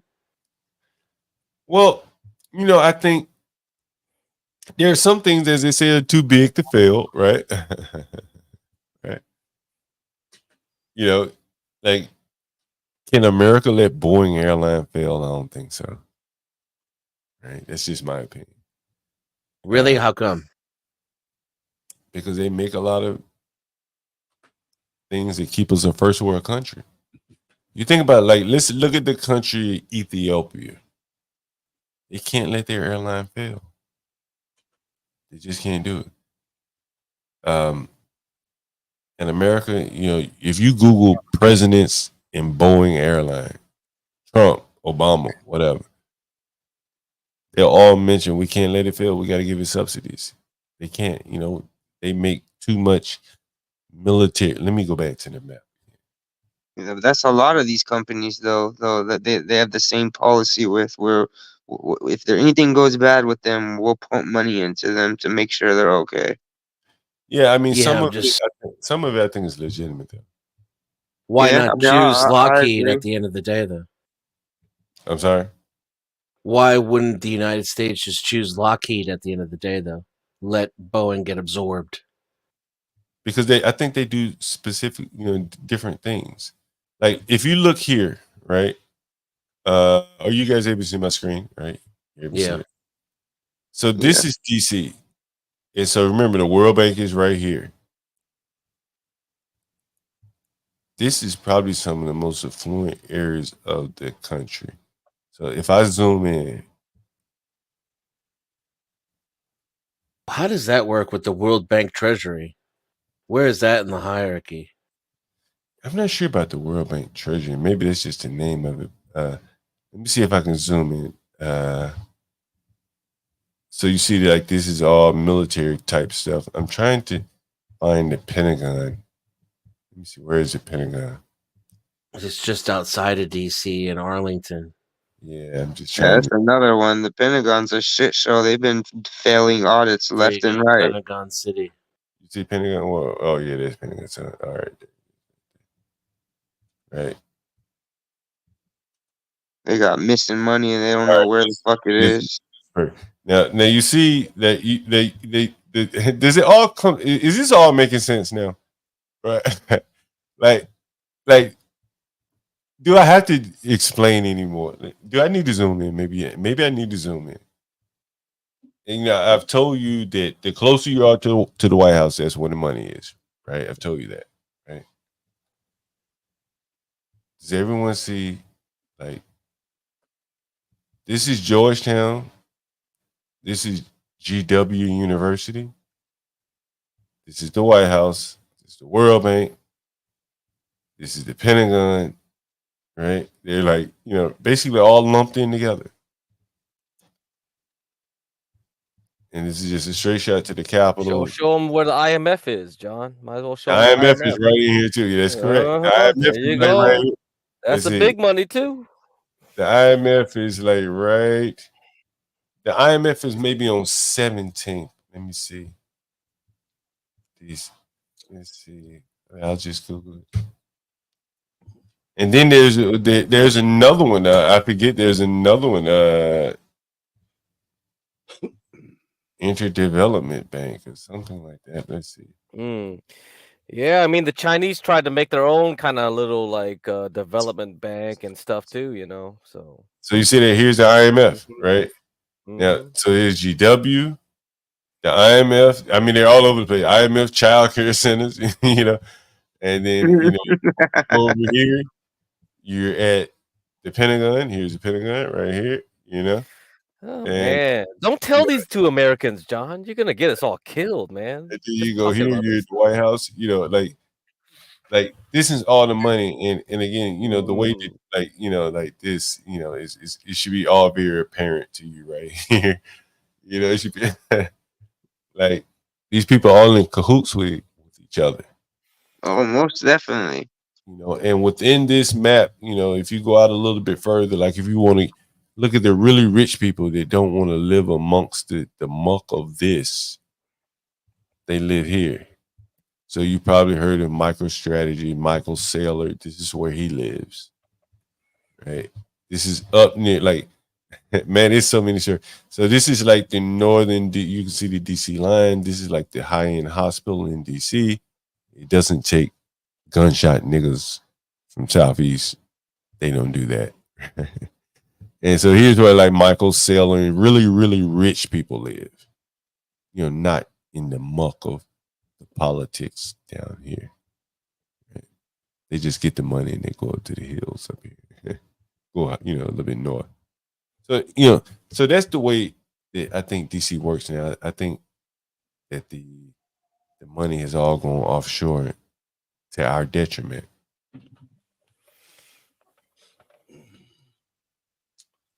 How do we benefit from that? We don't. Not at all. Well, here's one of the things that I think it is interesting. And I talk about it all the time. The poor people are going to be very well taken care of. Yes, the middle class is getting fucked.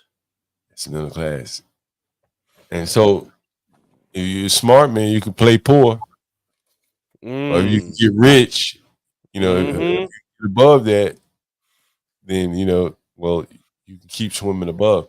I just think that a lot of people are going to have a hard time swimming above with their American habits, right? We're already seeing that, though. It seems like in my lifetime, I've just been watching the middle class shrink and shrink and shrink and shrink. Yeah, they can't swim ahead of it, right? Like, as I keep saying to people, there are 4,000 people in their shelter, but as sooner or later, those men are swinging their dicks. They're gonna have babies, right? Damn. Those are the brass tacks. Shit. Hey, what you want me to write a nursery rhyme? That's what's gonna happen, right? And so then they're gonna have to move to a bigger shelter, right? And the people in the shelter, in the family shelters, as I told you about, they're gonna have children, and then now they're gonna need a bigger place. And so now the government's gonna have to push those people out of the shelters into the to the streets. General housing. No, to the general housing. They're gonna put them in the streets. You watch. No. No, they won't, man. New York City has a right to shelter law. They can't put them on the street. That's why they keep having to co-op with building owner after building owner to keep them housed because of the law. Now, very few New Yorkers have ever taken advantage of the right to shelter law. But just so happened this law coincidentally was on the books when all these migrants came. It's almost like the cloud pivot. So if I ever go homeless, all I gotta do is move to New York, and I'll have a house. Well, now there's no more room. Sorry. I'll sneak in. I've been there the whole time. Nobody's. I'm honestly tired of paying property taxes. This is starting to sound kind of good to me, man. Free living shit. Hey, I want to play you guys before we get out of here. I want to play you guys this damn stupid liberal a block up from the migrant shelter where there are 4,000 people living there. And on his corner, if anyone's familiar with New York, there's a park built by the city. Again, New York, the people, you look at parks like an extension of their home, like an extension of their home. And so here's this park built by New York City. And migrants are outside of the park all over it, drinking, smoking, chilling. I've seen news reports of that. Yeah. And this is in a high-end neighborhood, but the city is hidden it by putting it down in an industrial area. And I'm going to show you I'm going to play the audio of a yuppie liberal reporter in New York City. A yuppie liberal reporter in New York. I don't believe those exist there. Hey, but listen, Angry Snowman, when I play this audio, you're gonna say, man, these people. Yes, it reminds me of Camp of the Saints. You ever heard of Camp of the Saints, Angry Snowman? No, not right off the top of my head. All right, let me go ahead and play this. You guys ready? This is the audio. Let me turn it. All right. Yeah, when we were talking to the police were talking about how is this a nice neighborhood? Look how nice this neighborhood. Look how nice this neighborhood to have that kind of shelter down there. What do you think it costs to live in this neighborhood? Easily. I mean, like for rent. What do you think it costs to rent in this neighborhood? Like $4,000 or $5,000. I can get wet, but I gotta go to work. I need that water. It's hot out here. Have you seen that migrant shelter down there? Well, what do you think about it? What do you think about it? You wish it was smaller. It's gotta be smaller. How much smaller would you like it to be? 10 times smaller. 10 times smaller. 4,000 people. But where do those people? So you only want 400 people there? That'd be fine. Did you hear that? Yes. He wants something to be 10 times smaller? Yeah. He said, there's 4,000 people down there. I'd be cool if it was just 400 nickels. They about to make the ghetto more ghetto. Hey, hold on for a minute. I gotta give me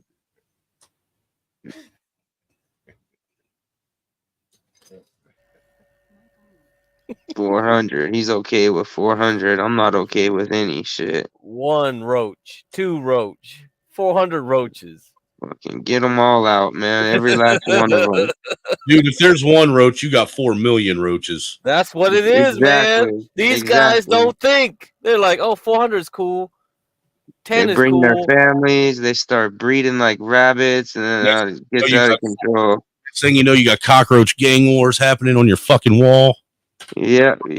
I like the way this guy's thinking. He almost seems like he's on the same page as me with this shit. I hate this shit. It's fucking disgusting, man. But you see what we're up against, right? It's something Yeah. people say, hey man, like 4,000 is too many, but I'll take 400 third world motherfuckers. Right? Like, I'll take that. Even though I paid 2,000 over to, and he was lying about his rent, he probably paid much more than that. Because again, I'm showing you the rent a block up from the migrant shelter.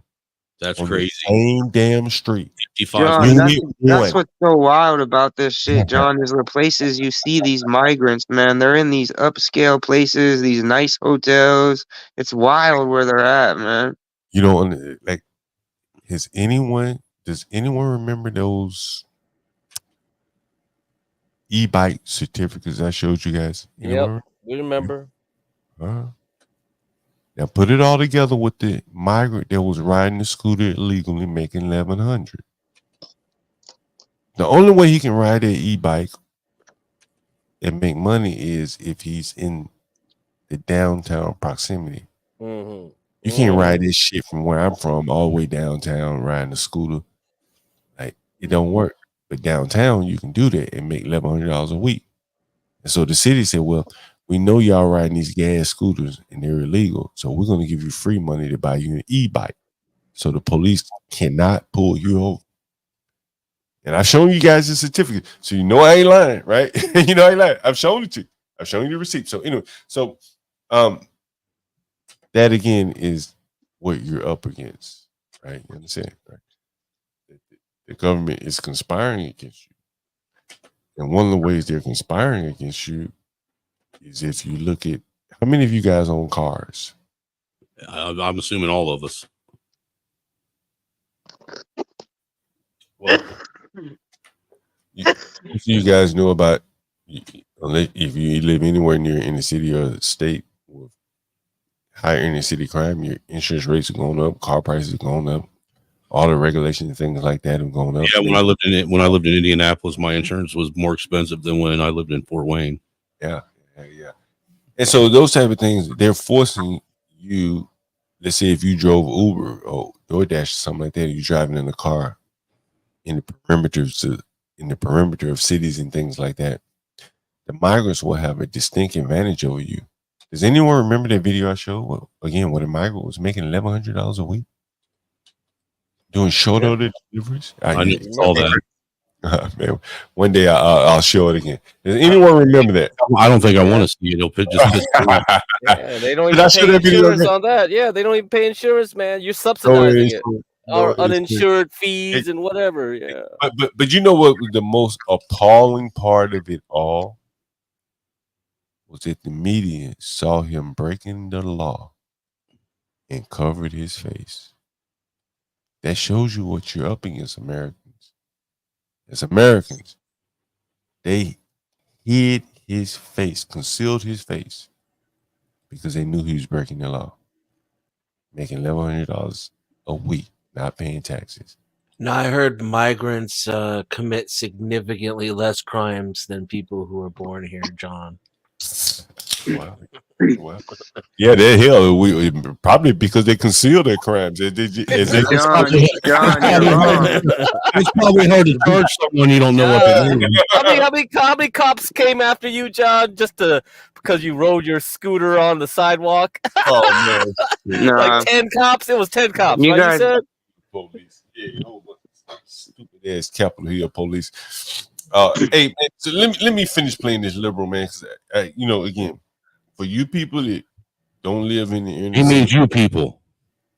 No, for the people that don't live in the inner cities and don't understand how hardcore this liberalism is. Again, this guy lives a block up on Hall Street in Brooklyn. I'm showing you what a 1-bedroom apartment costs. That shit's insane. Fucking insane. Angry Snowman, did you get a chance to see the building that these fucking migrants live in? No, I don't think so. Is it worth me showing that building that he live in? Are you trying to piss me off? Is it Snowman? It's a brand new building. Oh, that means it'll fall apart within a couple of years then. But before it fall apart, there will be some people in New York that will pay $4,000 or $5,000. Look, again, a block, and it's closer to the water. It's like a block from the water. Also, they're going to try and contaminate a river now too. Oh, they're treating them nice, man. They got that bayfront property, man. That's nice. Hey, so let me play this damn liberal.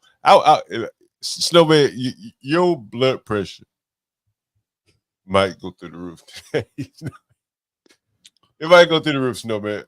Yeah, I'll be here for it, Snowman. Well, at least you'll be online. We can come to your rescue. Yeah, you can talk me through it.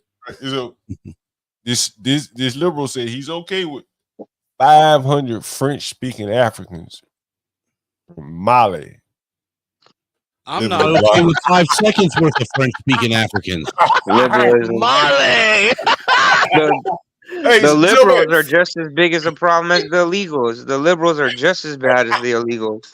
No man, what would you think if 400 Mali niggas? Dude, I'm gonna sit on top of dude, I'm sitting on top of my pole barn with my AR and picking them off. Snowman, damn. Did you see the military in that damn shelter, Snowman? I did. We really securing the like. That's what I came up here on. You guys were talking about that right there, man. Snowman, have you ever heard about? You ever listen to Michael Savage, Snowman? I'll be honest with you, man. I try not to listen to a whole lot of anybody anymore. Yeah. He's an older guy. He's about 80 years old. I don't care how old they are, man, or how young they are. I try not to listen to a whole lot of anybody, man. All this shit's fucking propaganda being bought and paid for. I hear you. I'm with you, Snowman. I pick and choose. Dude, I stopped. Dude, I'm telling you, John, when I stopped watching mainstream television, fucking 7 years ago, that was probably the best decision I ever made for myself. Man, I don't even have a TV in my house, man. It's all bullshit, dude. Dude, my TVs are used for computer monitors. Yeah. Snowman, I don't have one. Snowman, Cam, Crack, man, I tell you, man, I probably have at least 50 TVs. A nigga stole a TV from me. Did I tell you guys? I told you guys about it. A nigga stole a TV from me. I ain't even do shit, right? No, you did mention that. Don't, that's crazy, though. 50 TVs, John. Because in all my places, you know what I'm saying? If I would count them all up, it's probably 50 TVs, give or take, right? But I don't watch one. Hell, I got one behind me, man. I don't even know how to cut it off. He said, I don't even know how to cut it off. Where's your remote control? 24/7. I haven't watched mainstream news or any of that bullshit in probably close to 10 years, man. I only look at independent media, like that redacted news I dropped earlier. That's probably one of the best independent medias I've come across in the last 15 to 20 years. They're brutally honest, even when they shouldn't be. I like redacted. Hey, I gotta check that redacted. Hey, let me go ahead and play this damn liberal. I've been holding off long enough. Yeah, I'm trying to see this, John. You've been saying you're gonna play it like 9 times. What he's doing is he's holding it hostage to try and keep us around a little longer, get his watch hours up. Nah. I'm down to just bullshit, John. I'll bullshit with you, John. I'm just sitting in this hotel room, man. This is keeping me busy. Man, I promise you, I promise you, I don't do any of that watch hour shit. You know how it goes, Snowman. I do like talking though. Here we go. 400 people would be fine. Yeah, 500 people. How is it people? Do you own this place? Town I used to live in. Do you own this place? No. If you, what's the general amount of rent around here? Full range. Such a range. Do you pay more or less than 2,000? Right around. And what do you feel like these people living down here for free? Right. I mean, people making all the money here, the people who own the buildings. Here, tell her to come back in. Yeah. People who own the buildings. What do you think about it? $45 million. Yeah. What do you think about it? Yeah. It's welfare for rich people. Yeah. But it's hurting you too because you had to pay rent while they don't have to pay. Hey, would you like to? Come on. Hey, would you like to come on my stream? It's made a big. Yeah. No, I can't. I'm a reporter. I can't. What? It'd be anonymous. No, it'd be anonymous. I have my face. No. You just come. You log on. You don't have to. You can even call in. But I do a stream once a week. You have businessmen and things like that on there. You can be totally anonymous. I love talking to you, but I can't go on. Yeah, you can be totally anonymous. You can just tell us all that. I'm just swamped right now. Yeah. But what do you okay with this? If just not too many. Yeah, it's not the fact that they're here. It's not a lot of yeah. It's the fact that there's 4,000. It's not the fact that they're here. That's a problem. These the fuck it ain't are fucking insane. You're not gonna vote your way out of it, man. Fucking retards, man. Fucking retards. God bless the people. And this was clearly an intelligent man. He's a reporter. He has an ability to use words to make a living. Intelligent man, what the fuck? So what I'm saying, what I'm saying, he has the ability to make a living putting pen in the paper. That's not stupid. He ain't like throwing bricks over a wall. He said he'd be okay with 500 Mali, French, and African. Yeah, then he doesn't realize what those 500 people will produce, the lineage they will have, the family they'll bring over here. Nobody seems to realize that shit. And I know that he's looking at the part that he can no longer go to. And he's That's like fucking crazy. Like it's like the most amazing thing ever. Like these people are truly insane. Like that's what I'm saying. And you're saying he's intelligent. They're just stupid, man. Like it's crazy. You be smart and still be insane, And I think that this guy is fucking insane. Like it's like a mental illness. Like maybe he said that to me because I'm black. And if he were talking to some of his friends, he would be, I hate those people. Hey, Snowman Denizen, I don't know if you saw this, guys. What did you think about this? Hey, I don't know what that is. You need to assimilate if you can't understand what's going on. Because how the hell are you going to respond to crime if you can't read? Denizen, read that for me. Recompensa hasta $3,500. It's a reward. Looking for Don Julio. Don Julio sold por información con respecto a un homicidio. Read that for me. What they say? Anybody in the chat knows. Reward offered $3,500 for information with respect to a homicide. Okay. Homicidio. Hey man, listen, there was no English version. Not on the other side. There was no English version. Why would there be? They're just so English people. Do you know what this is? English? What's that? English? Hey, listen, no American need to even comment because you probably don't know the person. Hey, they're gonna have their own damn criminal area of a this might be why the military is there. In something street. They got their own hotline. Calle is not called. It's street, bro. Street. Calle is street. I can't believe we won't get any prank calls. Anybody get crap? Put the phone number in the chat. Phone number. We need. Hey, no one's been calling. No one's been calling. All these damn migrants with these smartphones. Now one of them will call in, man. Come put your bling hotline on. Put your bling on. Call. John, they're too busy spending that $1,100 they get on that prepaid card. They're out shoe shopping right now. Hey, John, you need to put it on the banner. You know what I mean? You got to put the banner underneath and put like the call number and all that shit. Yeah. We need a migrant. They probably a lot of people don't even read the chats anymore. That's how these people are. They're like, what's a chat? Yeah, short attention span, man. You got Let me see if I can let me see if we can get us a migrant. So what are the people doing? Get a migrant call. You gotta offer something for free, John. You got a free room to call in, man. Oh, that's how it works. Yeah, put them ads in. Yeah, make them call in. Jorge from 29th, I got a spot for you and your whole family lineage. Come with all John's got a 29 of week's worth. them. John has got a week's worth of free work. Yeah. Go to. That's where I always go to find them. I'm gonna put Margaret and Trucker Calling. We might as well extend this to Trucker Calling. All right. You crazy? Margaret's and Truckers. Margaret's and Truckers. Migrants and truckers. Calling.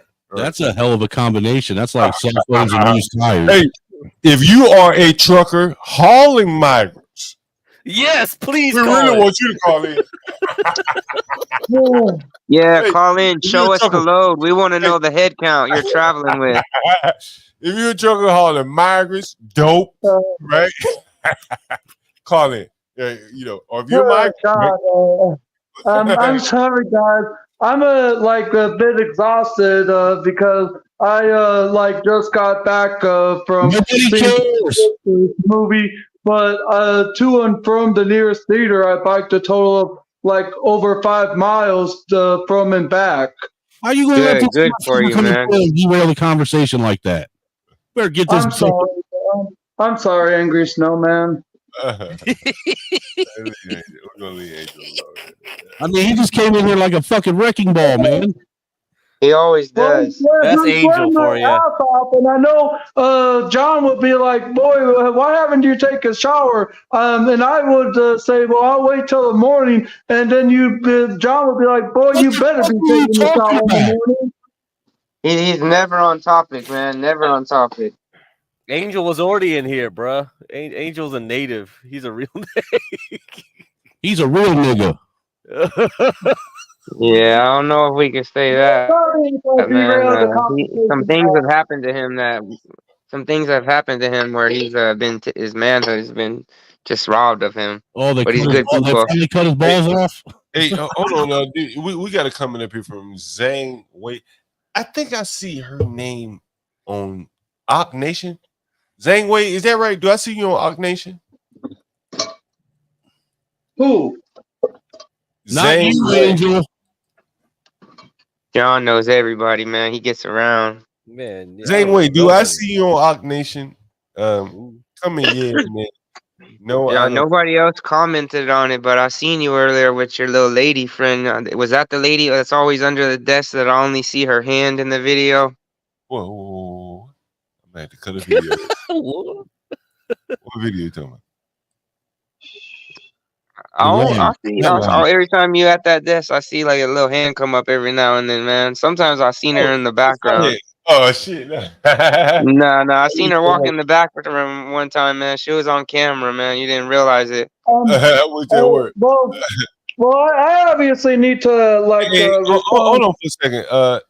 NYC Majestic sent a $20 cash out. I don't know how he sent that, bro. He sent that through my I'm gonna say, I don't have it.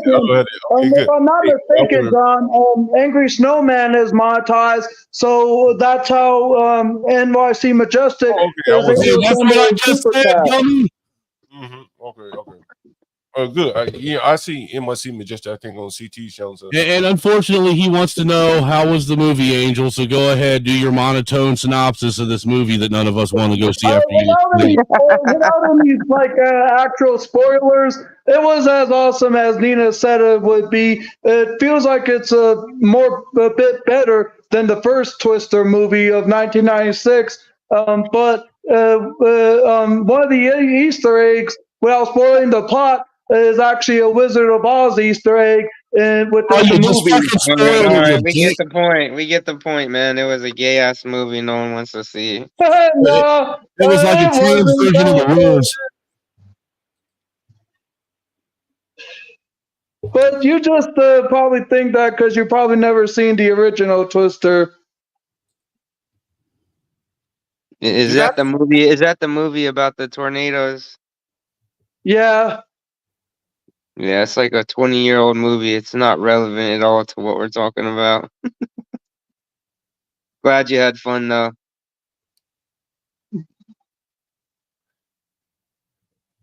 Angry Snowman.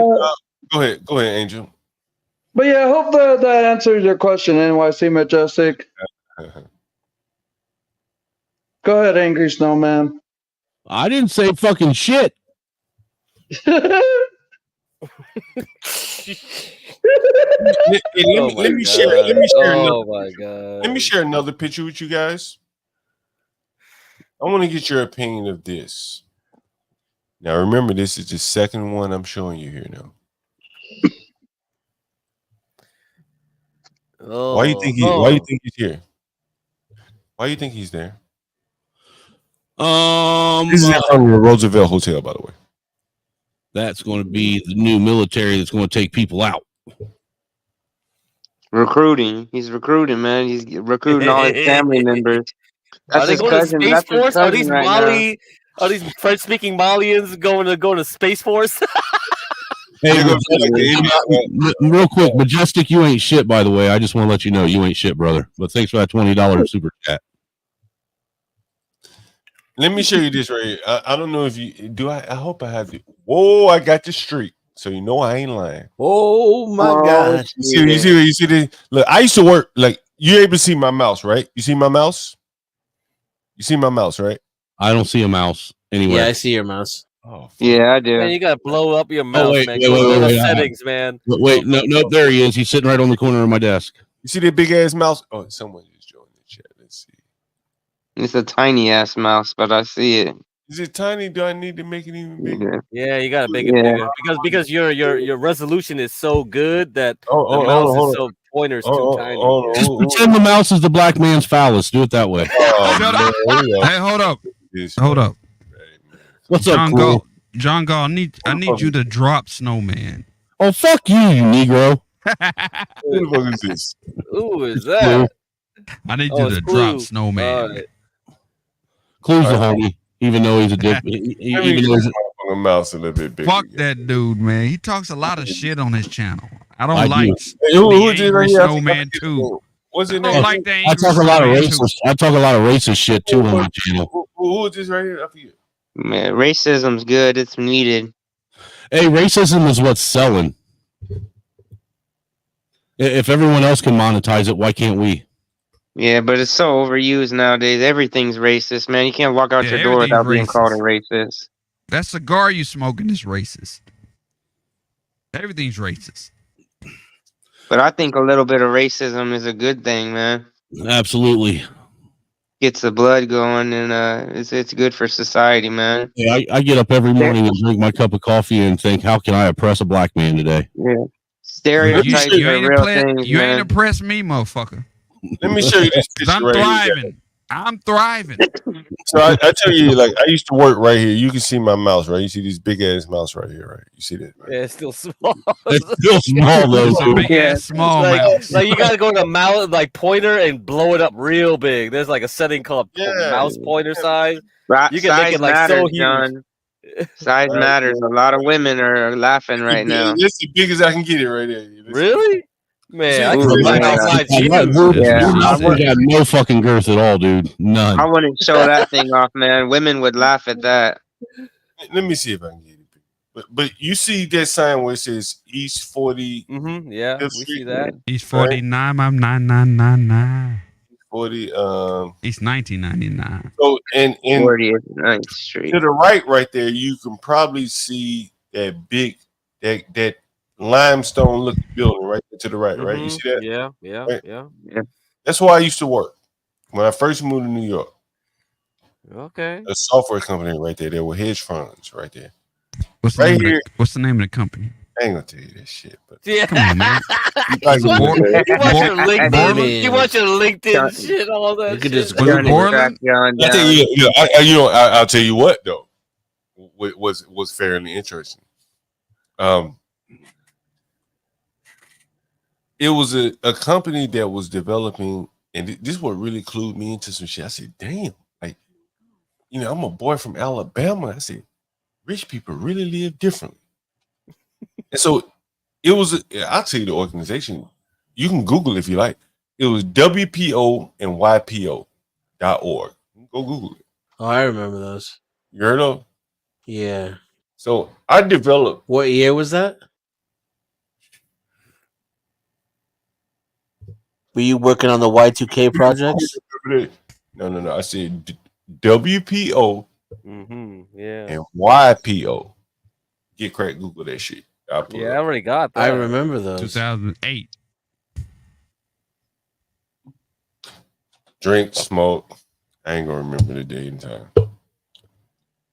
But anyway, so I developed like the search engine for that shit. Bullshit. And it was kind of like I call bullshit. You develop a search engine. I develop a search engine. Let's go. How did you develop a search engine? What'd you use? We use He used all the techniques and tools that they taught him in school. You fool. I ain't go to no fucking school, but no, man, I've done streams on. I've done streams on this shit. Hey, go watch one of my streams. We ain't got time. John, How you gonna come up on? How you gonna come on another man's fucking channel and interrogate him? Hold up. He can come up here. I created a search engine. I want to see if he's lying or not. That's all. Damn, these motherfuckers never shut the fuck up, man. I created a search engine about this shit. Do I need to pull up my stream while I talk about this shit? So pull it up, John. I created a search engine.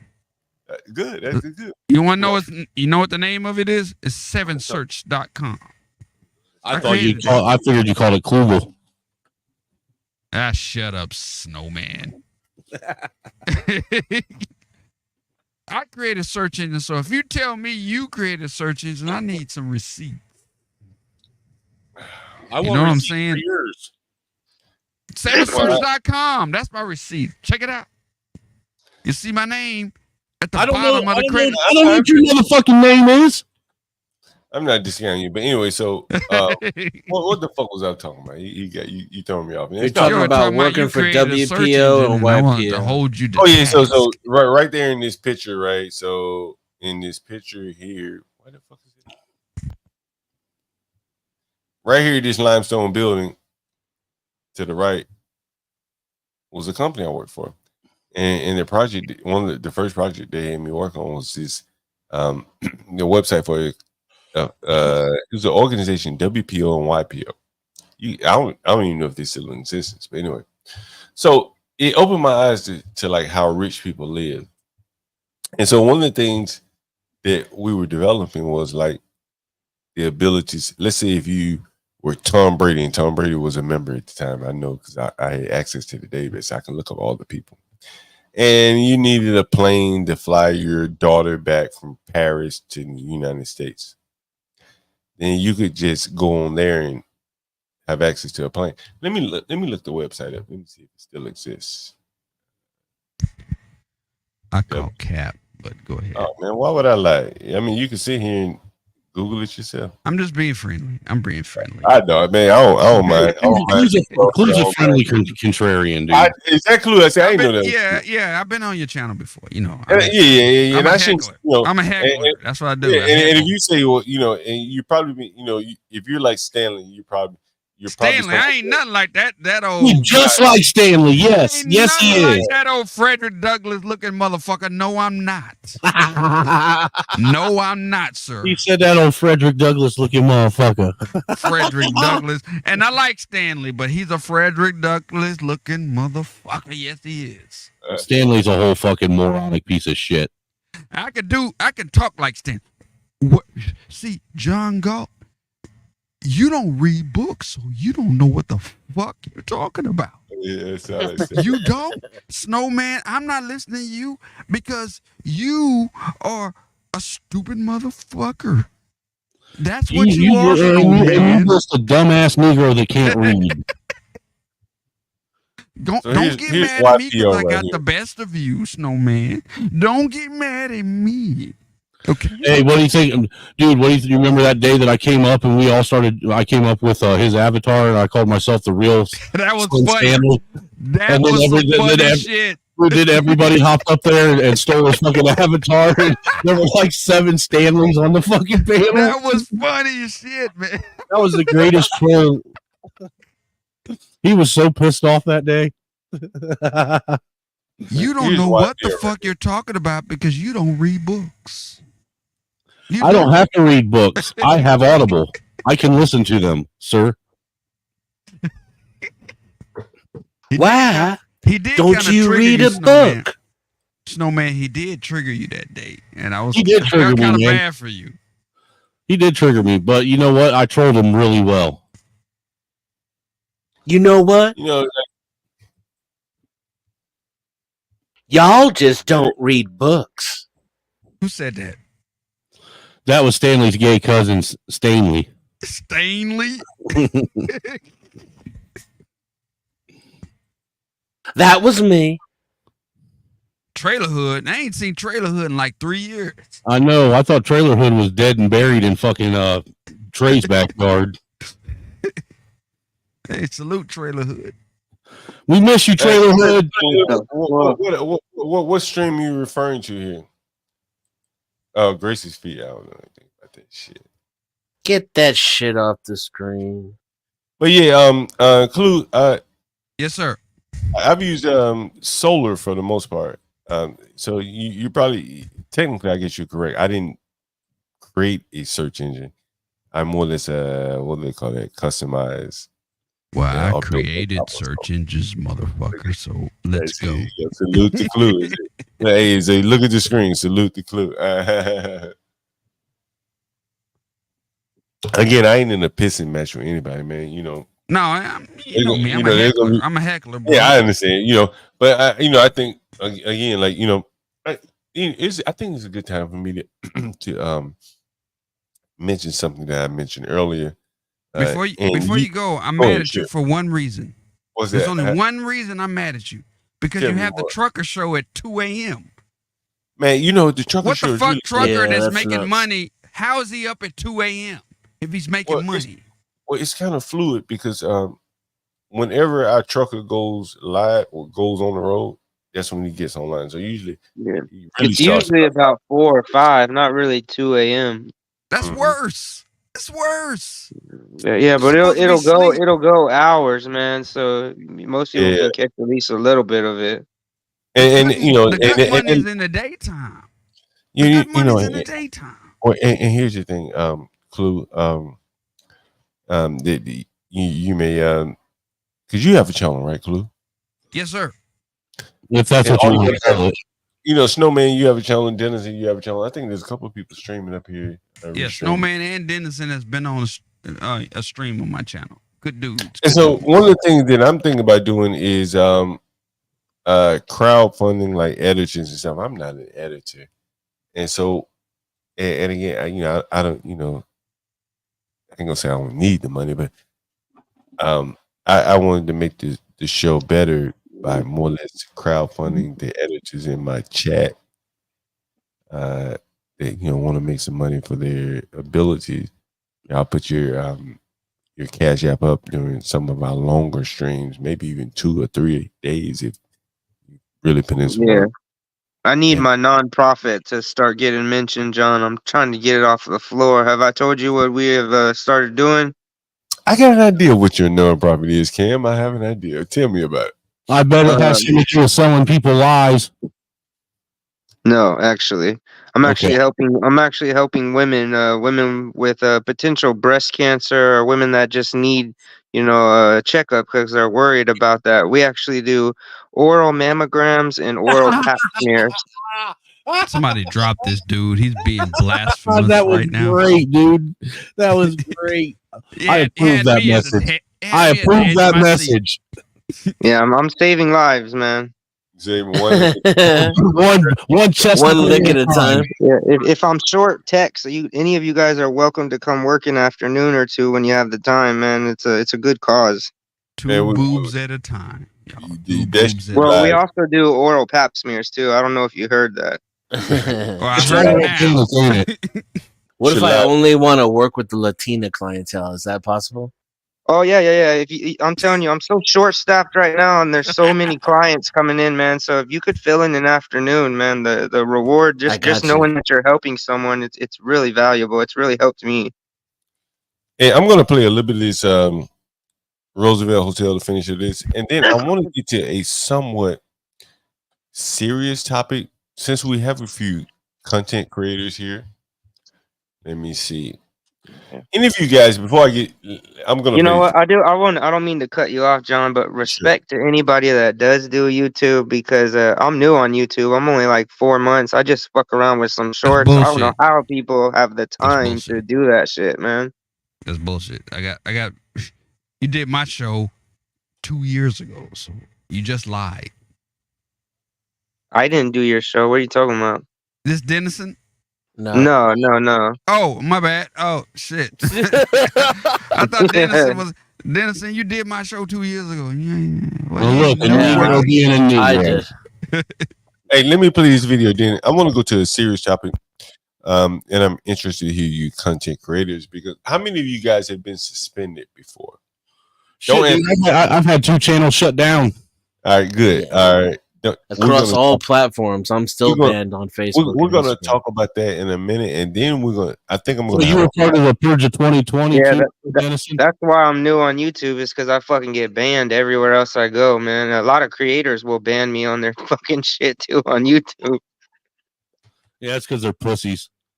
Well, just because of my views too, man. And so many of you guys have probably been on channels. Well, let's play this video, and then we'll get to that. I'm assuming you speaking the law. You just want me to be kind and not do it. And then you just want me. Okay, so what? I'm a civilian. Okay, so you can see I'm speaking to that Nigerian with the chest plate on. The niggers have called him out to tell me to stop filming. Yeah. Now I'm on the sidewalk, public place, walking can't down tell the you street. shit though. Right. And I'm telling him, and he's saying, man, I understand that. I'm not the police. Don't be confrontational with me. But, I just really wish you wouldn't be filming here because, they got families and shit. And I'm like, well, why are you niggas working here? If you're embarrassed and shit, I wouldn't work anywhere. I was embarrassed, period. Right? They got to eat. They got to eat. Oh, shit, nigga. Shit. Eat. Hell, I go in the migrant shelter and live like them. Before I enable them to replace me. That's just me, though. But anyway. So you telling me, you're asking me to do something.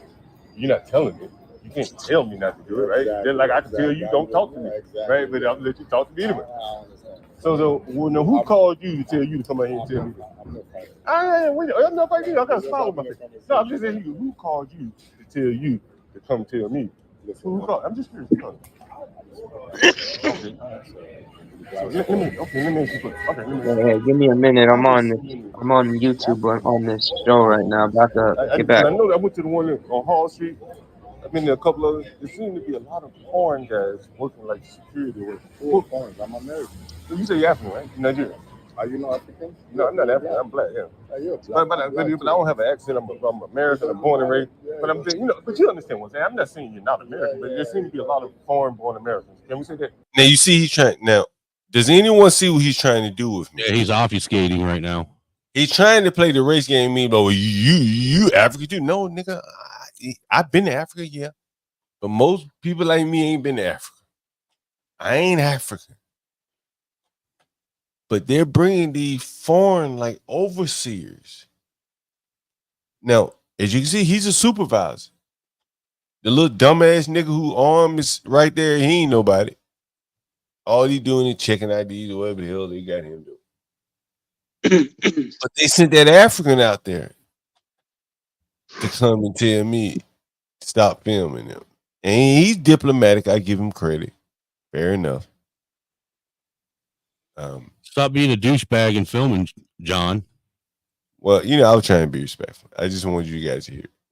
Well, a lot of them do that, John. When I went to Chicago, we were filming stuff. They tried to shut it down. So many foreign-born Americans. Primarily, they don't want you filming shit. You got some good footage here, though, John. Only from a fellow black man like you and myself. You keep trying to see, coming from a fellow black man, bro, shit, like, you not American, bro, like we ain't the same, fool, bro. Like, nah, you can't go to your country and just fit in and ask for it. They're not gonna put me. That's what's so dangerous about this. And all these people coming from all these different countries, we as Americans, we have a certain culture here. None of these people feel the same way we do, have the same views we do. It's crazy, man. This shit's just getting worse and worse. You hear the white man, he talking about I take 400-500 these motherfuckers, molly ass niggas. You hear it? They done sent this damn Nigerian big buck to come and more than try to intimidate me to tell me to move on off a public street. Yeah, fuck that. You got me fucked. You know, I keep trying. You know, I've been on CT stream. I'm like, man, you know, one of the things I realized, like, everybody just don't come here and just say, well, yeah, I agree with all 10, 12, 14, however many amendments there are. 27. People that just don't come here and adopt that shit. Right? That you know what I mean? Like, if you thought in your country I could marry a girl at 12 and you got here and it's you first off, you ain't gonna check the law to see what age you can marry a woman, right? Hell no. Right. And so you said, well, shit, I found me a 12-year-old. It's legal in my country. Why the hell can't I do it? Makes sense. Over here, you're going to jail. And see, that's what I'm saying. These people come over here. They don't share our culture. They don't share our principles, our morals, our values. It's fucked, man. And that's what I'm saying. Like the liberal who says I'll take 500, man, 500 can turn into like 10,000. Yeah, that's what I was saying earlier. They start breeding. They bring their families. They bring their cousins over in the little minivans and shit, man. And then Don Julio flies the whole family over on Spirit Airlines. And he like, yo, well, at least the food is spiced good. At least the shit spicy. It tastes good. I go down and buy me some shit off the street. Yeah. Yeah, that's another thing. They setting up all these little businesses on the street, man. Like, hey, so I wanted to preview a did I play the rest of this here? Did I play the you know, let me finish playing in. I want you guys to hear this motherfucking African. I'm sorry for the delicate ears out here, but I want you guys to hear this African talking to me. We all African, you know. Yeah, okay, fair enough. Yeah, we all Africans. We all African. Like, why are you playing the racial game? I mean, what would he have said to you, my brother? Cam, Snowman, what would he have said to you guys? Because you couldn't have played that we all Africans with you. What would he have said to you, Snowman?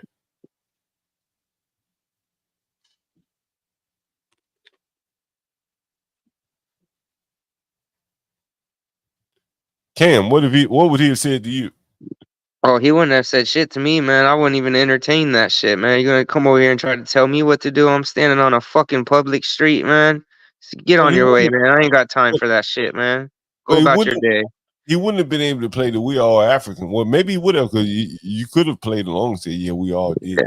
Yeah, I would have been like, my brother, my people. Yeah, I got you. Same tribe, brother. Same tribe, man. I've thrown spears in their neck of the woods too, man. We get along. Get along for the get along. Where do you think these people are coming from? Oh, they're coming from everywhere, man. They're coming from Africa. They're coming from. I'm talking about the workers. Yeah, they're coming from those hotels, the shelters, wherever they're all packed in, living in, man. They get free work, you know. They get them cards to spend money on, free loadable debit cards. It's crazy. All right, let me play some more of this. You got some good footage, John. Blacks, by way of Africa, working at security. I'm just curious. Oh, working at security? Yeah, at these migrant shelters.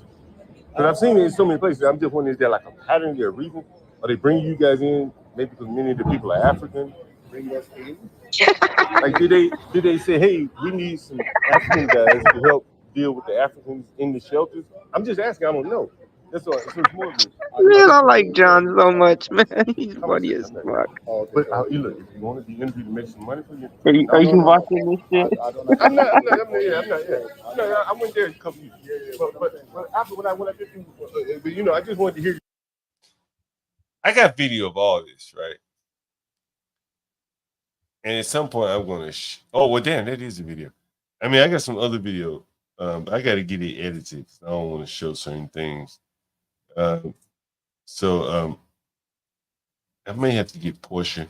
If anyone wants to crowd, if we want to, if there is any editor in the audience want to make some money, I'll put you on our longest stream. Typically, we go probably 10, 12 hours on some shows. We'll put your Cash App up. You can make some money editing this out. We'll talk offline on how I want it edited, what I need. I can edit. Who's that? Denizen? Yeah. Innocent said, "Give me that bread." Hey, there you go. That's what it's all about, Shorty right? about making that money. You know what I'm saying? Like, I don't want to go to AI or like some damn Fiverr or somewhere, some dot. Nah. Hold on. It just takes too much time, John. That's why I was saying respect to anyone that does YouTube. I don't got time to fucking do all this video shit, man. I'm running a business. It's too much, man. Well, what I wanted to do is like, I wanted to be able to help other people make money. Yeah. The Cash App up. You know what I'm saying? And if they do something really slick, it may catch someone else's attention beyond me. Damn, Yeah. Did you hear that? That's why I like what you're doing, though, John. You're also propping up other people, and not a lot of people do that, man. Man, my girl asked me the other day, maybe a week or so ago. She said, "Have you got tired of this shit yet?" And I said, "Damn, I just bought like $300 or $400 worth of equipment." And either you're in or you're out, right? Yeah, In for most definitely.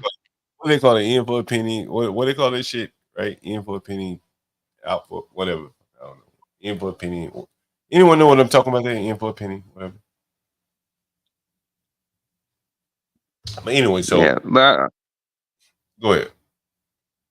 I was just gonna say, man, like you're at that point where it don't really matter. You know what I'm saying? You're more invested in getting message out than this other shit to talk about in the open. The fuckery Yeah, going on, man. I think if you want to monetize something, there are many other ways to monetize something. Oh yeah. But if you focus on money, honestly, I believe you'll end up being very myopic in your approach. That's just my Yeah. thought. It will be different. Yeah, I've done streams on that, and once I get more YouTube analytics, I want to talk more about that, about like why certain people talk about certain things, and I want to be open. I'll show you my analytics. Mhm. I've shown it already, but then Yeah. I'll be able to get a little bit more once YouTube starts to give me more in-depth analytics. I'll be able to show you more, and I think that's why so many people end up kind of in a feedback loop where they end up talking about the same things. If that makes sense. Yeah. Well, I think we're having some very important discussions on this channel, man, that need to be talked about, man. I hope we can keep doing it before they shut me down or something. Yeah, because that's what usually tends to happen. Like I said, I usually get banned everywhere I go because I'm talking about shit like this. If you're not with the whole propaganda and on the Team A squad, if you go against the narrative, you're very quickly a target in today's world. We don't have that free speech bullshit everybody starts campaigning and talking about nowadays. That's a fucking myth. Hey, Get Cracker, you still here? I wanted to show this article, and I'm curious to know what you think about this. Get Crack may have taken a cat nap. Okay, what's up? Yeah. All right, you said it looked like he took a cat nap over there. Get Crack, you took a cat nap. Oh, I'm here. I'm still here. What's up? Man, you sound terrible, Get Crack. All right, here's an Yeah, article. because I'm doing something else, but it's taking all my bandwidth right now. So All right, here's an article that I wanted to talk about. Get Crack. I'm pulling it up. Let's see if I can find it. Give me 1 second. I'm looking for it. Get Crack. You probably were on Grace's stream. You watching the young girl sit on the grass with their no, I'm legs. down. I'm doing something else because I'm taking no that I don't know what that guy wants, but I mean I saw that stuff though. But it's What like guy? he's got to find it. Who are you talking about? Guy that wanted feet. I already told him like go look for it. It's like somewhere back there.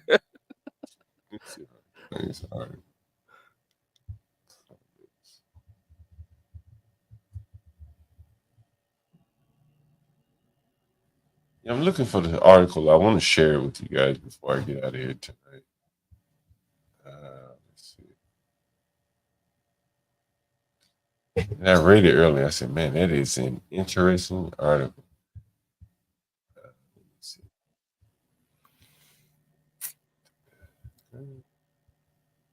Let's see.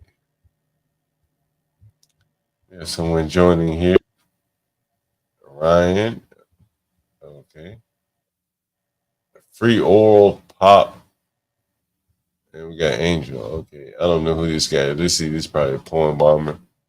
No, it's me, Cameron, John. My connection is shit. Oh, all right. Let me pull up this this article. I want to hear your guys' comments on this. Wait, hold on. Since you said it, I'm about to show my penis. Don't do that. Hold on. Free marketing. All right, I'm pulling it up here now. Yeah, I thought about calling you, John, because I'm at a bed and breakfast in Colorado, but I didn't know if you had, this area under wraps like you do everywhere else. No. I don't think I've ever been to Colorado before. Oh, it's nice, man. You'd like it out here. The scenery is fucking beautiful. I've been riding the motorcycle, man, up and down these mountains, man, just soaking it up, man. Are you still riding that motorcycle? No, I'm at the hotel now. Earlier when we were talking on Grid Stream, I was making the descent down because I didn't want to be out there at sunset, man, or after sunset with the shitty headlights I got. I mean, are you still riding the motorcycle after all of that? You had a wreck on the motorcycle, right? Oh yeah. I'm not gonna let that take away something I love, John. Every time I get on a bike and I'm on the highway, just with the wind bitch slapping me in the face, man, I'm just at peace, man. How bad was the wreck you were in? It was a near fatal wreck. I actually was pronounced dead twice. I was revived twice, and I was in a coma for almost 60 days. Damn. I had 4 surgeries, and I spent about 10 months in the hospital. I had to learn how to walk again and everything. They originally told me I would be a vegetable, but thank God, by the grace of God, to this day, Yeah, I mean, I you can were on move and shit. respirator for 60 days. Yeah, that's why I'm all crazy. fucked up now with my Yeah, voice and throat, because most people won't eat, like if you're on respirator that long, they would say like, nah, man, this guy ain't gonna make it or some shit. That's crazy. Where were you when that happened? It destroyed my vocals. Like I had to have that surgery recently to debris all the scar tissue. I was actually on the highway, John. I was making a trip to from Dallas. I was in rush hour traffic, and I was stopped. It's literally bumper to bumper. This lady came through at 60 miles an hour and hit me from the back.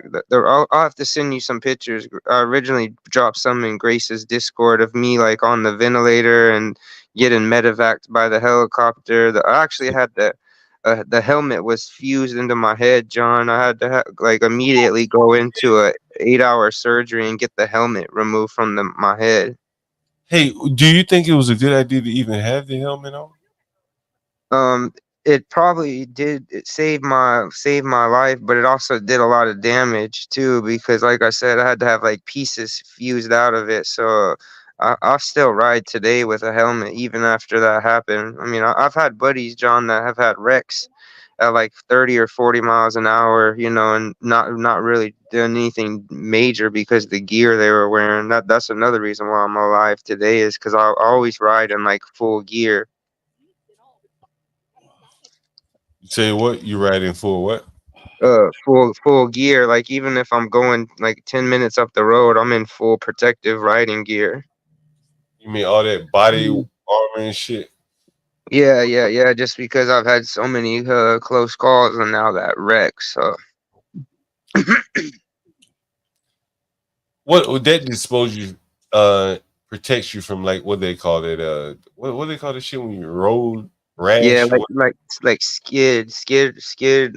That's what it really helps with, and it's not really for high impacts. It's if you go down on the bike, it protects you from skid. All that gear is really plastic. Like you can find some aluminum, you know, like metal, but mostly it's just plastic padding, and it's not for like high impacts. It's for like if your bike goes down like, you know, 20, 30 miles an hour, not 60. That lady hit me with a Ford Explorer, man, and Oh, I never went yeah, I never went into shock. Like I was awake the whole time. I didn't actually like pass out until I got sorry man, I'm getting winded. I got to the hospital and we landed hold there. on, Angel. Let the man talk. Go ahead.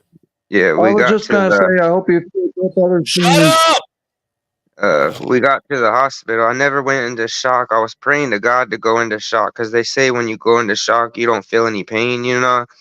So I was awake for the helicopter ride. And then once I got to the hospital, they started cutting all my gear off.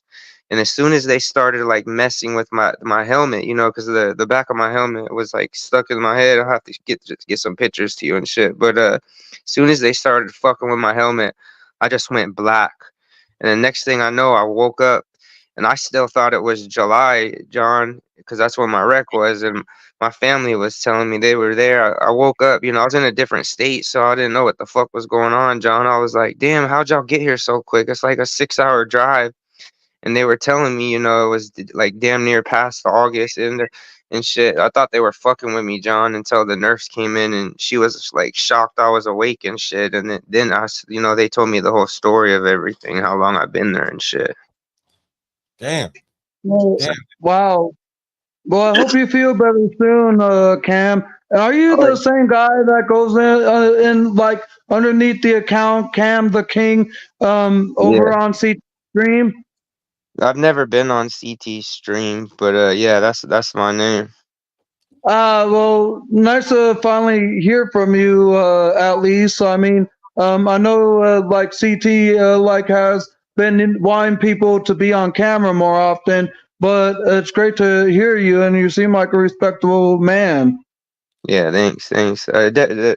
Definitely doing a lot better now. I mean, I still ride bikes. I still ride dirt bikes. You know, I'm getting around. It was a really hard, like, first year, especially just because of how active I am, you know, and being stuck in a hospital for 10 months. I don't wish that shit on my fucking worst enemy, Holy man. Like, moly. it was shit. I had 4 major Wow. surgeries, and then I just Well, what had kind of hold on? What kind of surgeries did you have? I had my I think it's either called the C6 and C7. They were unplugged in the wreck, and that's what like you use like to control your arms, you know, and like hands and stuff. So when I first woke up, I had my arms and hands like it just wasn't working right. So I had like this basically spinal surgery. Then I had a external fixator, I think is what it's called, on my leg because I had broke my leg in like 2 places. That was I had to have surgery for that and have that like taken off and stuff. And then I also had 2 hand surgeries, so a total of 4 surgeries. And then just about a month ago, I had you know, my chest surgery and my vocal surgery done because being on a ventilator that long, I have had all this scar tissue in my vocals, and it would just hurt to fucking breathe, you know. I waited like 2-3 years to do it, so hopefully it'll heal up better. But like the last 2 weeks, you know, first week wasn't bad, but the last 2 weeks seem to be kind of fucking me up a little bit. But I'm also doing stupid shit like smoking cigarettes, you know, being a lot active when they told me to really not do shit. You know, I'm like going up high elevations, and I'm supposed to be like not doing a lot, like, you know, slow breathing, shit like that. But I just got too much to Yeah. do. Can I like say something to you, Cam? If they try to tell you that you won't be able to do something for the rest of your life, don't believe that. Cause I remember watching an episode of Shark Tank where a guy who used to be a rodeo championship rider, and he fractured like some part of his back, and the doctor said that he'd never be able to ride again, and that he'd have to live with a bad back for the rest of his life. So he like got trained as a certified rodeo rider, and proved that he was able to still do rodeo years later.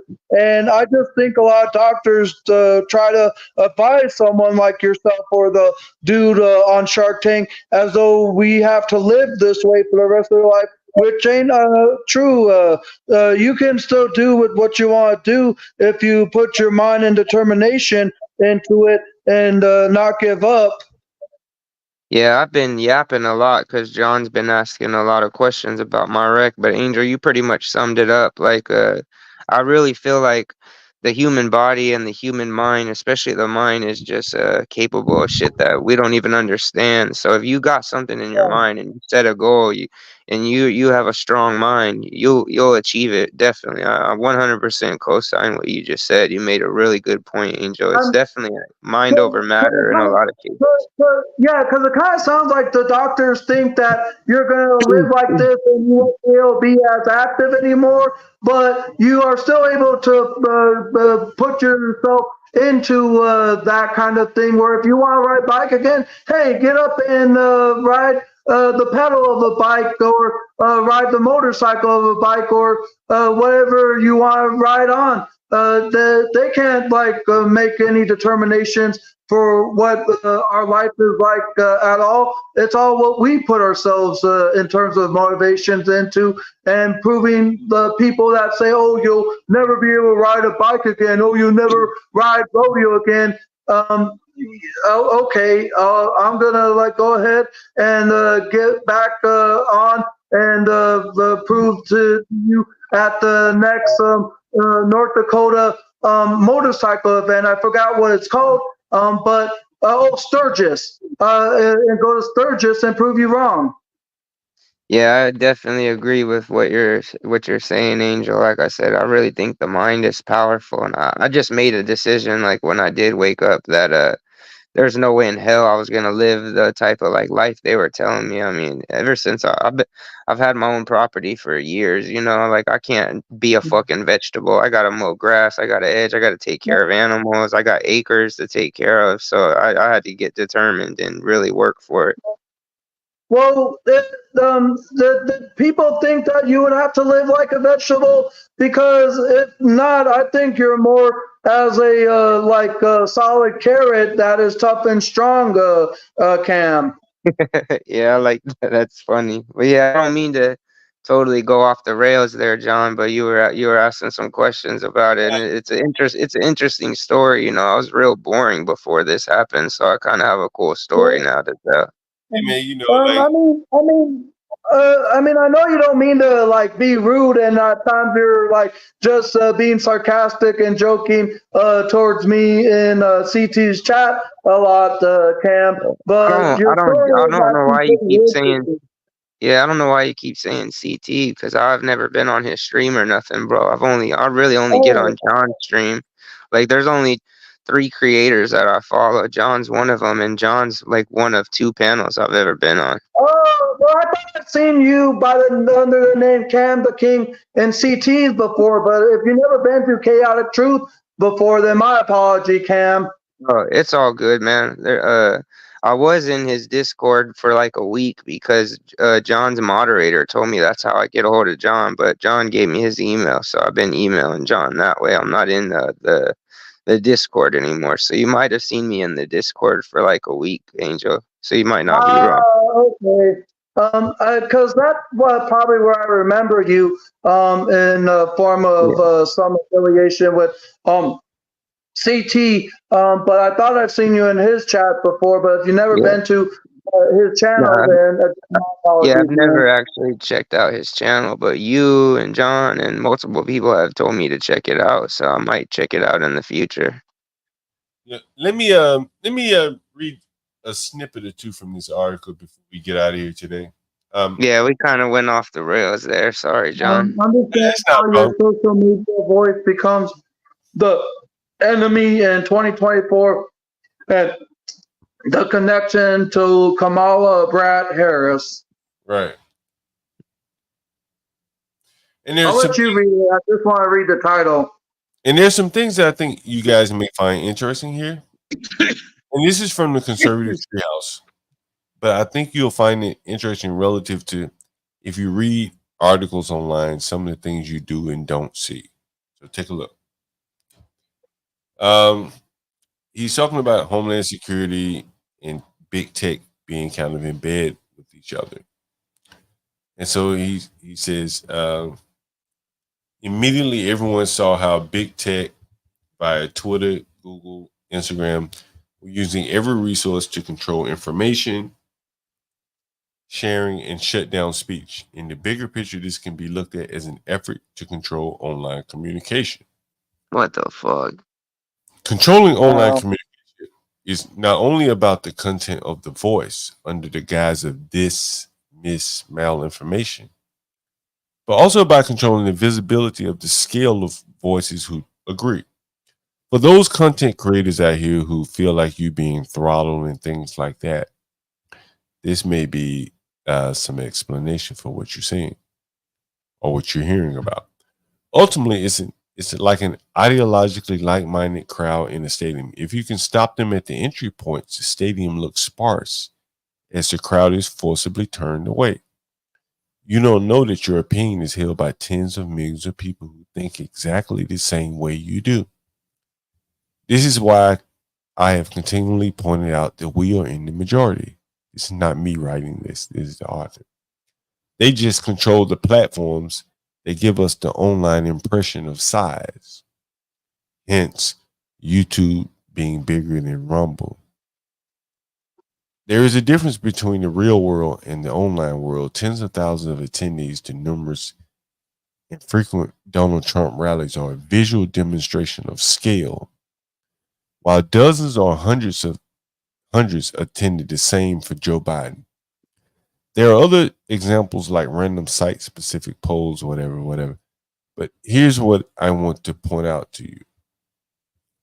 And I think that you'll see this throughout what you read about. And this is this one guy's experience. Excuse me. Let me see if I can find it. That's okay. Yeah, this is wild, man. And I think I lost it. Let's see. John, what is this article from? This is from the Conservative Treehouse. This is a very, very good blog. And I'm going to see if I can find the piece. I had it highlighted. Oh, yeah, I found it right here. In the years leading, I'm going to highlight where I'm reading from. I'm starting here. In the years leading up to the 2024 election, we have watched closely as every pathway for online voices has been shaped, changed, and in some cases eliminated. One example is very close to home here at Conservative Treehouse, where Google has said directly the content within the comment section is the justification for their demonetization.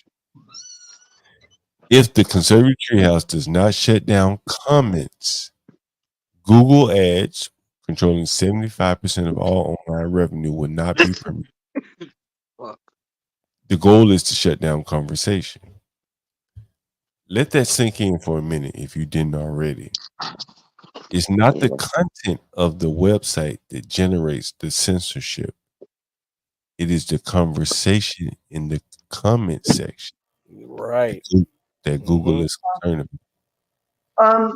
I mean, I think that's pretty spot on, John. Before you continue, let me finish, Angel, and then I'll let you talk.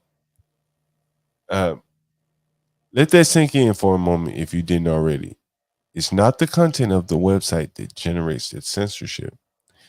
It is the conversation in the comment section that Google is concerned about. Mm-hmm. Take that example as an empirical data point and then extend it. Now you understand why the comment sections in various platforms have been removed. And even worse, the third-party software plugin like Disqus is heavily controlled and moderated. And this guy goes on to say, let me pull it up here. What big tech has been doing is funneling everyone into the social media platforms in order to have their online conversations. If you espouse an opinion that may be popular, it is against the interests of those who are controlling the political space. Your content is removed, and or your speak is removed. Now, I want to bring you back to the Arab Spring and kind of to double back to the topic where I talked about how the government is so against us is that like the same tools that the government used to create the Arab Spring, they use against us now. Yep. Oh yeah. Bingo. Bingo. Bingo. Can I Now, or for the last 100 years?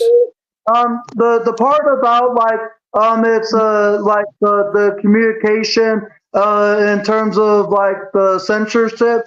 The last like 24 36 hours, a lot of content creators, especially for those that talked about yesterday's opening Olympic ceremony, has had their videos blocked, including CT stream earlier with co-hosted John. If you weren't there, his stream got blocked by the Olympic Committee, and so it seems like any Olympic video from yesterday or from this point on that ain't affiliated with the Olympic Committee is having their like videos be blocked for the copyright because of them, and it kind of goes with what you were reading in terms of it ain't the content, it's the communication.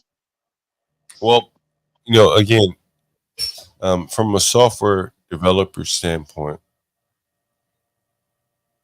I talked about the analytics, how it would be very easy for you to search the title and the description, but Google on YouTube, and now seemingly they're able to search the comments, which makes you vulnerable to the people in your panel, which also makes you vulnerable to people who just want to like basically blow your stream up.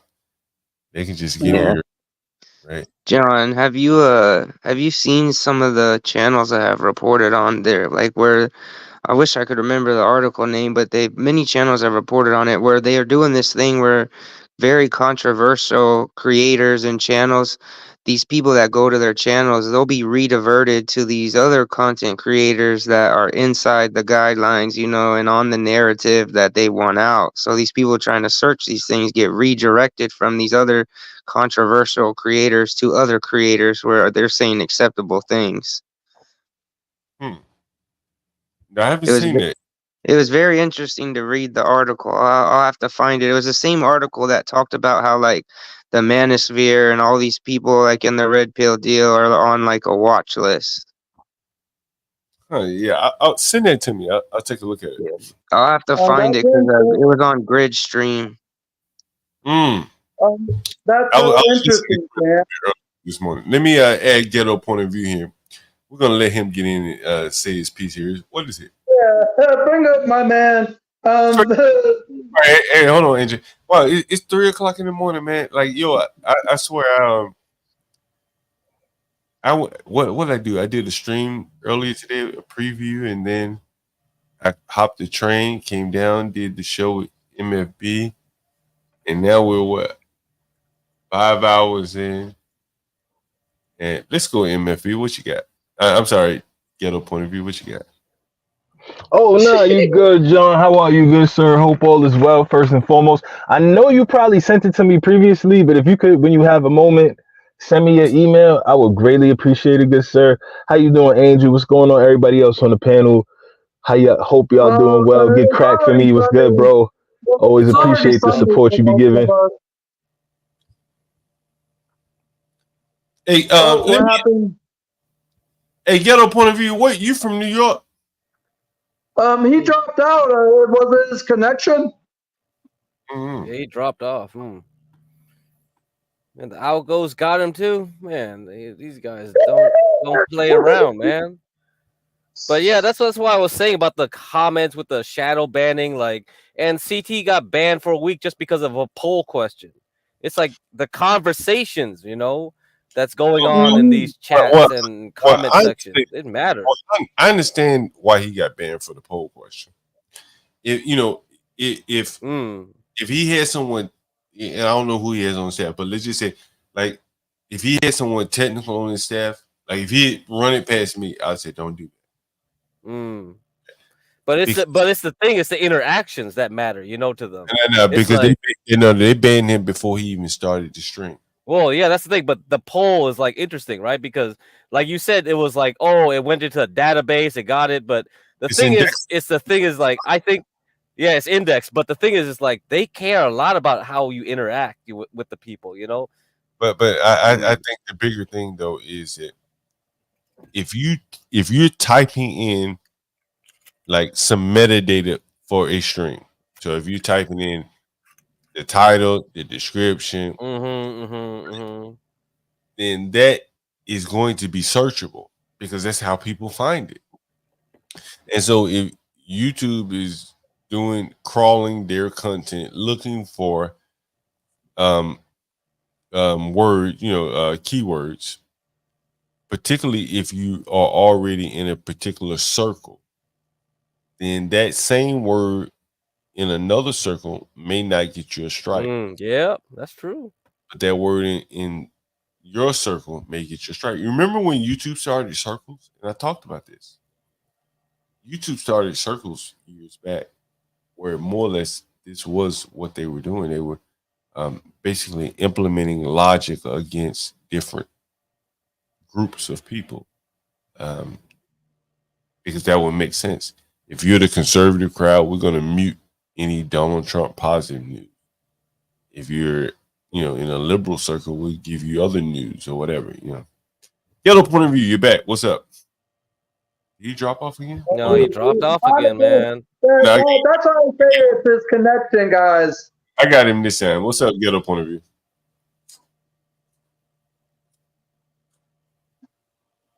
Ghetto point of view? We see you, but we don't hear you. You're on mute. You're on mute, Ghetto.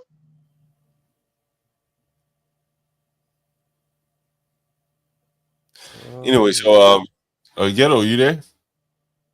Anyway, his camera's frozen. John, I figured out what the name of that company was that is doing those redirects. It's called Stopping the Hate. It's like a group where they've been doing these things where like members from the manosphere, viewers and stuff, like people will go to see these people's content and then they're redirected to positive influencers is what they call them, and like people that check these boxes. But there's many groups like it. This is just one of the articles he had shown that day. I can't find the other one. The other one was way better because it lists so many of the people, not just one group. Hey, hold on for 1 second. Lawrence, are you still in the chat? I'm curious to know because I want to run a topic by Lawrence. Diverting hate is the other one. Sorry, man. I'm just researching while we're talking. I know it's off topic. Hold on for a minute. Lawrence, I see you in the chat, man. Hey, you want to jump on the panel? I got a question I want to run past you if you have time. I actually love and appreciate Lawrence. I think I've known him for like 4 or 5 years. Around the very first time I had first met another YouTuber that I know he's subscribed to. But Lawrence, I would love for him to come up.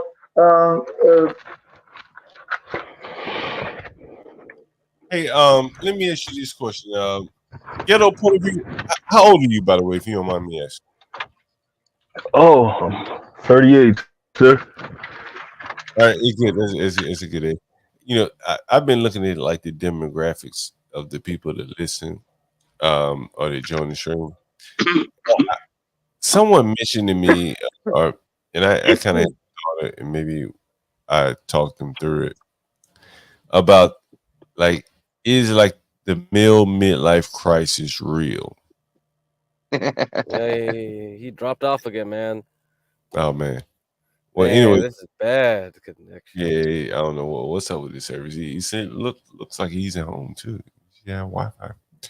Anyway, that's one of the topics I want to talk about. But while we're here, I'm going to show you kind of give you like an idea of what we're going to be doing tomorrow. Sorry, man, John. I'm not too sure if I'll be able to sleep tonight because I had two 16.9 ounce bottles of Dr. Pepper earlier today. Oh my God, the Dr. Pepper! Oh my God! Oh my God, the Dr. Pepper again! Angel had it And this I had soda a before large his Dr. bedtime. Pepper at the Stop movies. drinking that crap, man. It's gonna kill you, dude. Trust me. Man, soda is bad. Don't drink that trash. My boy John Just be rather with the drink ladies. alcohol, bro. Rather drink alcohol than soda at this point. Yeah, soda is really bad for you, man.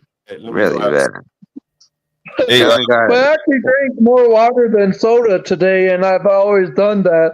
As I've always drank more water than soda. Oh, please, yeah. John likes the snow bunnies. No, this is Hey, don't be humble, John. We all know you're fucking swimming in puss, man. Oh man, hey man, He's humble, man. He got three in three different rooms right now. Three different bed and Lawrence is on the breakfasts. panel now. John, I think Lawrence is on the panel. John, you hear would me? make more money if you didn't house all your girlfriends at the rooms you have. Oh, hey, I did a stream on that. Hey, let me. I want you guys. I'm gonna scroll to the end, but I'm gonna narrate a little bit. This was me at Drink Nightclub, and this is Jenny from the block. Yeah, she's like a free spirit. Weed. Sound good. Blah blah blah. Hey Jenny. So anyway. And so anyway, we're going to be doing a show. I have a show that I want to talk to you about. And so I'm going to, from a business owner standpoint. I know some Jennies from the block. I have an updated camera. There's a weed man just walked in. Oh man. Oh man. So look, You went from Man, zero John is so smooth too, man. hey, look, like, I want you guys to really pay attention here. Like, what, like, I don't know how long I've been doing this, but it's been what 2 months now, right? 2 months, and we got 2 people on camera. We got 2 cameras, right? Where we're broadcasting remote, 2 cameras. With the call in too, it works. With the that's right, get crack. You called in. That's right. That's right. Get crack. You on the phone. Else want to call in? Anyone want to jump on the? Yeah, that's right. Get crack was on the phone. Like, yeah, this guy, right? Look at that. This is almost. Hey, you gotta give it up. This is damn good, right? Is that why the Airbnb reviews are going down, man? Oh. So we're gonna be doing the reviews. And he's paid for the room. Like, you're gonna get a 1-star review. It doesn't matter how nice the place is. So we need to convince these women, Jenny, right, to put out, right? And one of the ways, so one of the ways we're gonna tell her the show is convince these women, to whatever, however you want to finish that. Man, that's a great idea. So anyway, there's gonna be some cutting involved. What I want you guys to hear toward the end is this right here. Always working to make the experience a little bit better every time you come.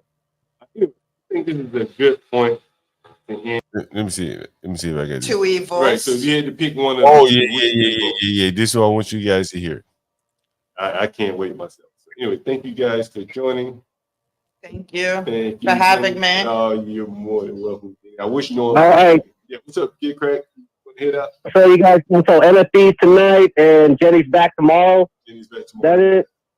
All right. Hey, Jenny, can we put your cash up tomorrow? Oh, one more thing, Jenny, I wanted to tell you. Have you been down to the shelter at in Crown Heights? In Clinton Hill. So I went down to the shelters in Clinton Hill, 47 Hall Street. You know what it is? I know where it is. Okay. Yeah. How often do you go down there? Probably not very often. Actually, I drive that way to Flushing to Oh, get yeah, on the that's right, that's bridge. right. It's So right I by know the I beach. know what you're Right. talking about, the migrants. The migrants, yeah. So I went down there yesterday or day. Man, it is really. I'm really surprised that the New Yorkers are allowing this to just go on like this. It's all over, from here to Harlem, Yeah, to the Bronx. Yeah. But I mean, this was the most I've ever seen. Have you been to the Lower East Side? Where are they in the Lower East Side? And these are all great areas that they seem to be putting these people. It's very interesting. But yeah, so one of these days we're actually, we may talk about that. Like the Crown, hey guys, what do you think? The Crown Heights riots from a very, Jenny, would you say you kind of woke? You're liberal, right, Jenny? Long time. You don't like Trump, right? Is that fair? No. You wouldn't vote for Trump. No. You'd vote for, let's say, De Blasio over Trump. Is that fair? If De Blasio was a Democrat nominee and Trump was a Democrat, which one? Oh, De Blasio. De Blasio, right? And Biden, Kamala versus Trump. Who are you voting for? If you The lesser of two evils. Right. So if you had to pick one of the two, which would you vote for? I just want to pick Kamala, right? And what do you think about Kamala, by the way? I think they're all puppet. I think who's ever got the most money's gonna win. Yeah, I don't even think my vote matters. Yeah. I hear you. Wow. It's an evil empire, and it's gonna keep on doing what it's doing. There's never any solutions to the problems.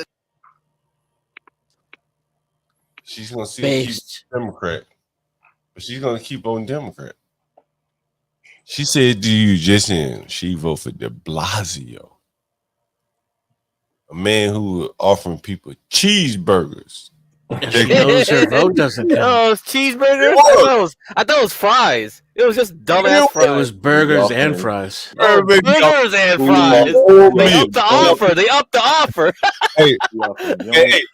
Hey, get up on a Get up on a view. You in New York? Well, I'm having a little fun around the country right now, but yeah, that's home base. Do you remember when them damn debit cards didn't even work? When them niggas got them shots for them debit cards. Ooh, they got debit cards? Damn. Man, they got debit cards that didn't work. They got CBD when they was gonna get actual cannabis. Wow. Man, that's right. Hey, does anybody hold on. Goddamn. Does anyone get up on the view you just brought back? So I forgot that. Does anybody he offered joints and all that, and it was CBD joints. Damn, CBD joints. What a rip!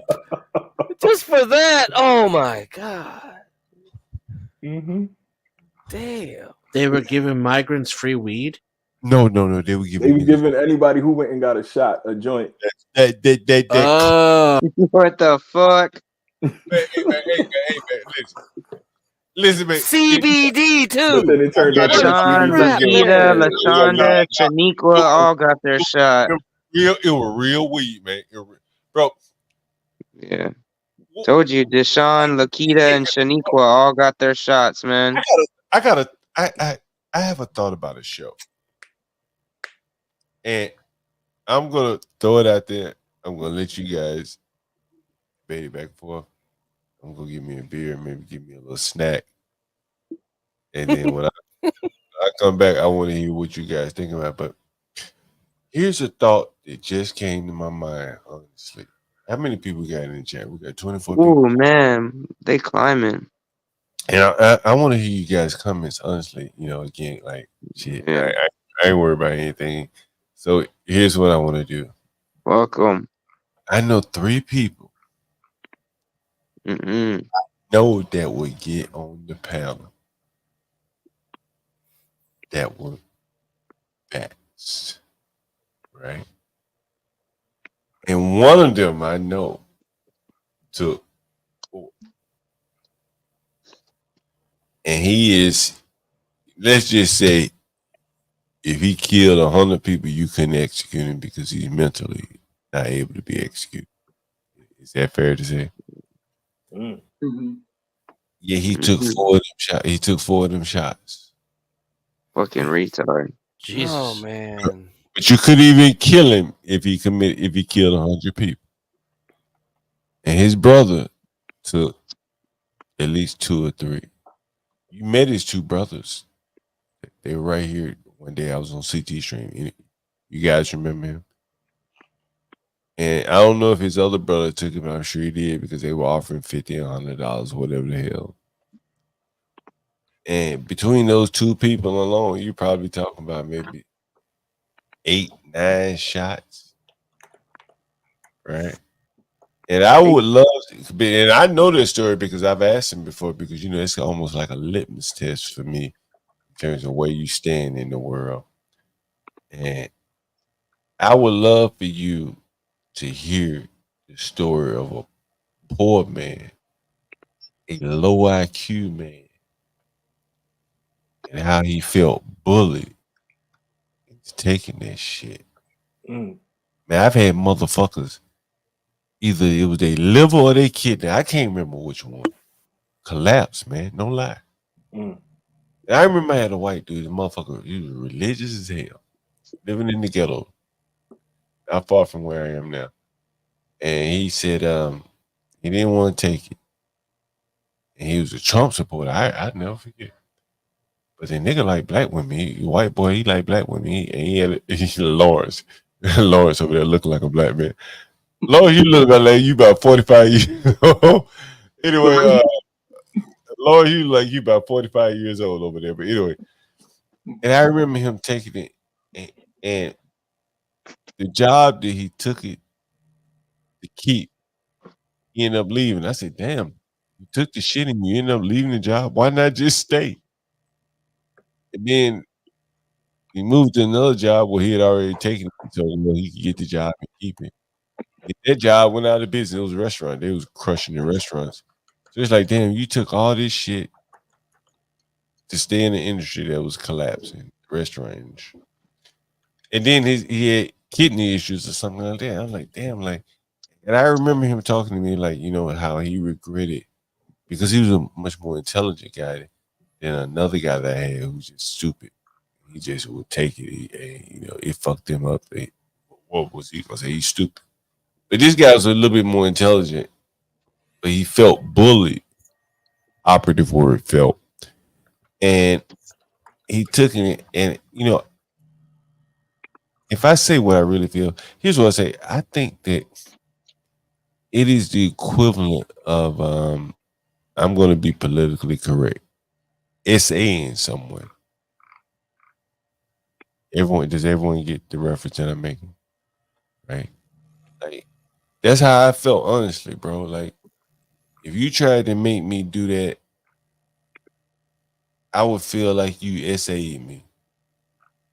You know what I'm saying? Like, and people take offense to that, but I feel like for a man who got any honor and respect in himself, like,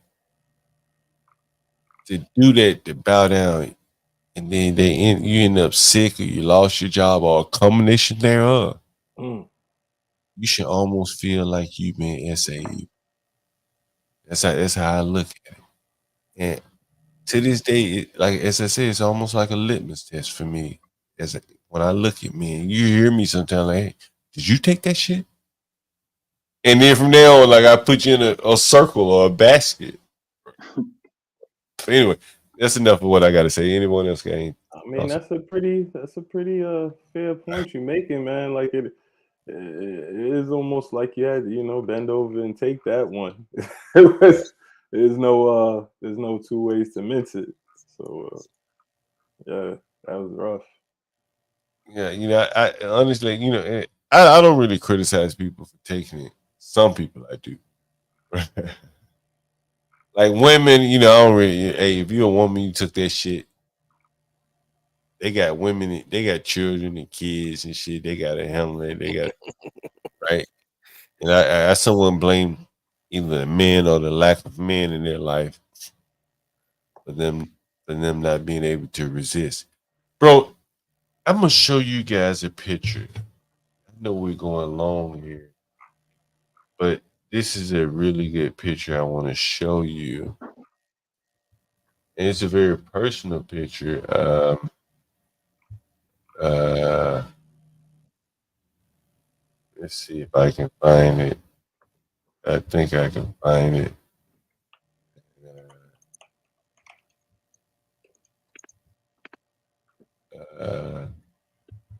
I know I got it. Let's see. But I'm gonna find this picture no matter what, right? And I'm gonna show it to you. Let's see. Let's see.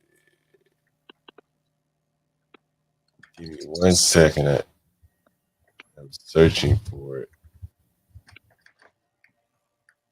I think I found it here. Give me 1 second. Oh, no, that's not it. All right, let me see. See what account I'm on here. Okay, I'm on the right account.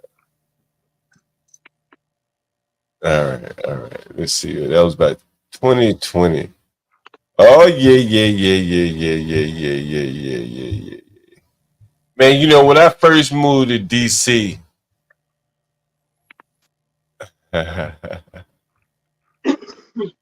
Man, give me one second. Hold on.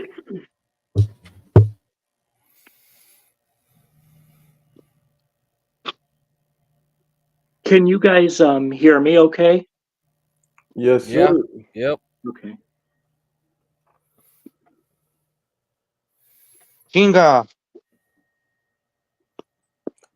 So did you guys? What have you guys talked about so far? Did you guys talk about the? Man, we went through all kinds of topics. Oh my god, I Yeah. forgot what most of them now, but it was like Jesus. immigrants.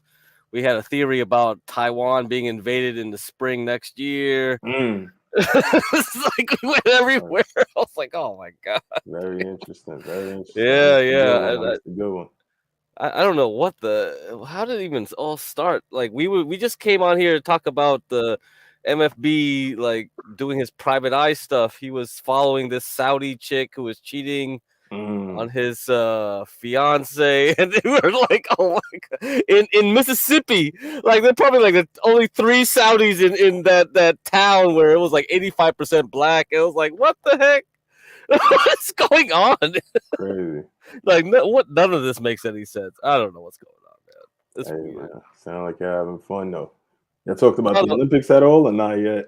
Oh, Olympics, that was on CT's channel. He was all talking about that, like Jesus. yeah, you saw that stuff, right? With the like the Dionysus, like the purple dude, like the god of like wine and drink. Like, what the fuck is this, man? What?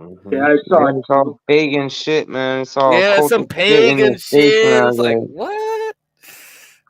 That occultic shit is all in your face nowadays, man. It's in the music. The imagery is just fucking crazy. If you have any knowledge of secret societies and the occult, Oh man, man, yeah, it's we gotta go everywhere. through we gotta go have a stream about that, Cam. We definitely do. Oh yeah, shit. I Yeah, know for a little sure. too much. Man, we had a Actually, good conversation privately when everybody like John cut off the yeah, stream, and yeah. we were like the only ones on Streamlabs. And then and my browser was like running out of memory because stupid StreamYards, and I was trying to close some tabs, and I accidentally closed our tab, and it was like, oh shit, I booted myself off. Fuck. Yeah. After you left, I was like, damn, man, the conversation was just getting better and better. Well, it was a good place to end it. We were ending it like on. Yeah. You were saying like John was like the next. Yeah, we were praising you, John. John, you're the next YouTuber that will make it, man. I'm sure. Yeah, but like as I said, we're going to do that crowdfunding, so it's going to be a group effort. So I think everyone I think so. pat themselves on the back a little bit. Anyone that want to contribute, like to any of the editing, again, send me an email. You can find my email in the on my stream on my channel. And again, man, I don't mind putting your Cash App or whatever the hell you want to get paid by, and we'll do it together. And then you can market whatever you do to other people. You get bigger than me. I'm just one person. There are millions of people that are looking for people very talented. John, this is off topic. You'd been talking about getting a GoPro for HP. Don't fucking do it. I got one today and it came with so much fucking shit. I have no idea what the fuck I'm doing, man. Yeah, I've heard that. Yeah, I think it's a little bit more complicated. Too many accessories, man, and I'm just barely learning the fucking iPhone, man. Hey, John, someone said, John, what made you originally? Man, shit. Oh, Oh, that's a stream. That's another stream. I've already done so many. I've done several. Have you done a dedicated COVID stream? I don't think so, huh? Well, I did. You know what? Let me see. I did a COVID stream on something. I know I did a COVID stream, and I talked about. I've talked many times about my experience with. Yeah, you did one on Grace's. Remember, you did one on Grace. Yeah, that's right. I did one on Grace Thorpe TV. That was a good one. That Mackenzie girl was like, I was like, the Mackenzie showed up on one of those late night streams, and I was the only one on the panelists that wasn't sleeping. They all fell asleep. It was just me. And then she was in chat, and I started roasting her for no reason. I just said, like, you dumb bitch. I was trying to organically try to get her to come over here or something on a COVID stream. We gotta get like somebody to roast. Yeah, this is like, oh man, shit. Yeah, let me see if I can show someone asked that question. So I'll see if I. Oh yeah, so you see this video right here. Let me see. I'll share this tab. I'm not. But while you do that, how's your weekend start been so far, Lawrence? It's been pretty good. How's yours? I mean, if you saw earlier, I co-hosted a stream on CT's channel, and it was a really fun co-hosting stream that he offered me. Even though it did get blocked by the Olympic Committee for even showing partially of the clip from the ceremony, but it was a fun stream. But when I did get off was when I was headed to the movie theater to see Twisters. Oh, how was that? It was really awesome, just as good as Nina said it would be. And for me, I say it's a 5 out of 5. I almost am thinking it's better than the first one. I've seen both, but it just makes me wonder why it took Warner Brothers Pictures to this long to come out with the sequel. Right. Hey, hold on for a second. I want to respond to Trailer Hood 2.0 Hell on Wheels. You see this guy in the background right here? Yeah. I broadcasted from his bar today. Drink. If you were here, I showed it earlier. Everyone saw that, right? Ghetto point of view. Were you here? You saw me. He got that mask on back then. He ain't wearing that mask today. I don't have that mask on. Not then. Not. Kind of strange on how Don't make me unmasked, unvaxxed is what I used to say about myself. And so anyway, so I did the stream, and you can see the title. What did I say? John Galt shows the idiocracy in parentheses with receipts of COVID in DC, New York. Does anyone remember the highlight of the idiocracy of this video? Do you remember that ticket that they gave me and they couldn't even write? That was great. That was great. I saw it. I don't think you guys I gotta will- see it. Oh, you guys gotta watch this. I don't think I. How long ago was this, John? That was look somebody these motherfucker put a COVID. Yeah, they did. No, They put you know. But I hope somebody watches it, right? Yeah, I mean, you know, not only this type of streams, you know, we got to go back to your PCR stuff. And you know what I really am curious about is your theory about like viruses can't be transmitted over the air. I really want to hear that. I really want to hear you because Mackenzie was really pissed. It's like he's not a biologist. He doesn't have a biology degree. Blah blah blah. I was like, oh man. I told her, what did she say? Then I told her I done PCR testing in the lab. Yeah, she was like, show your receipt, show your degree, show your diploma. I was like, oh man, this is getting like, oh shit. But anyway, so as you can see, this guy here, he's masked, but he doesn't wear a mask today. Thank goodness. And Oh, wow, one of the things, man, this is nice. one of the things I did tell him is like, yo, bro, you need to disobey these, these rules that they're setting against your business because you're not going to be able to stay in business long. And 3-4 years later, he finally took some of my advice. He's implementing it now. And I wanted to get him on the interview on the other stream that I showed earlier. Someone says trailer hit. I think I cut this one down to 29 minutes. What you need to look for is that ticket that DC government wrote me for not wearing a mask. I think you'll find that very interesting.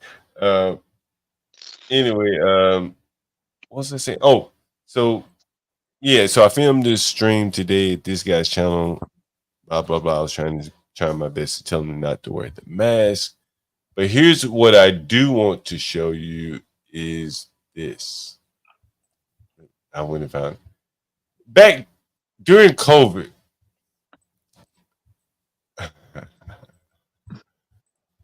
Oh man. I don't even want to talk to you. Thank you, John. Man, yeah, I might have to put this shit on. I'm gonna have to clip this shit because you never know who's listening these days, Nah. You never know who's listening, but no one's listening right now that I would care about at 3:41, but they may be listening. John, I just want to say this, and don't take it like personal or make it sound like I'm being inappropriate, guys. I'm just doing this for you. Yeah. What's up, Angel? Burrito, brother, aka that lady. You need to put some hot sauce on that burrito of her. Oh man, this again. Listen, shoot. Man, I've told you guys many times, right? And I'm sorry, Kid Crack, if that was you, man. And so this ain't no fucking woman story, Angel. I don't even have to tell those stories. Those stories tell themselves. You see that smile on her face, Angel? Angel, but this is a COVID. Put some hot sauce on that burrito, brother. You know she looks good to you. I'm gonna send his ass over to Fresh and Fit or somewhere. Man, if Angel went on Fresh and Fit, like, oh man, this is a speed date, man. Everyone can tell where we are with the setting in this picture, right? Mm-hmm. No. Where am I? Can everyone tell where this picture is being taken? Yeah, this picture's in John's closet. All right. You can't. If I had to guess, it's some type of shoe store, John. Okay. Walmart. Let me go I would say Home Depot. Okay, yeah, that's definitely not a shoe store. Nike. No. Lowe's, maybe. Come on, Okay. Angel. What do you see, Angel? Okay, that's Home close. Improvement. Yeah. Ace. Home Depot.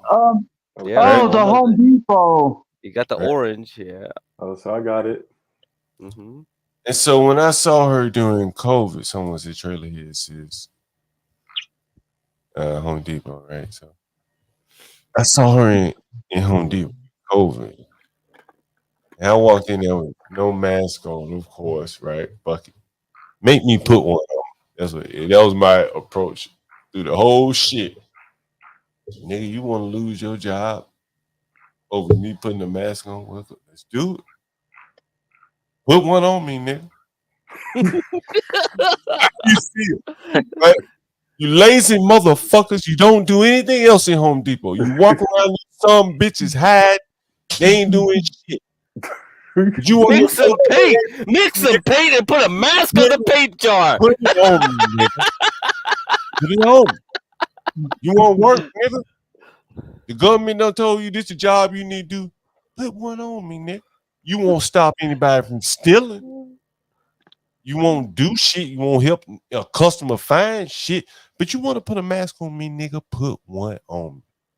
Do it. So I walk in that motherfucker like, do it, nigga. Find me a nigga in Home Depot want to go to work today and put a mask on. One of these some bitches won't make their $12 out. Find it. And so when I walked into it, now I dated this woman for years. Understand? She's 40. Just in this picture, she's in her 40s. So you know what kind of woman I get when they're in their 20s. I've been that kind of nigga. I be trying to tell you people, I don't fuck around. So I saw her in Home Depot. Is that a motherfucking mask in her hand? Yes, it is. What's in her hand? Can you motherfuckers in the panel see what's in? I wouldn't have.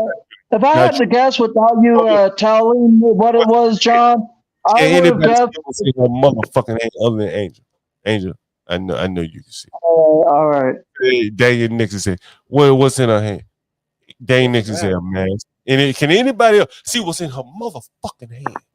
You understand? Yeah. Anybody else see what's in her motherfucking hand? Anybody? Somebody said, look like a store after it been look. No. This is we back by the blind section. Those are blinds over her left, right, left, right. It hasn't been looted. It's during COVID. Niggas weren't looting Home Depot. This is back during the back. I saw her motherfucking ass with a mask on. I said, no. You were too pretty to man dating me. You had that fucking mask coming your pretty face. Leave that for these ugly ass niggas. Take that mask off. And what did she do? Where the mask at? Where is that?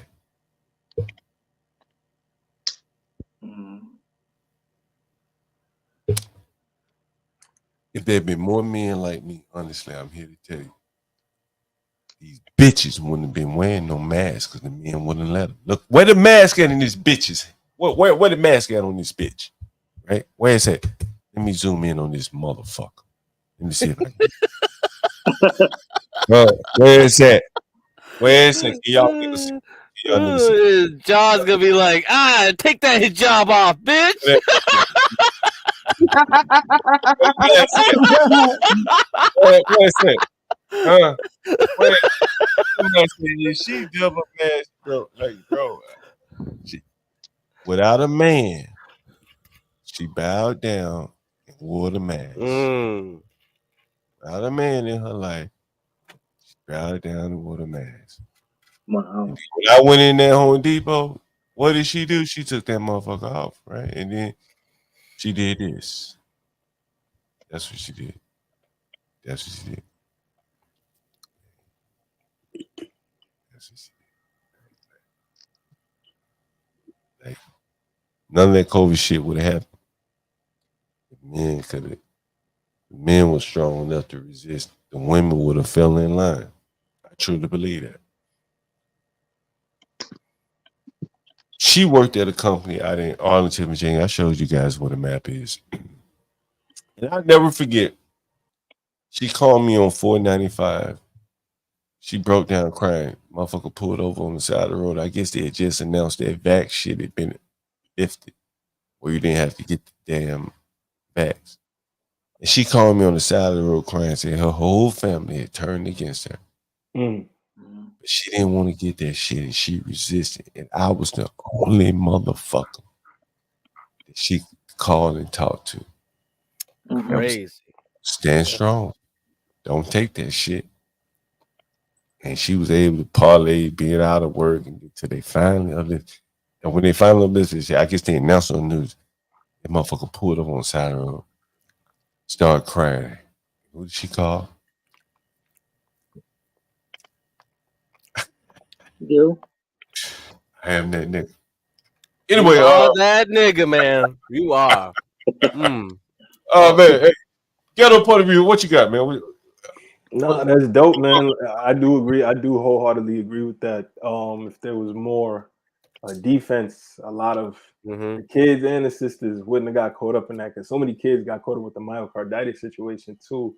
Like a lot of kids got hurt. A lot of kids that wanted to play ball. A lot of kids that wanted to go back to school, wanted to go to their after school programs, wanted to go to their summer camps. Yeah. So they didn't really have nobody in their house to put a foot down. So that's definitely real. But yeah, man, I'm just listening to the dope conversation. It's interesting. That's crazy though. That's but weird. It ain't even over though, in my humble opinion. I think they about to come back harder this next winter. Yeah, it's psychological, man. They keep doing it. 9/11, this and that. They just keep pushing. It's like, God. Do you think that this is any way to try to sway people's votes for president or something like that? Maybe. I mean, in what regard? I don't even think voting matters anymore, to be honest with you guys. Yeah, I think I was in that opinion long. Before Trump, I really didn't care too much. I really thought it was like the same old. I think one time I wrote in like Saddam Hussein in one of those ballots. I don't know. I was just like fucking tired of it. Yeah, it was just Trump 2016 was the only time I was really juiced. I was like, man, fuck. Hey, let's get Lawrence in here. I'm sorry to have you waiting, Lawrence.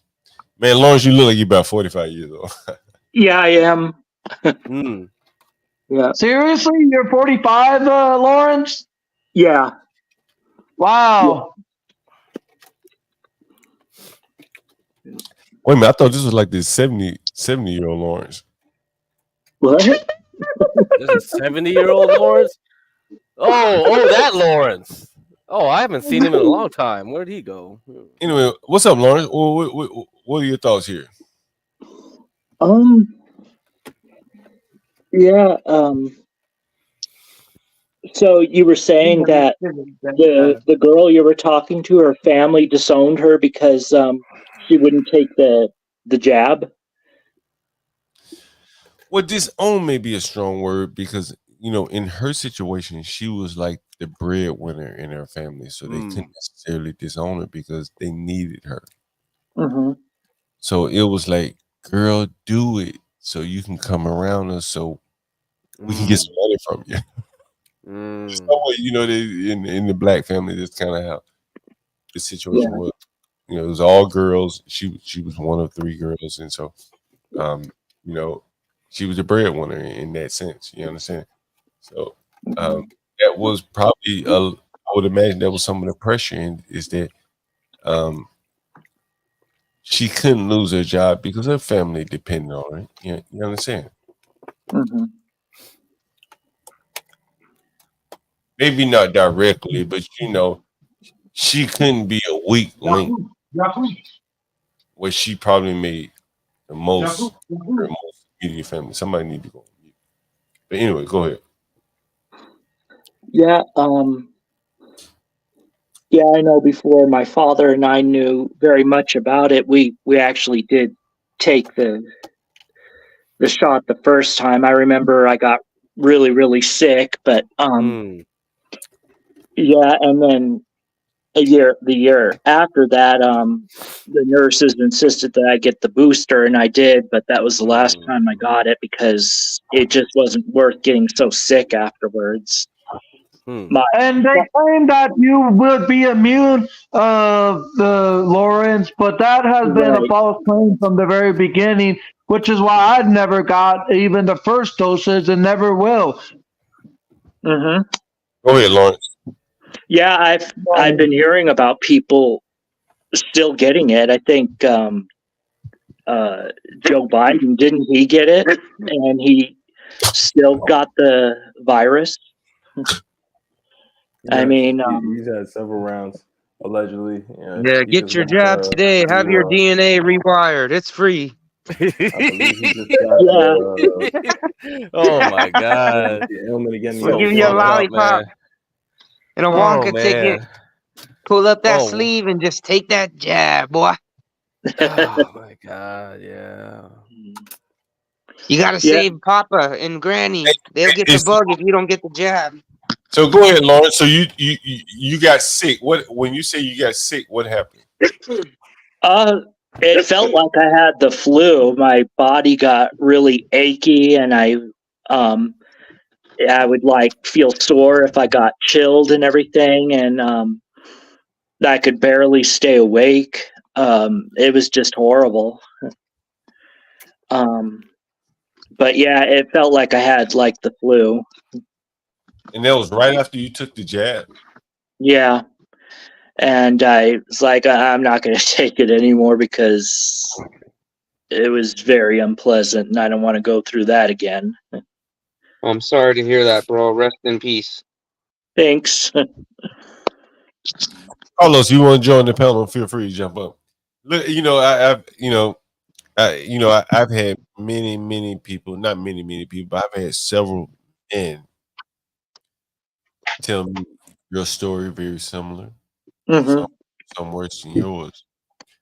Yeah. Now, I don't know if you heard me tell the story earlier, but I think it's the closest that a man can face being, SA. You know what an SA is, right? Not really. What does it mean again? Like SAD? sexually, a criminal offense, a sexual, right? Right. Yeah. Right. Because, I think as men, we should be wired to resist. Yeah. And when the men, particularly whenever I hear a man say they forced me to, I say, ain't nobody forced you to do anything. Mm-hmm. You could have quit that job, found something else, bought your lawnmower, started cutting grass. That's all you do. Right. Nobody forced you to do anything. And I've told a story about when I was up on Capitol Hill, the Capitol Hill police officer said it explicitly, like, no one was forced to do it. We didn't have to do it. Those guys didn't do it. Mm-hmm. I would argue that they probably were protected because they also perpetuated the J6 hoax, right? Right. You can't make somebody who's going to perpetuate a hoax for you take a damn experimental shot. They might talk, Mm-hmm. right? They might revolt. But if you exempt them, then hell yeah, they might go through it with a coup. Mm-hmm.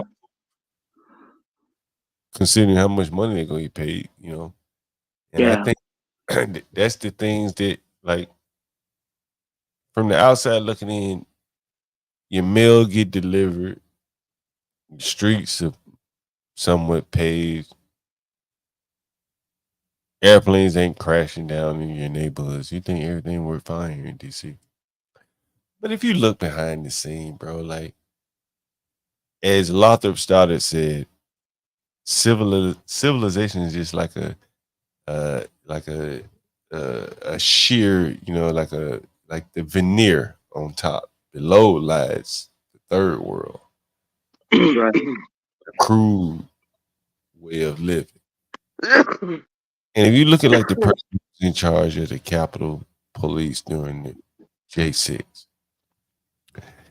one could reasonably come to the conclusion that they put a stupid motherfucker in charge to perpetuate a hoax. Mm-hmm. Maybe, right? Could you see that?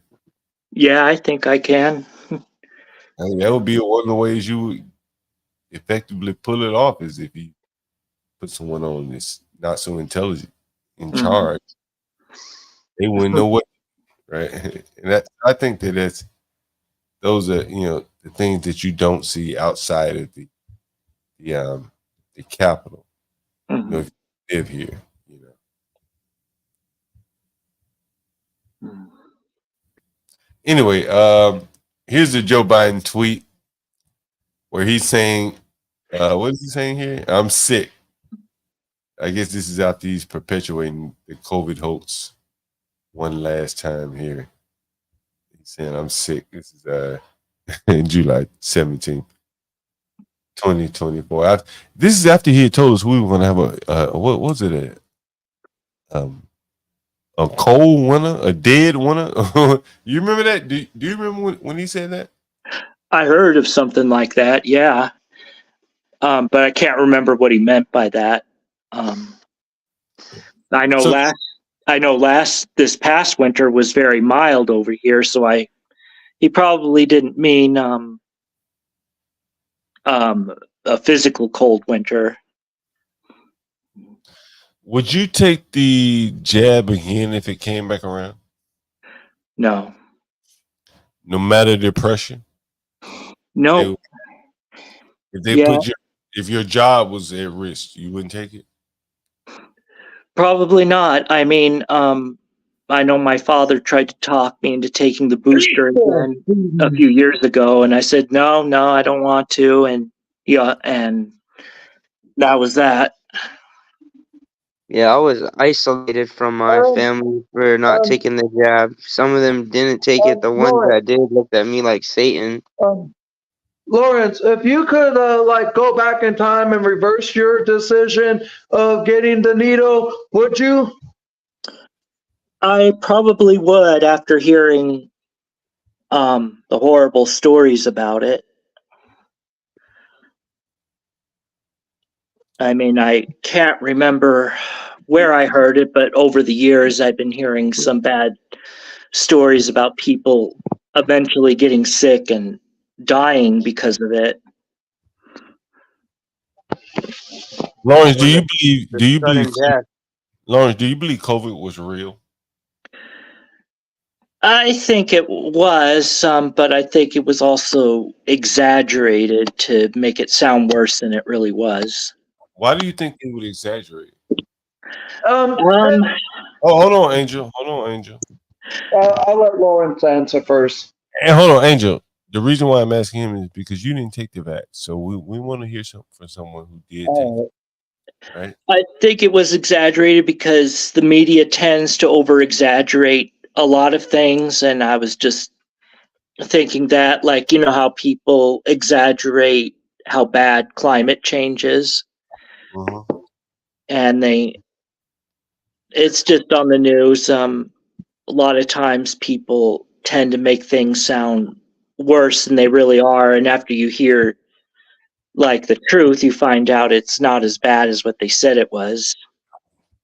Do you think fear mongering had anything to do with it also? Yeah, I do.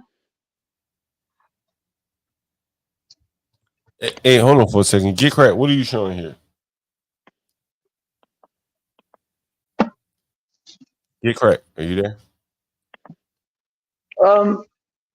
Do you think it had anything to do with Big Pharma making the most amount of money in the shortest amount of time possible on the single thing they ever did? It's possible. Hey, get crack. What are you showing here? Oh, it's for another stream, man. I think we can talk about Taiwan more in depth. Since we had two people claim that they think it's gonna happen, and hey, if they got connections, like we had Ryan with the NSA, you had American Man with his connections. As the time goes on, the perfect time to invade Taiwan is basically March, to May. And then if you miss that window, it's basically September, October. Those are the only two times they can cross the strait and do an amphibious assault. So if China Hopefully we wants don't do it. Yeah, I mean, we'll have to see. We don't have the military right now to do it, man. No, we won't do it. China has to invade us. That's why you don't need to do much as a defender of Taiwan. So this article basically planned out. We were about to invade Taiwan and take it from the Japanese, but we bypassed Taiwan and said, "Fuck it, it ain't worth it." So, so this was the cost. If we invaded Taiwan, it would have been 150 people dead, and we said, "Fuck that shit." We lost like all the war games we played against this to try to map this out. We constantly lost in these war games we tested.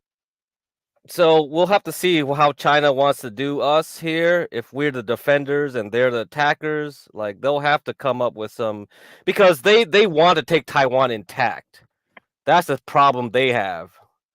They need to take it intact with as minimal casualties to the populace as possible. Because if they come in hard, yeah, it's not worth it in the end. Hey, That's the get crack. question. Get crack. You want to do it tomorrow morning? I'll do some research. Oh, you want to do some research? I mean, I've known about like there's a whole bunch of articles. People have all kinds of theories. And it's just like, man, that's why we spend so much money trying to like tell Taiwan to move all their factories over here in Arizona, Ohio, all this. But it's American workers can't work like Taiwanese. Like, oh man, I've been to Taiwan. I've been to those factories. It's like there's no way Americans like would tolerate like working in those conditions. Like it's a fucking slave factory, man. Maybe we should do it. John, What's up? you know who some good sources on the matter is? Scott Ritter and Colonel Douglas McGregor. Yeah, I've heard both of those too. Highly decorated. Scott Ritter is a past nuclear inspector. He inspected all the nukes for like Russia during like the height of the drama with them, and like NATO nukes and stuff.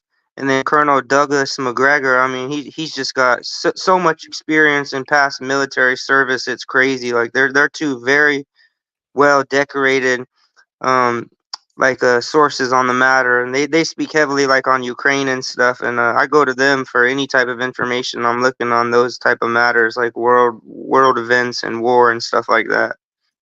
You know, the Ukraine thing really doesn't even interest me, to be quite honest with you. Mm-hmm. Like I feel like it's just a money grab.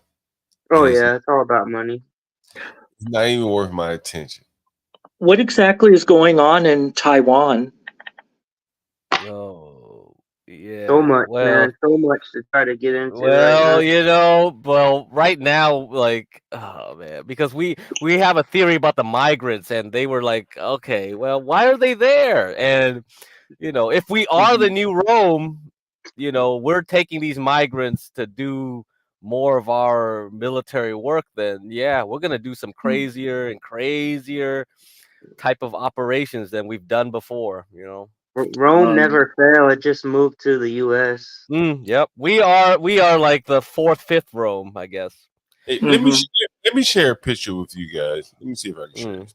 Okay. Let me show you this picture. Oh, no. Well, I'll start with this one. Right. I know these. I know these ones. Yeah. Many people during the height of COVID, I had a thought like, damn, like if you're breathing 98.6 degrees out into a mask and it's 45 degrees outside, what's going to form in that mask? It'll be condensation, right? When condensation forms, right? Am I wrong about that?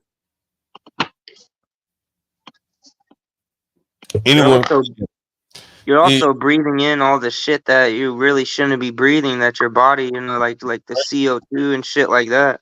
Yeah, that's true. But there will also be like among if you wanted to just focus on just the mask and the consequences of wearing a mask, above and beyond everything else, is that there could be bacteria forming in the mask. Oh yeah. And I remember reading a few years back that there was a listeria outbreak in New York City. There were like water towers on top of buildings. And here is all the way back in 1990, there was an anti-mask league of 1994. Anyone knew this? Did anyone know this? No. Right, yeah, I'm sure you did. Right, and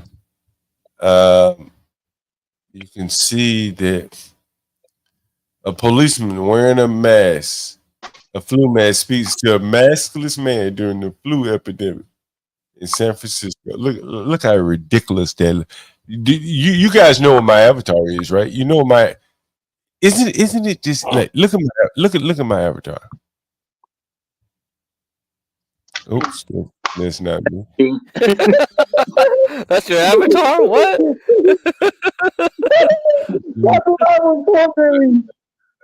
Let me remove Lawrence. And,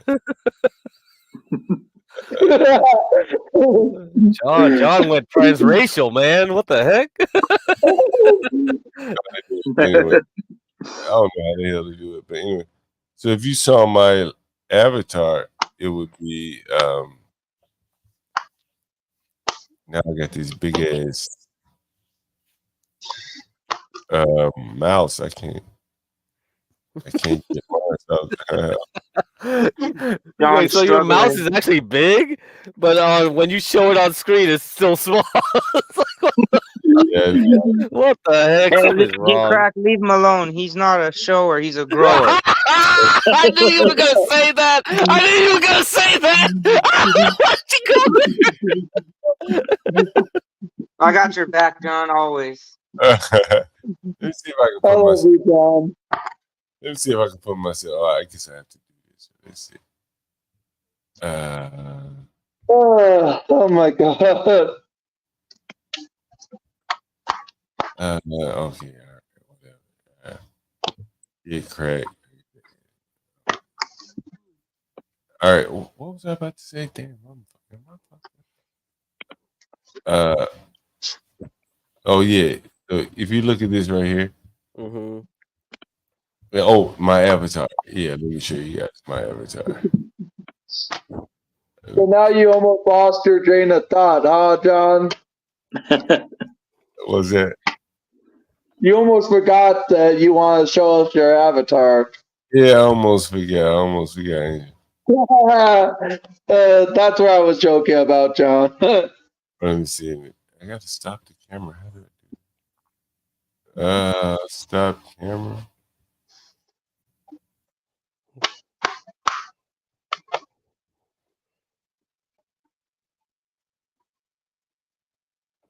No, you just stopped your mic, man. That's it. Yeah, the camera's still going though. I don't know. Anyway, my picture, my avatar is me without me with a police officer in Whole Foods, where he's wearing like a. Yeah, you see it? Let me see. No, it's just a white circle, man. It's just a generic white circle. Oh, really? Yeah, generic faceless white circle. The one that you see sometimes, even if you do have your avatar on when you're on StreamYard, but can be blank on YouTube itself. All right, I'm going to show it to you. Right here. All right. Get cracking at me with this big. There it is. Can you guys see that right there? I know you can see it now, right? No. Yeah. Oh no. You can? We don't see it.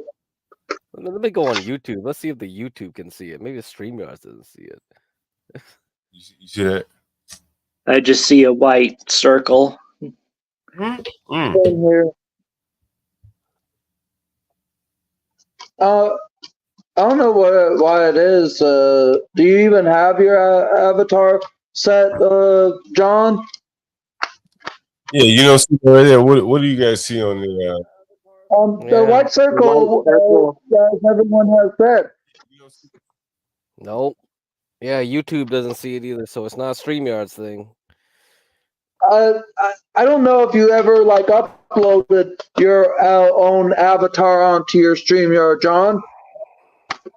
Yeah, the shit show is always one of my favorite parts of the show. Someone says a white circle here too. Damn, that is amazing. That is amazing. Yeah, I know, man. This That is is how streaming is, man. But anyway, the picture of me that's showing here is a picture of me. What do you guys see right now? We see your camera. We see your camera on. You see me right now. Now, what do you guys see right now? Yeah, the white circle. Damn, I want his YouTube. I want his YouTube blocking this. I don't know if it can. It's like, well, even if you do have your YouTube account connected to StreamYard, that still doesn't mean that your avatar of your YouTube channel will show up on your StreamYard. That's true. He's right. You log in but you have to upload your own avatar onto your StreamYard, like when you go to edit audio avatar, there's a little plus square where you could add your own like picture of yourself or anything of that matter.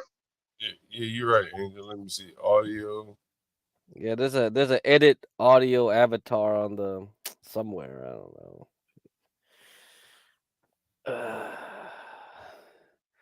Painful.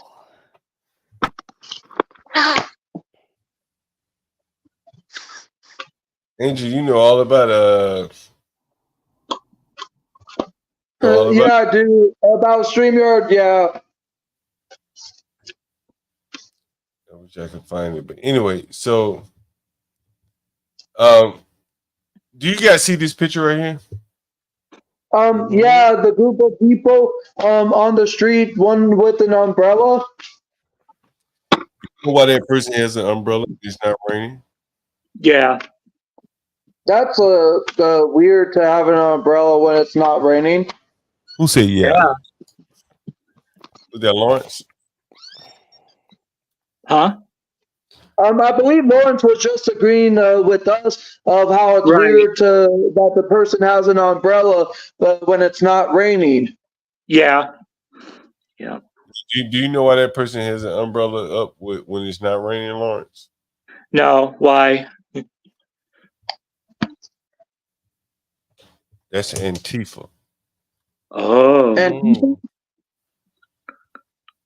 Right. really? Yeah, they'll do that so they don't get like spray gas or their face ain't seen shit like that. It's all fuckery.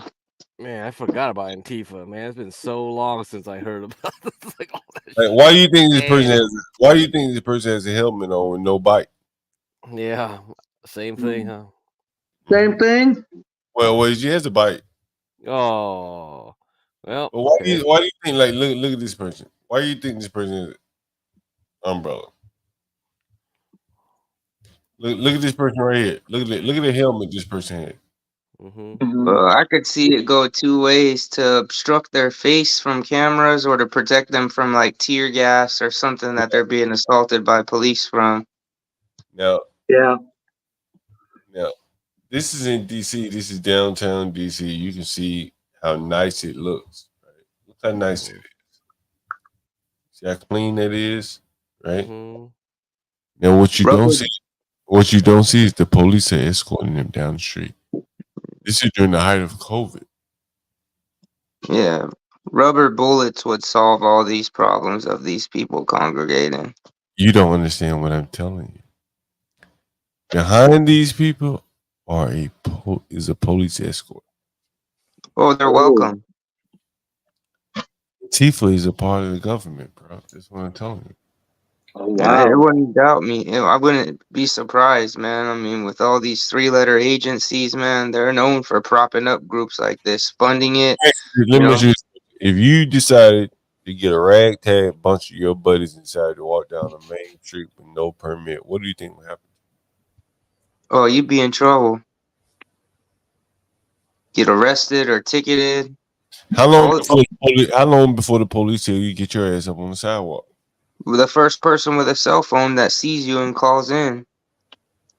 Why do you think the police are escorting these people down the street? Because it's a welcome thing, and a lot of these groups are funded by, big government. Follow the money always is what I say. How do you think these people can get out here and do this shit and not have jobs and shit and travel all over the fucking place? There's obviously funding behind them.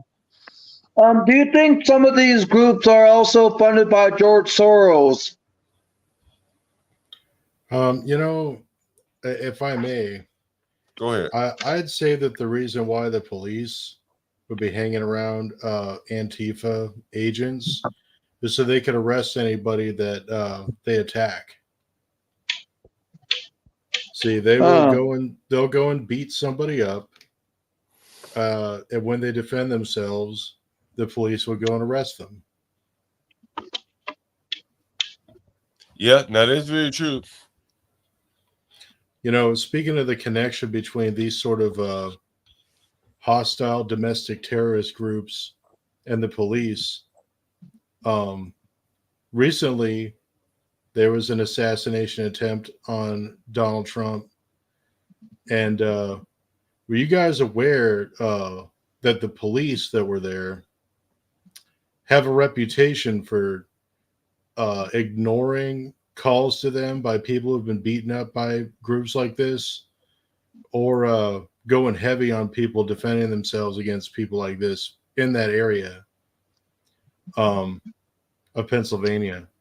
The school district there is like very woke, and a lot of parents have had to pull their kids out of that school district because they kept tranifying the kids. It's very that doesn't nasty. surprise me. I mean, that shit's everywhere nowadays, man. It's not just an isolated thing in one area. Amy Stuffins, think again. I'm still here. I was just muted for a little bit, but I'm still up here, Amy. I don't think people realize like the push there is to push these certain things in society, the backing that these stupid ideas have, the type of people that are pushing them, and just how popular this stuff is. I mean, it's everywhere nowadays, man. It's rooted in, and that's why you see it everywhere, is because it is everywhere. Yo, I got this video on the screen right here. This is near and dear to my heart. I was here right here when this happened. This is not far from where I was in one of my properties where I was living at the time. This is during COVID. And I used to go to this restaurant every day. And again, I was here. It was a taco restaurant. It's called Taco Habanera. I'm going to Google it just so you get, like, I often get people to say, man, you lying.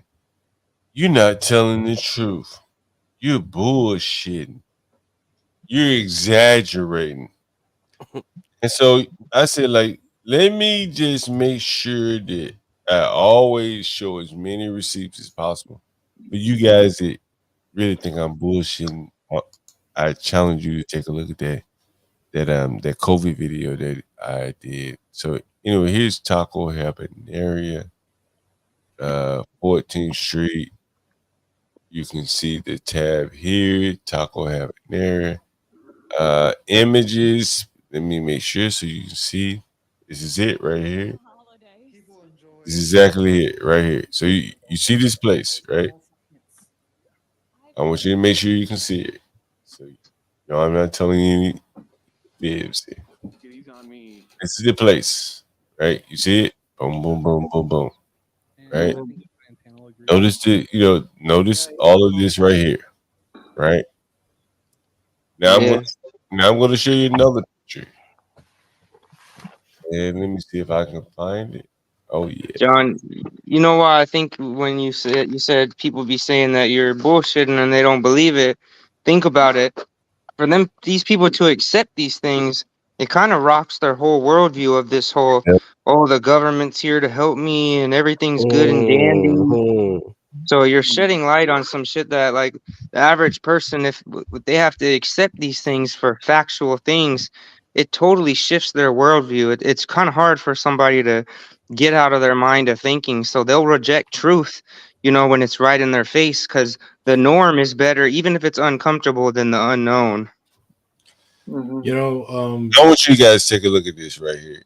Like, now, what you guys don't understand is, like, does anyone see the? I'm going to go get another beer. Oh man, I've tried to forget this whole time, this whole era of retardedness, but this is like, oh my god, you reminded me of this crap. No, I'll never forget. I'll never forget these fucking people. Never let these people get away with this shit because I'll never forget the way these fucking people behaved. Like, Try whenever I hear that them shit in sounding my off city, about man. anything, Try that whenever shit in my city or my business, man, and fucking I'll send roses to your fucking family. Look at this shit, man. Now you know what? Let me go get they're very brave soldiers when they're attacking like a single woman just sitting by herself and they're in a big crowd. Like, real brave.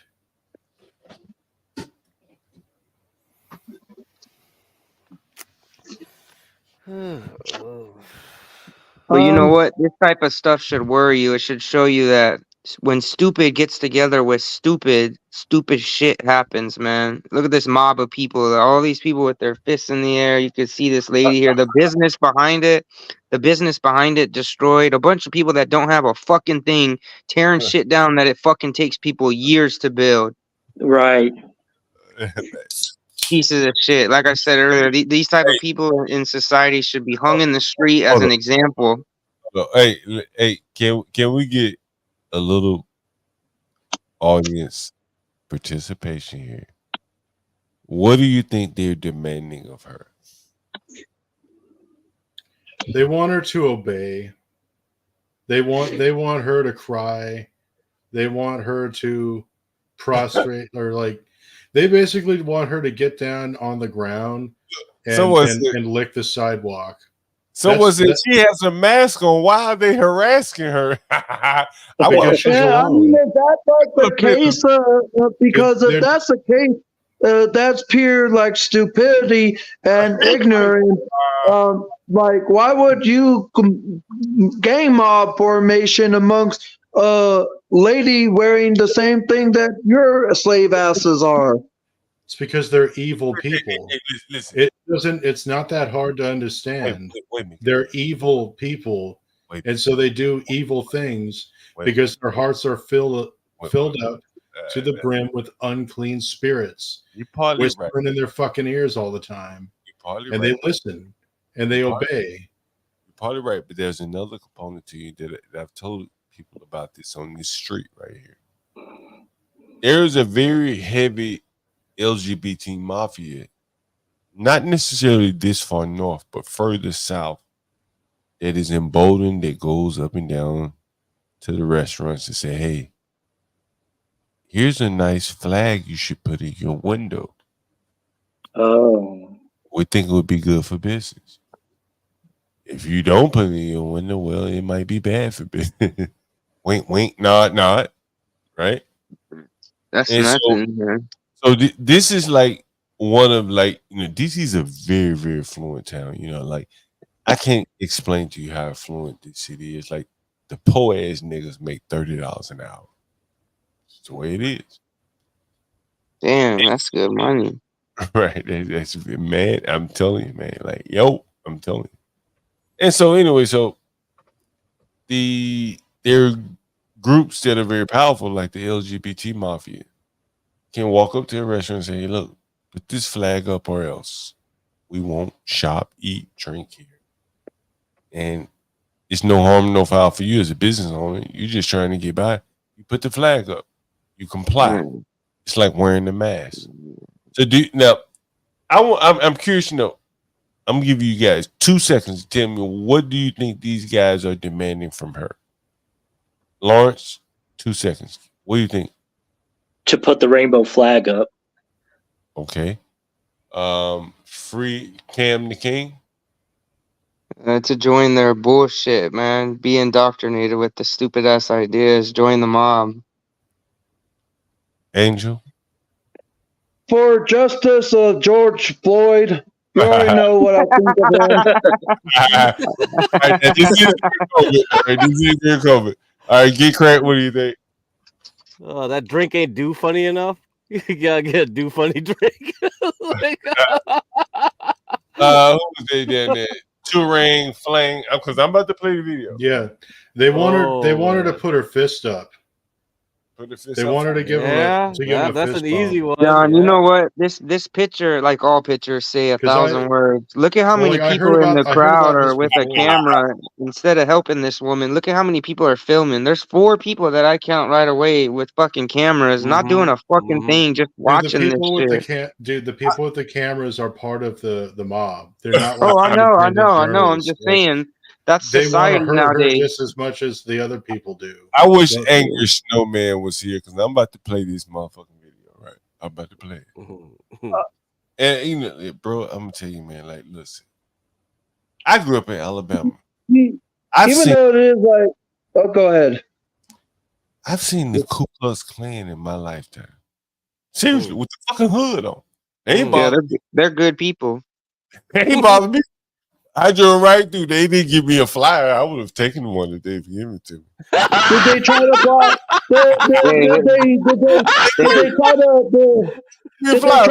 They have good cookouts, man. They get together and they have some good cookouts. But I like the uniform, man. It's easy. You don't have to pick what you want to wear every day. You just put the sheets on and fucking go. I want sheets. I want white sheets, man. I like white sheets. Nothing but white sheets for me. Yeah, I like it. I'm down with it. The eyeballs are the hard thing, man, because they're never level when you go to cut them. But John, two quick questions. Two quick. Yeah. Make it quick, Angie. We're about to get into this video. First is, did they ever block the road or any form of destination that you were going from you? Well, no, but they did shoot people. Like The KKK isn't something to be looked up to. It's just the same as Antifa. It was a government-infiltrated and controlled organization. It's just their advertisement was geared in a different direction. They all are. Yeah, but it was just the same as any sort of group like that.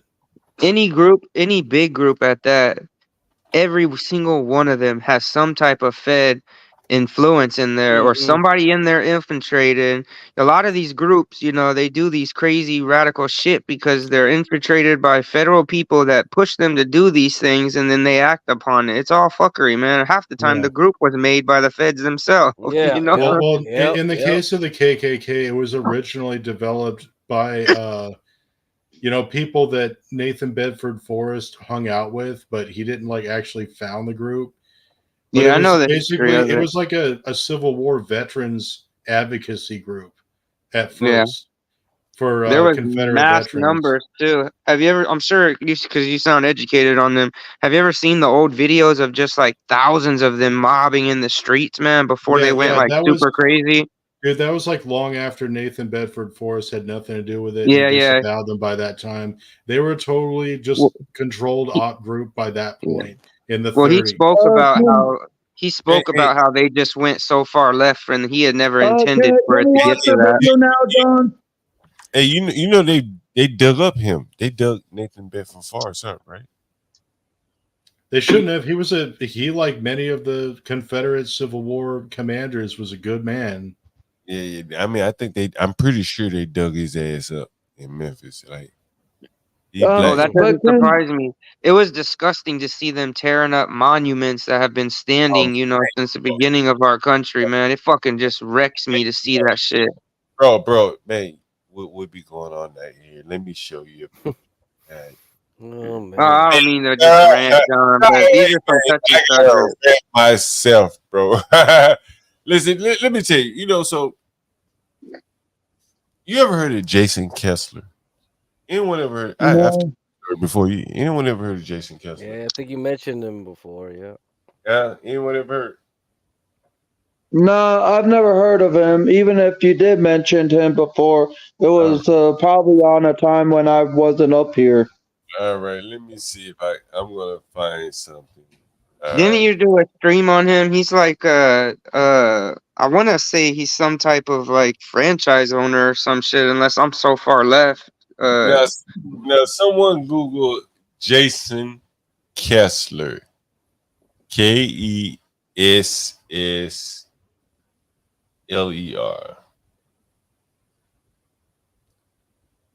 right? And I'm going to show you something from my phone book.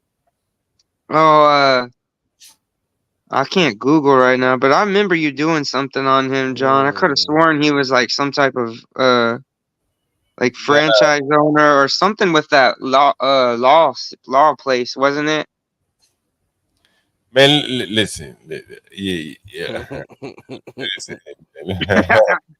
hey man, listen. I went down to Richmond, Virginia. What time is it? It's 4. Okay, I saw how these niggas were destroying these statues, and I didn't know I was going there, but here we are, right? Here we go. Wow. Man, anyone who knows it, man, look at here, Lord have Yeah, that's disgusting, man.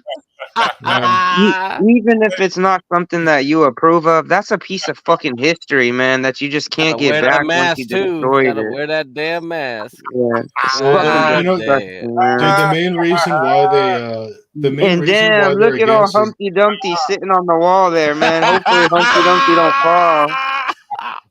Somebody said good people on both sides. Good people.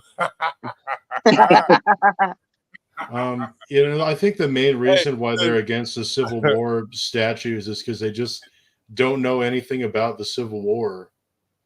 Like they just know what the TV said, like like the Oh, Yankees yeah. were trying to free the slaves, and the Confederates, those evil Confederates, were like trying to keep their slaves. It's like that was like the last issue involved in the fucking war. People don't know shit. I read about Robbie Lee, bro, and I took my own money and I drove down here to see what the fuck these niggas and these liberals were doing. See this great white man. After what I read, honestly, hey, I'm serious business. Man. Stanley was up here. He be yelling, screaming. That's his face, bro. Hey, I'm open to my mind being changed. Yeah, I don't know, man. I feel a different way about it, man. I mean, history is history, and once you destroy some shit like this, it's almost like a piece of history lost to the past, man. No matter if it's something you agree with or not, I mean, history is not something that we should go just trying to cover up because we currently feel bad about the situation, man. You want to know something? It feels like they are like taking a page out of DuckTales. If people remember the 1990s TV show as a kid, or the 2017 reboot. What's one of the lyrics that? What's one of the lyrics in the theme song that you guys remember? Hold on. So, I remember that. Well, let me just cite the lyric. Might solve a mystery or rewrite history. And that is what these people are trying to do, is rewrite history to their own kind of device. Hold on, Angel. We have someone in the chat, Trailer Hood. He's demanding that we get on with the video. So let me please talk to them. Are you guys ready for this? Oh yeah. Oh, he better get used to the commentary, man. Everybody has commentary. Otherwise, we gotta put Grace's feet up here or some shit. Oh, fuck no, not those little piglets. He wanted them. Hell no, hell no. Yeah, I'm ready, John. I'm ready to find out what these gang mob is like Goon doing. Squad, G Unit. Does anyone look before I play it? Can we get at least someone to like wager a guess in the chat what they're demanding her to say? They're probably demanding her to transition. Anyone in the chat? I really want to know. Get the snip and tuck. The liberal foxholes. Please subscribe. The liberals have fallen. Please subscribe and share the video as well. This is at a restaurant, Taquero Habanero, one of my favorite taco restaurants in DC where I live. And this is Not anymore. Well, I still like the restaurant, but this is during the height of COVID right here. And as you can see, this white looking woman, I'm not sure what her race is, she is cornered. You can see her back against the wall. And I'm about to play the video of what they are demanding of her here. Let's see. So someone says I think the all-seeing guy is correct. All right, let me play the video. You guys ready? Let's go.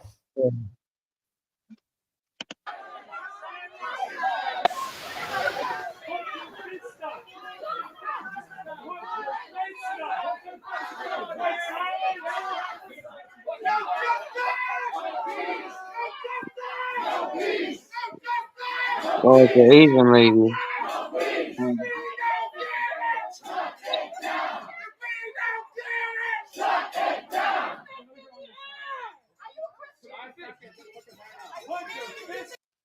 Are you Christian?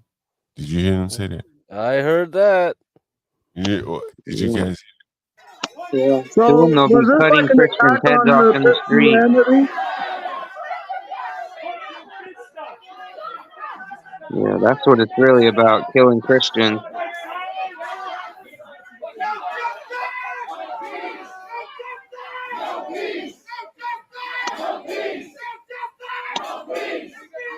Good will be called evil, and evil will be called good.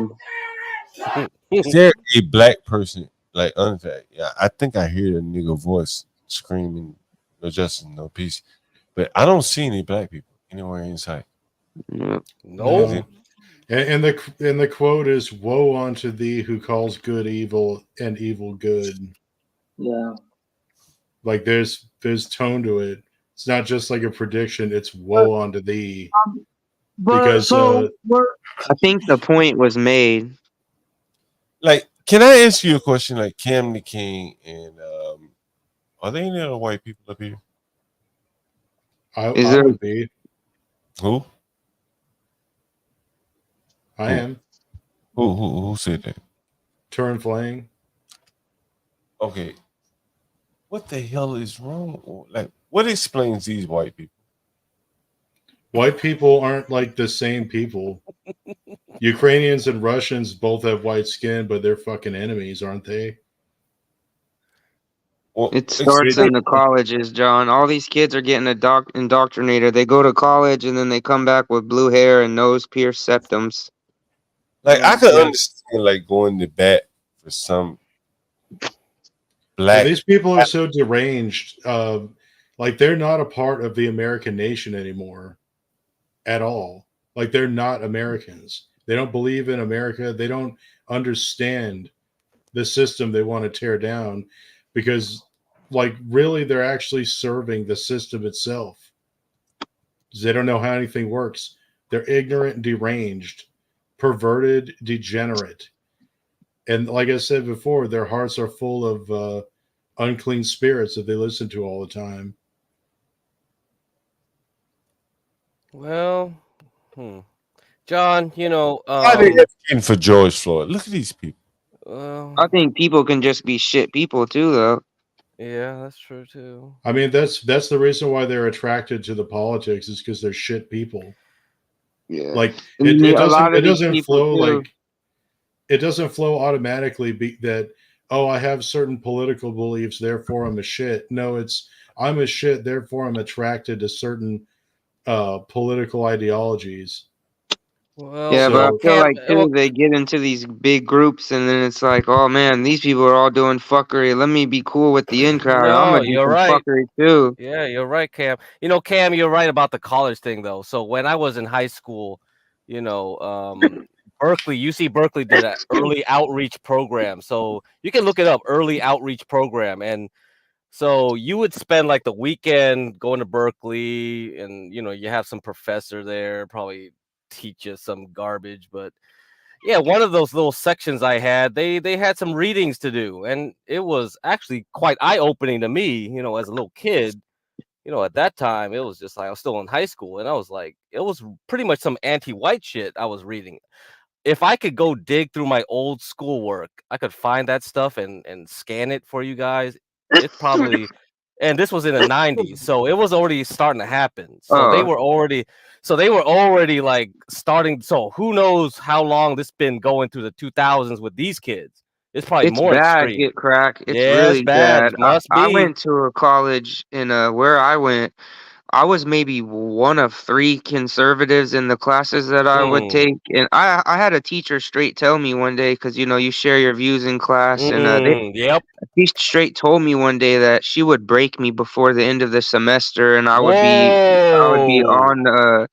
I'm gonna phrase it wrong because it's been like 10 years, but she basically said her exact words were she will break me and then I will lean her, like towards the left was basically the sum of the conversation. But a lot of these colleges, the professors they're hiring and stuff, they lean so far left. They have these gender study shits. I mean, look at all the drama that we constantly are seeing coming out of these campuses of these like like the Palestine shit, like the shit for Israel. It's all these college students getting in this hyped up bullshit. They're all getting indoctrinated. You go to college, like I said, and you come home with blue Yeah. hair. So Yeah, it's because like a wild. lot of the older professors are retiring, and the older professors were even left leaning, but like the newer crop is more extreme, and it keeps getting more and more extreme Yeah. as more of these guys retire, and it's like, whoa, all right, yeah. And they're just pumping hate into these people too, man. It's like they're getting them so hyped up. It's wild, man. Like, and then you get in the in crowd, you got 5 people that are pissed off, ready to act like shit, and then it turns into 100 real quick.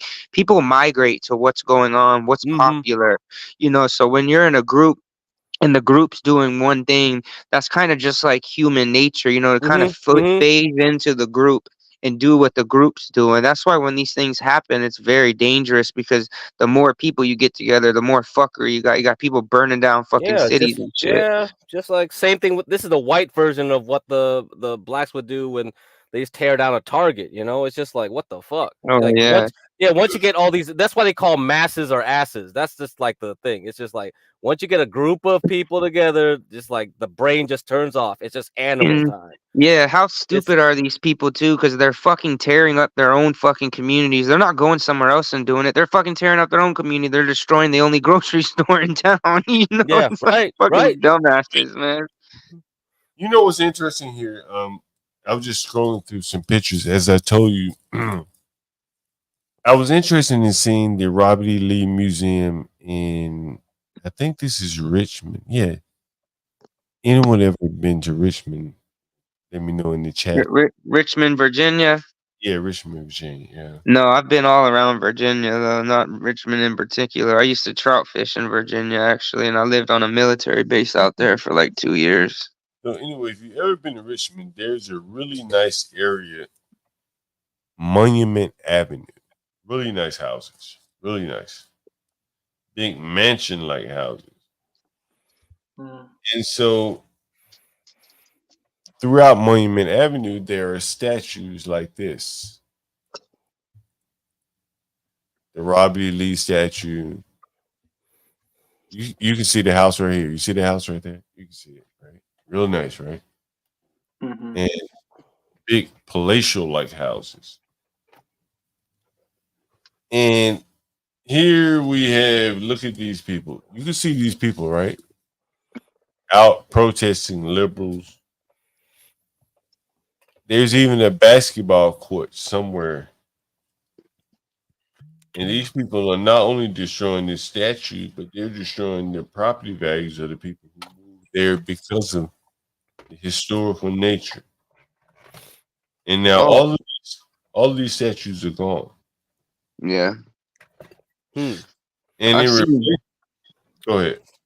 My bad, cut you off, John. I've actually seen a video from it was a husband and a wife talking about how like they had been trying to sell their house in the area, and how the value, just like you said, of the home had went down substantially, where it gone down so low that they were forced to stay there and deal with all this bullshit, because if they would have sold, they would sell it at a loss. So you're making some valid points. I mean, like, again, like, look how nice these homes are. Like, and these are like circles. So as you go along Monument Avenue, you encounter these circles where there are these grand statues. And here these people are, man. I mean, like, hey, can you get me a water? My fucking throat's killing me, man. look at this shit, man. Look at this shit, man. Can you imagine living here? All these people outside, like, protesting. Like Look at this shit. Look at this shit. Fuck Trump. You guys see this? Yep. I'd be dispersing with rubber bullets in the 8 out of the 870 daily. Well, the mayor is black, so he's not going to do that. He's up with them. Yeah, he wants to be in the in crowd. He wants the votes, man. Well, but in doing so, he has destroyed his tax base, and that is what I think. Again, I come back to the point that I keep making: is that if you think you're going to be able to influence these people to do the right thing, because hey, I pay tax dollars. Look what he allowed to happen to the largest taxpayers in his city. He They don't wasn't give a able to shit. keep. He wasn't able to keep criminals from invading a neighborhood and affluent neighborhoods. See, many people say, "Well, rich people are always going to be protected." Hey, well, these people are rich. Google what a house used to cost on Monument Avenue 5 before George Floyd. Hundreds of thousands of dollars. Maybe even $1 million. I would imagine close to $1 million. Oh yeah, Maybe even more. John, isn't a lot of the homes in that area like Victorian style, like really expensive homes? Like I've seen some Google pictures. Yeah. And Yeah, I thought so. you know whose statue? Do you know whose statue they replaced him with? Whose statue they replaced all of the? I'm sure it's some woke shit like Oprah or Ellen DeGeneres or some shit. Oprah. No. You get a statue, and you get a statue, and you get a statue in your name. All the woking. No. Dylan Mulvaney. It was Dylan Mulvaney. I got it. Oh man, no, please. Who do you guys think they replace all these white men statues with? I'm curious to know who you think it was.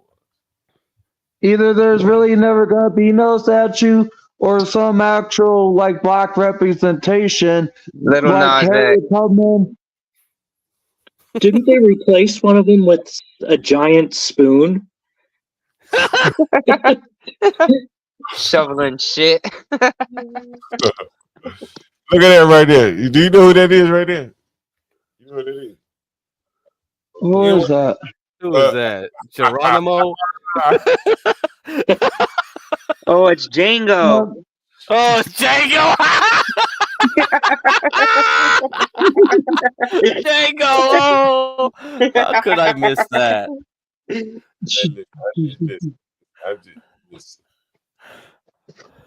This is who they replaced all of the Oh my god! great men statue. Like Robbie Lee was a great man. Like, I don't care what anyone thinks. I read enough about that man to know he was a great man. Someone says, "Is there Frederick Douglass?" No, it's not. No, it's not. No, it's not Stanley. Come on. It would have been better. It would have been better if it was Geronimo. It would have been. Can anybody guess who it is before I show who it is? Anyone want to guess? Anyone want to guess? He's definitely not Chief Red Cloud. Now, I'm going to zoom in. Maybe I can help you guys. Is that Kunta Kinte? Oh man! I didn't know he could ride horses. Let me see how you remember it. His master taught him. Wow.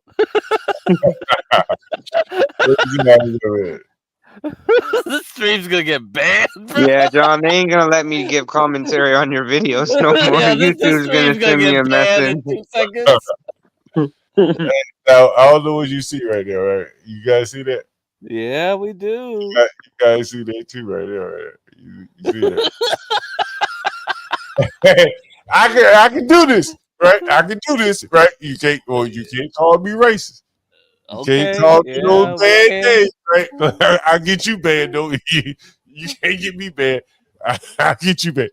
But look, hey, you guys see that, right? Wait, let me put it up on the picture. We got black Indians now. Black Indians, man. You guys, yeah.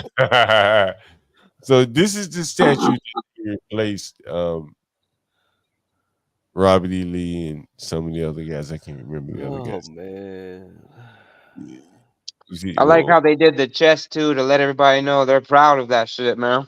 You know, now, did we get anyone in the chat to comment on who this is? Somebody said Jesse Smollett.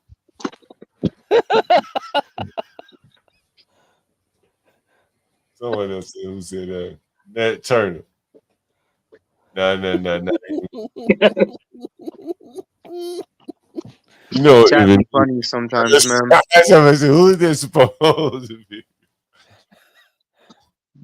Yeah, I read it. I'm gonna go ahead and show it to you. Oh, bro, man. I want y'all to Google this because, and I hope this name rings a bell with you. Okay. Rumors of War is the name of the statue in Richmond, marks a monumentally is they're using a play on the word of the street where those former monuments stood. Mm-hmm.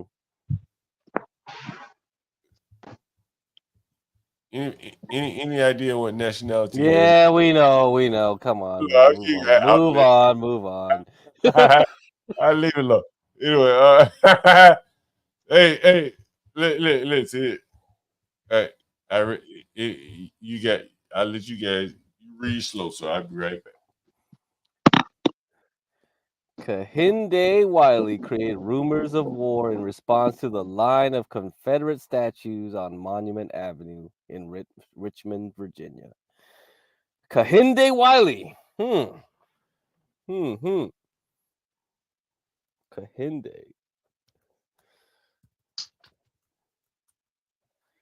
Let's see. Let's look up Kehinde. I'm looking up. Oh, it's the same guy that made Obama's portrait. Oh God. Oh my God. It's the Oh, same guy. that's So priceless. not only he paints, he sculpts too. Oh, great. It just gets better and better, man. It never ends, man. It never ends. I'm surprised they didn't put Michael Obama up there, man. That'd have been a better one. She should be riding with Oprah.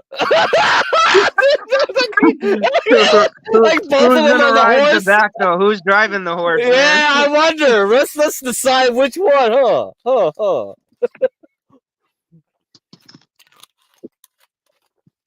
This is ridiculous, man. This whole shit's ridiculous. But yeah, when I was in school, it was just like the whole thing is like, come on, I'm an Asian kid, and why am I reading this trash? It's just like, I'm just here to learn math, bitch. Like, why are you teaching me this garbage? It's like, come on. Shit you're never gonna use, you learn in school, like the Exactly. Pythagorean theorem. Yeah, right. Any black history. You never use any black history on your circuit. You designed the circuit. It never was important who created that circuit. Or whatever. Yeah, who was it? Yeah, right. Exactly. I don't know. I don't know. Kahinde's law. What was Kahinde's law again? Oh yeah, you stick a fork in the outlet and get zapped. Hey, I forgot to tell you. I don't know if anyone knew this. So the guy who created this statue that Yeah, I spoiled it for them. Sorry, man. I spoiled it for them. I looked it up. I looked up the name and I spoiled it. You know, Yeah. That's truly amazing. I don't know what you guys think about that, but I think that's amazing. It just gets better and better always. It is terrible. Oh man. Hey man, anyway, so look, we got tomorrow. What tomorrow? What did I say we have? Get crack? What do we have? We have Jenny on the block. You're gonna have Jenny, and then were you doing something else? Like, man, you were doing something else, maybe. Was that it? Was that it? Block tomorrow. See, Jenny on the block tomorrow. Ken Watson, since I'm back in DC, we'll probably do Ken Watson on Tuesday. You guys take a look at the upcoming streams. Ken Watson is a guy you're really gonna want to hear if you're interested in business or just the personal life aspirational story. The man owns his own plane and flies it, right?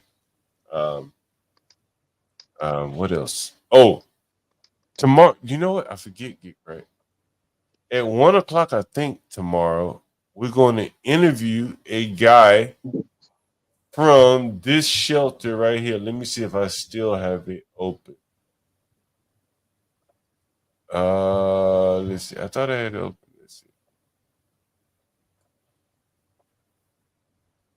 Got that shelter. I thought I had it open. Let's see if I have it open.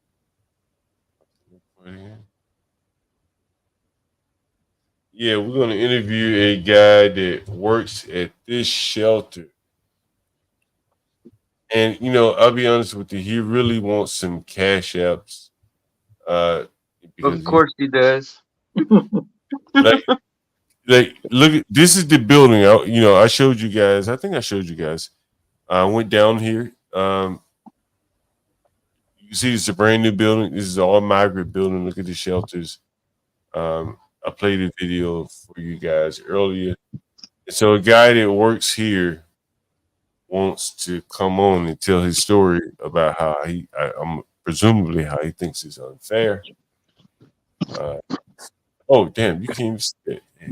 He's gonna complain about the free hotel, saying that it's not 5-star when it's 4-star. He's eating lobster instead of eating blue crab. No, he works there. Oh, I thought you were talking about a migrant, John. No, he serves the migrants. Oh, that's almost just as bad, man. Right. And he works there as a city worker. And this is like, look at that brand new building. Look at all those motor scooters. 4,000 people live on this one block alone on one side of the street. Fuck. Well, those are the guys that are going to have to get receive incoming Chinese missiles when they're defending Taiwan. I'll just say it like that. Like the price that all these guys are going to pay for marching across the border and getting held up in those hotels is they're going to be in the military. They're going to get pulled in. They're not going to have a choice about it. And then they're going to have to receive incoming missiles and artillery shells. Did you see as long as it ain't American sons and daughters, I don't give a shit. That's why they're doing it. They don't want to incur the cost on American families because it's going to be severe. Turn, did you see the pictures of the military men in the shelters that I showed you? I've probably seen that before, but not on this program. No. Yeah, there were 2 military men in the shelters at the shelter at the Roosevelt Hotel that were going in and out of the shelter like they were working there in uniform. Doesn't surprise me. John, did you say that he serves the people, migrants, like serves them like in cannibalism? No, it like he's just a guy who works at the hotel, presumably. Like, oh, okay. Right, like he Yeah, makes he's sure. just going along with the problem, making money off of it. He should be poisoning those people, man. Dude, I'm telling you, it looks like they're getting a good deal, and we're all getting a raw deal. Trust me, they want to fight the Third World War, and guess who are going to be the ones that receive Russian and Chinese missiles up their ass? It's going to be all them. It's a fucking vicious trap set by evil people. Like, they know that they can't impose like a massive draft like they did in World War II in Vietnam, because people like don't support the fucking war in Iraq anymore. Like, the American people like aren't going to stomach like a big war, but they need the troopers because the losses in a war like that are going to be so fucking severe.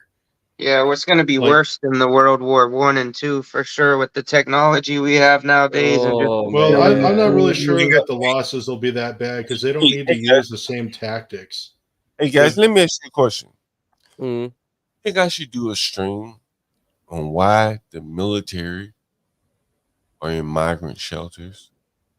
Yeah, do it, and then you could do one on why there's MEP centers on the borders bringing in all these migrants for military service. Because I have like video, and when I saw those military guys walking out of their migrant shelter, I said, "What the hell are they doing in there?" Zoom in on the patch, man. You had one of the videos. You had the clear image of the patch. We could probably figure out what's up. Oh yeah, you can figure out their unit and everything by that. Where they're stationed out of and everything. Is anyone in the military in the audience like that could identify that uniform and maybe even tell us why they would be there? I'm really curious. John, if you can show the patch on the stream, what I guarantee you what it probably is some type of infantry unit, because infantry, when we're not at war, they do like the tedious bullshit like that, or like mowing the bases, grass and shit like that. Dude, the migrants are not going to be aboard ships.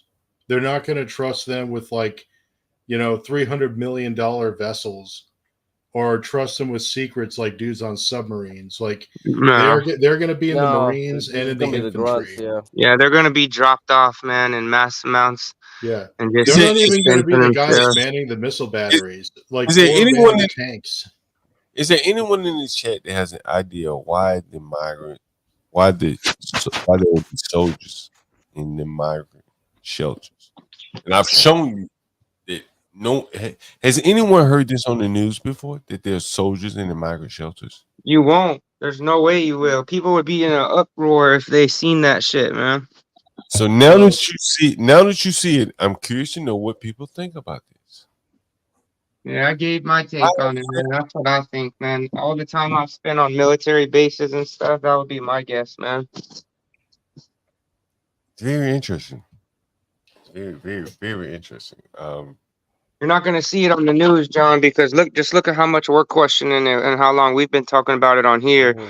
People see that shit, they're gonna be just as curious as we are, asking just as many questions as we are. Yeah, you the front line, John. You're doing the real journalism now.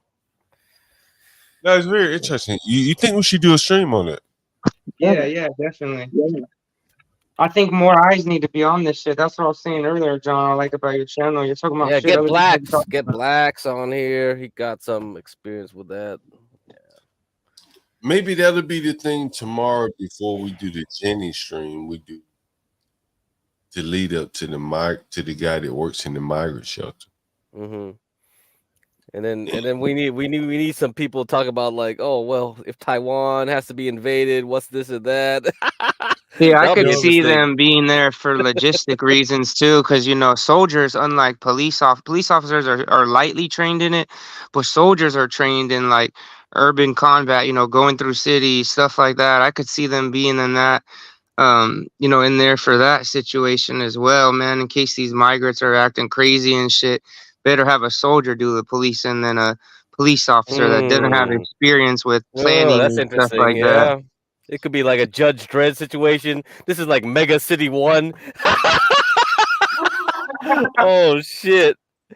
It's Judge Dredd, man. The best case scenario for everybody is that the Chinese do the smart thing and just threaten to attack Taiwan and not do it, and then just hope for an election cycle to turn their way there, which they could. That's been my position so far. But if Ryan and American Man are like saying like, oh, they're hearing rumors and shit, we haven't even talked about is the fact that Russia and China have gotten really close in the recent history. Man. They have after that whole thing. Yeah. If they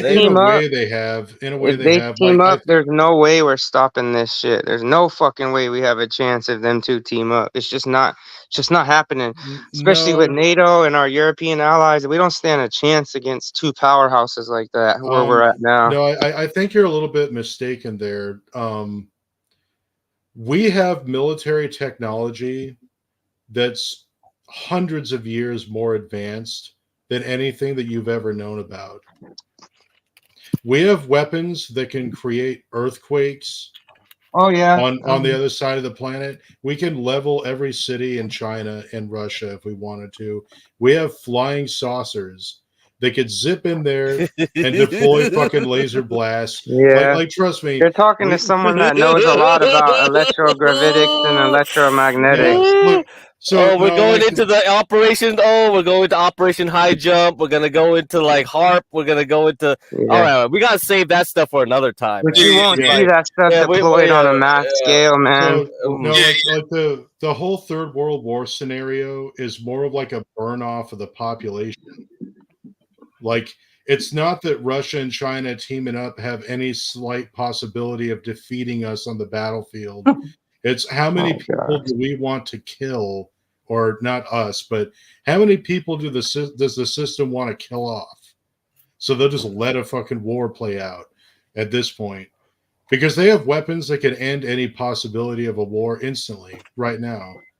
Yeah, but we're not the only ones that have that technology as well. Yeah, that's true. Yeah, not to mention the nuclear weapons. Like That's old hat at this point. But Yeah, yeah, nukes those are are kind of old. Once you start getting Nah, into studying like electrogravitics and electromagnetics, it changes everything, man.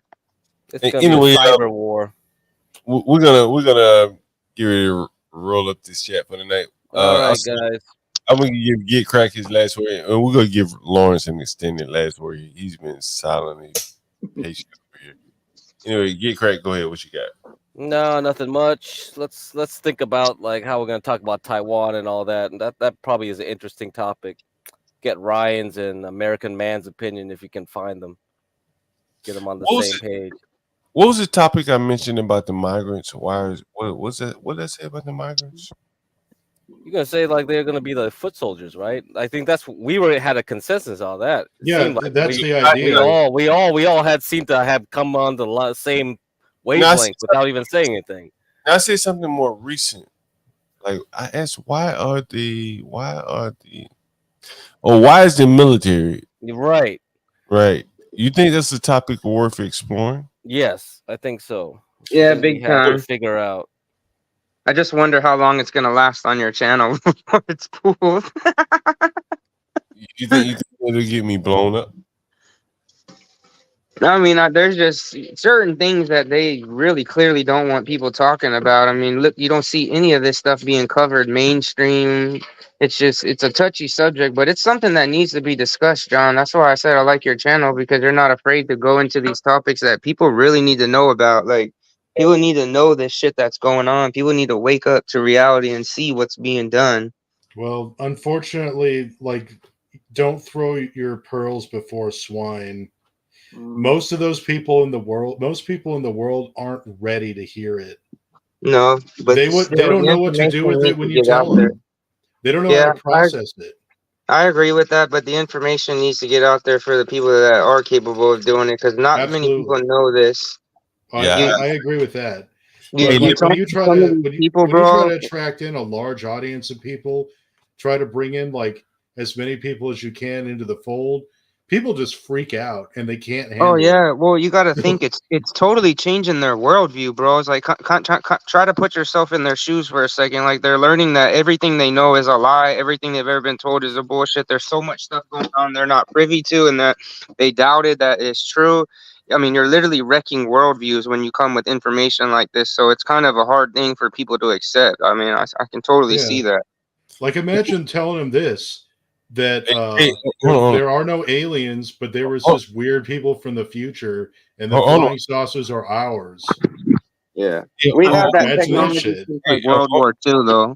Hold on for a second. Let me we're about to wind down the show, so let me get Turin, and then I want to give Lawrence an extended last word here. So get Crack tomorrow. I'll see you. We're gonna do that military and immigration camp show. Remind me of that. That'll be good. Yeah, send me an email. What time you gonna do it then? You don't know, huh? As soon as I get up and I get at it, you know. All right, okay. Email. I'll we're- email you something. Yeah, we're gonna get it down. For sure. Who are you gonna have, John, speak on the matter? Well, I have a guy that I met at the migrant shelter at 47 Hall Street in Brooklyn, and he's Yeah. with it. But we do need to send some cash up, shows appreciation. You know, so hopefully we'll have him at 1:00 tomorrow. Yeah. So that should be good. But let me take you guys down and let me get Turin, and then I'll finish it up with Lawrence. All right, Turin, what's up? Turin. Yeah, what's up? Yeah, any last words here? Oh, it was good to talk to you guys about a variety of subjects here, and like always. And I look forward to speaking with you all again. Peace. You have to come on tomorrow. We're gonna have some interesting shows. Go ahead, Lawrence. What's up? Oh yeah, thank you for having me up on the panel. This was a very interesting stream. I had no idea that there was something going on in Taiwan and the soldiers with the migrants and everything. Yeah, I look forward to hearing more about that. And Yeah, I thought you were the other Lawrence. Yeah, I was confused. Like you kept saying, you look like you're 45, and I was like, I am 45. The other Lawrence is like 70 something. Yeah, I was confused at first, but then I remember there was the other Lawrence, the older guy. Yeah. Are you interested in the show about the migrants in the military, like doing a standalone show on that? You think that'll be interesting? Yeah, I do, because I'd like to hear more about it. Since you're 45, I've been looking at the demographics of the show. And are you married or anything like that? No, never been. Any children? No. I'm a lot like Angel. I'm actually autistic like he is. That my autism is a little bit different. Well, to make a long story short, when I was in school, when they tested me, they said I rated so low in the audible area, I was considered retarded, but I rated so high in the visual area, I was in the genius level, and I happen to be an artist. Really? Yeah, I do artwork on the computer. I can show you one of the pictures I did just by, like, here's one of the pictures I did. I don't know if you can see it or not. Yeah. Wow, that is amazing. Yeah, and I also did this right here. It's my seasonal tree. I changed the seasons as the scenery changes outside, although it doesn't look anything like this out there. But yeah, I do a lot of artwork and everything. That art is pretty much all I'm good at. I struggle with a lot of other things and everything. I'm gonna bring Get Crack back up here if you don't mind. Sure. And what's up? And I want to tell you a story. You just brought to mind a story. It was something that I actually wanted to do on the stream. I don't know if you saw this stream. There were two guys that was sitting right here on my couch. I think it was on CT stream.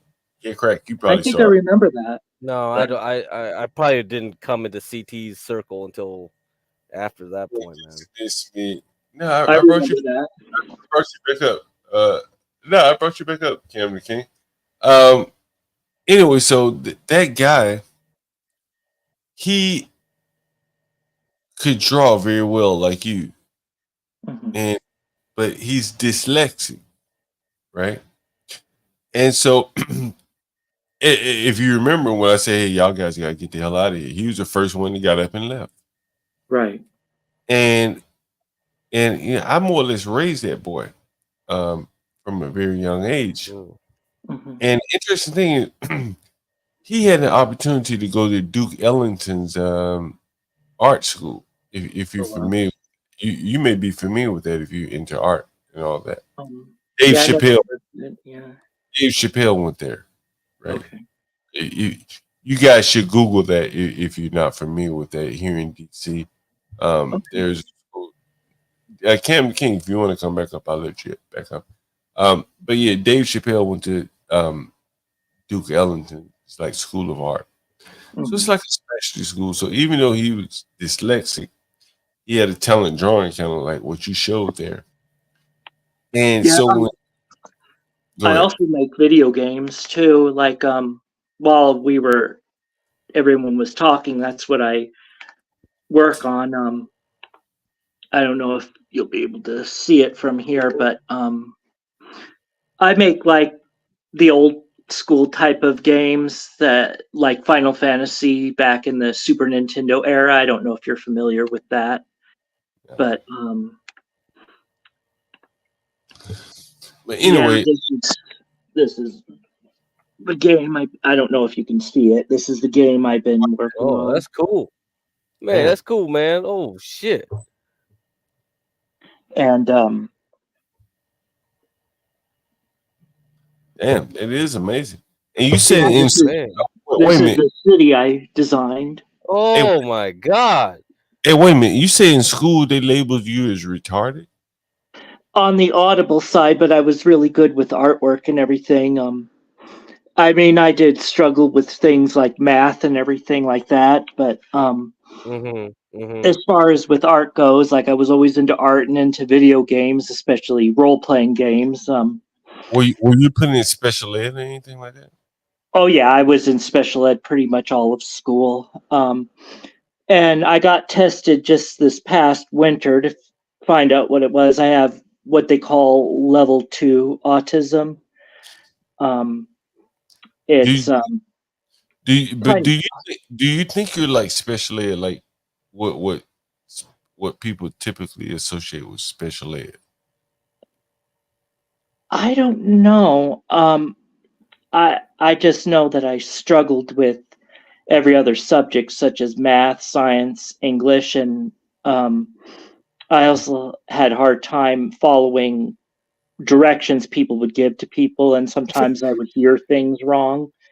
Like when you were talking about the guy you were going to interview, I thought you said that he was serving the migrants to the people like he was serving them like cannibalism, like he Right, was I feeding see. them to them. That's what I thought you meant at first. That's very interesting. Do you think if I did an interview with the guy who's dyslexic would be interesting, like you and him, because you're very artistic and that was his skill set. So let me finish your story. So he had been identified by a teacher in like elementary for his artistic skills, similar to what you have here. And Duke Ellington being a very selective school, they did a parent interview. So his mother was a drunk, former drug addict, whatever, so on and so forth. Yeah. So when the school showed up to interview the mother to make sure he would be a good fit for the school, she was drunk Oh my god. and very belligerent to the that came out to interview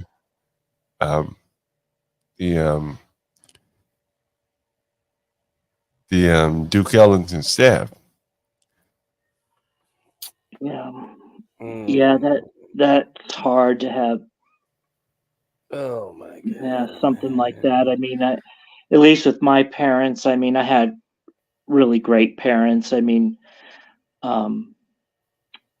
yeah, they stayed married until my mother passed on 11 years ago. Yeah. Look at You you know, now, man. Look at this game. This game is amazing. Look from you what know, I'm seeing. you know what's interesting? The guy may have been. You never know what his potential would have been. Yeah, dude. It's like, but I couldn't even imagine that though, John. It's just like, oh my god, your parent like sabotaging. Oh my god. Deliberately. Deliberately? You can't tell me that was deliberate. It was deliberate. Whoa. On Oh purpose? my. Wow. Hell no. Why? Well, I should interview him. I should bring him in, and I'll let him tell the story. Yeah. But anyway, here's what's interesting is that I forget what I was about to say. Oh, yeah. So you saw him when he was here, and at the time he was living in a homeless shelter right around the corner from me. Oh man. And then he ended up homeless. They put him out of the homeless shelter for whatever reason. He was arguing with one of the security guards or something like that. But anyway, I may bring him over and do an interview with him and see how it turns out. That if it turns out well, it would make it go live. I think you and him, Lawrence, would be great on a stream together. What do you think? Yeah, maybe. Yeah, what yeah, that'd be something we could do. Yeah, that's a great yeah. Oh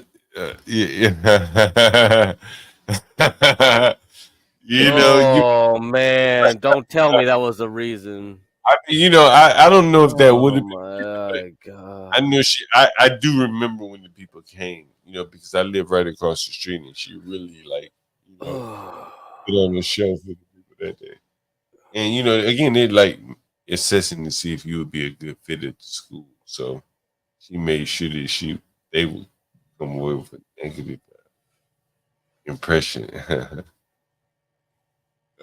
Anyway, you guys hit the like button, share it with friends. We're doing pretty well here. We had 21 people on the like. We have some very good shows coming up. Even though MFB had to cut it short, I think it was still pretty good. Anything else? Anything else you guys want to talk about? Say before we get out of here. No, that's about it. Again, thank you for inviting me up, even though you confused me with the other guy. But yeah. Yeah. Hey, you about his complexion too. All white people looking like John. Is that how it is, man? He kind of looks like a black guy. Lawrence. Oh yeah, the other Lawrence was there. He's an honorary black guy. Actually, Hey, Lawrence, are you Black American or what? Oh, I'm actually mixed. My father is Italian, and my late mother was Native American of the Cherokee tribe. And I also think there was Ethiopian blood on my father's side of the family. Oh, okay. Why do you say that? Oh, it was something that my father said a long time ago that the Italians and the Ethiopians did mix for a while. Interesting. That is true. They did have a colony there. Yeah, A and little bit. yeah, and plus, before I shaved my head, I went bald at age 22. I actually had really nappy hair. Oh. Yeah, kind of like how my beard was, but I remember when I was in my teens, I kept trying to straighten it, but I never could straighten it. And I think that caused me to go bald at 22, so I just kept it shaved since then. Interesting. Anyway, Okay. fascinating show, guys. Tune in tomorrow. We're gonna have even better content. Anyway, thank you all of you guys for hanging out. Yep. It's 5:30 See ya. in the morning. We have 20 people in the chat. That's very good. It's very good. Yeah, it's consistent viewership, man. You're getting consistent viewership at least. That's what, consistent quality leadership. Get cracked. Are we gonna beat everyone, man? We're just gonna beat everyone. We're just gonna be the hair. We're gonna be a turtle in the hair. We're just gonna be beating everyone. We don't even have to compete with them in that fashion. Get cracked. Let's see.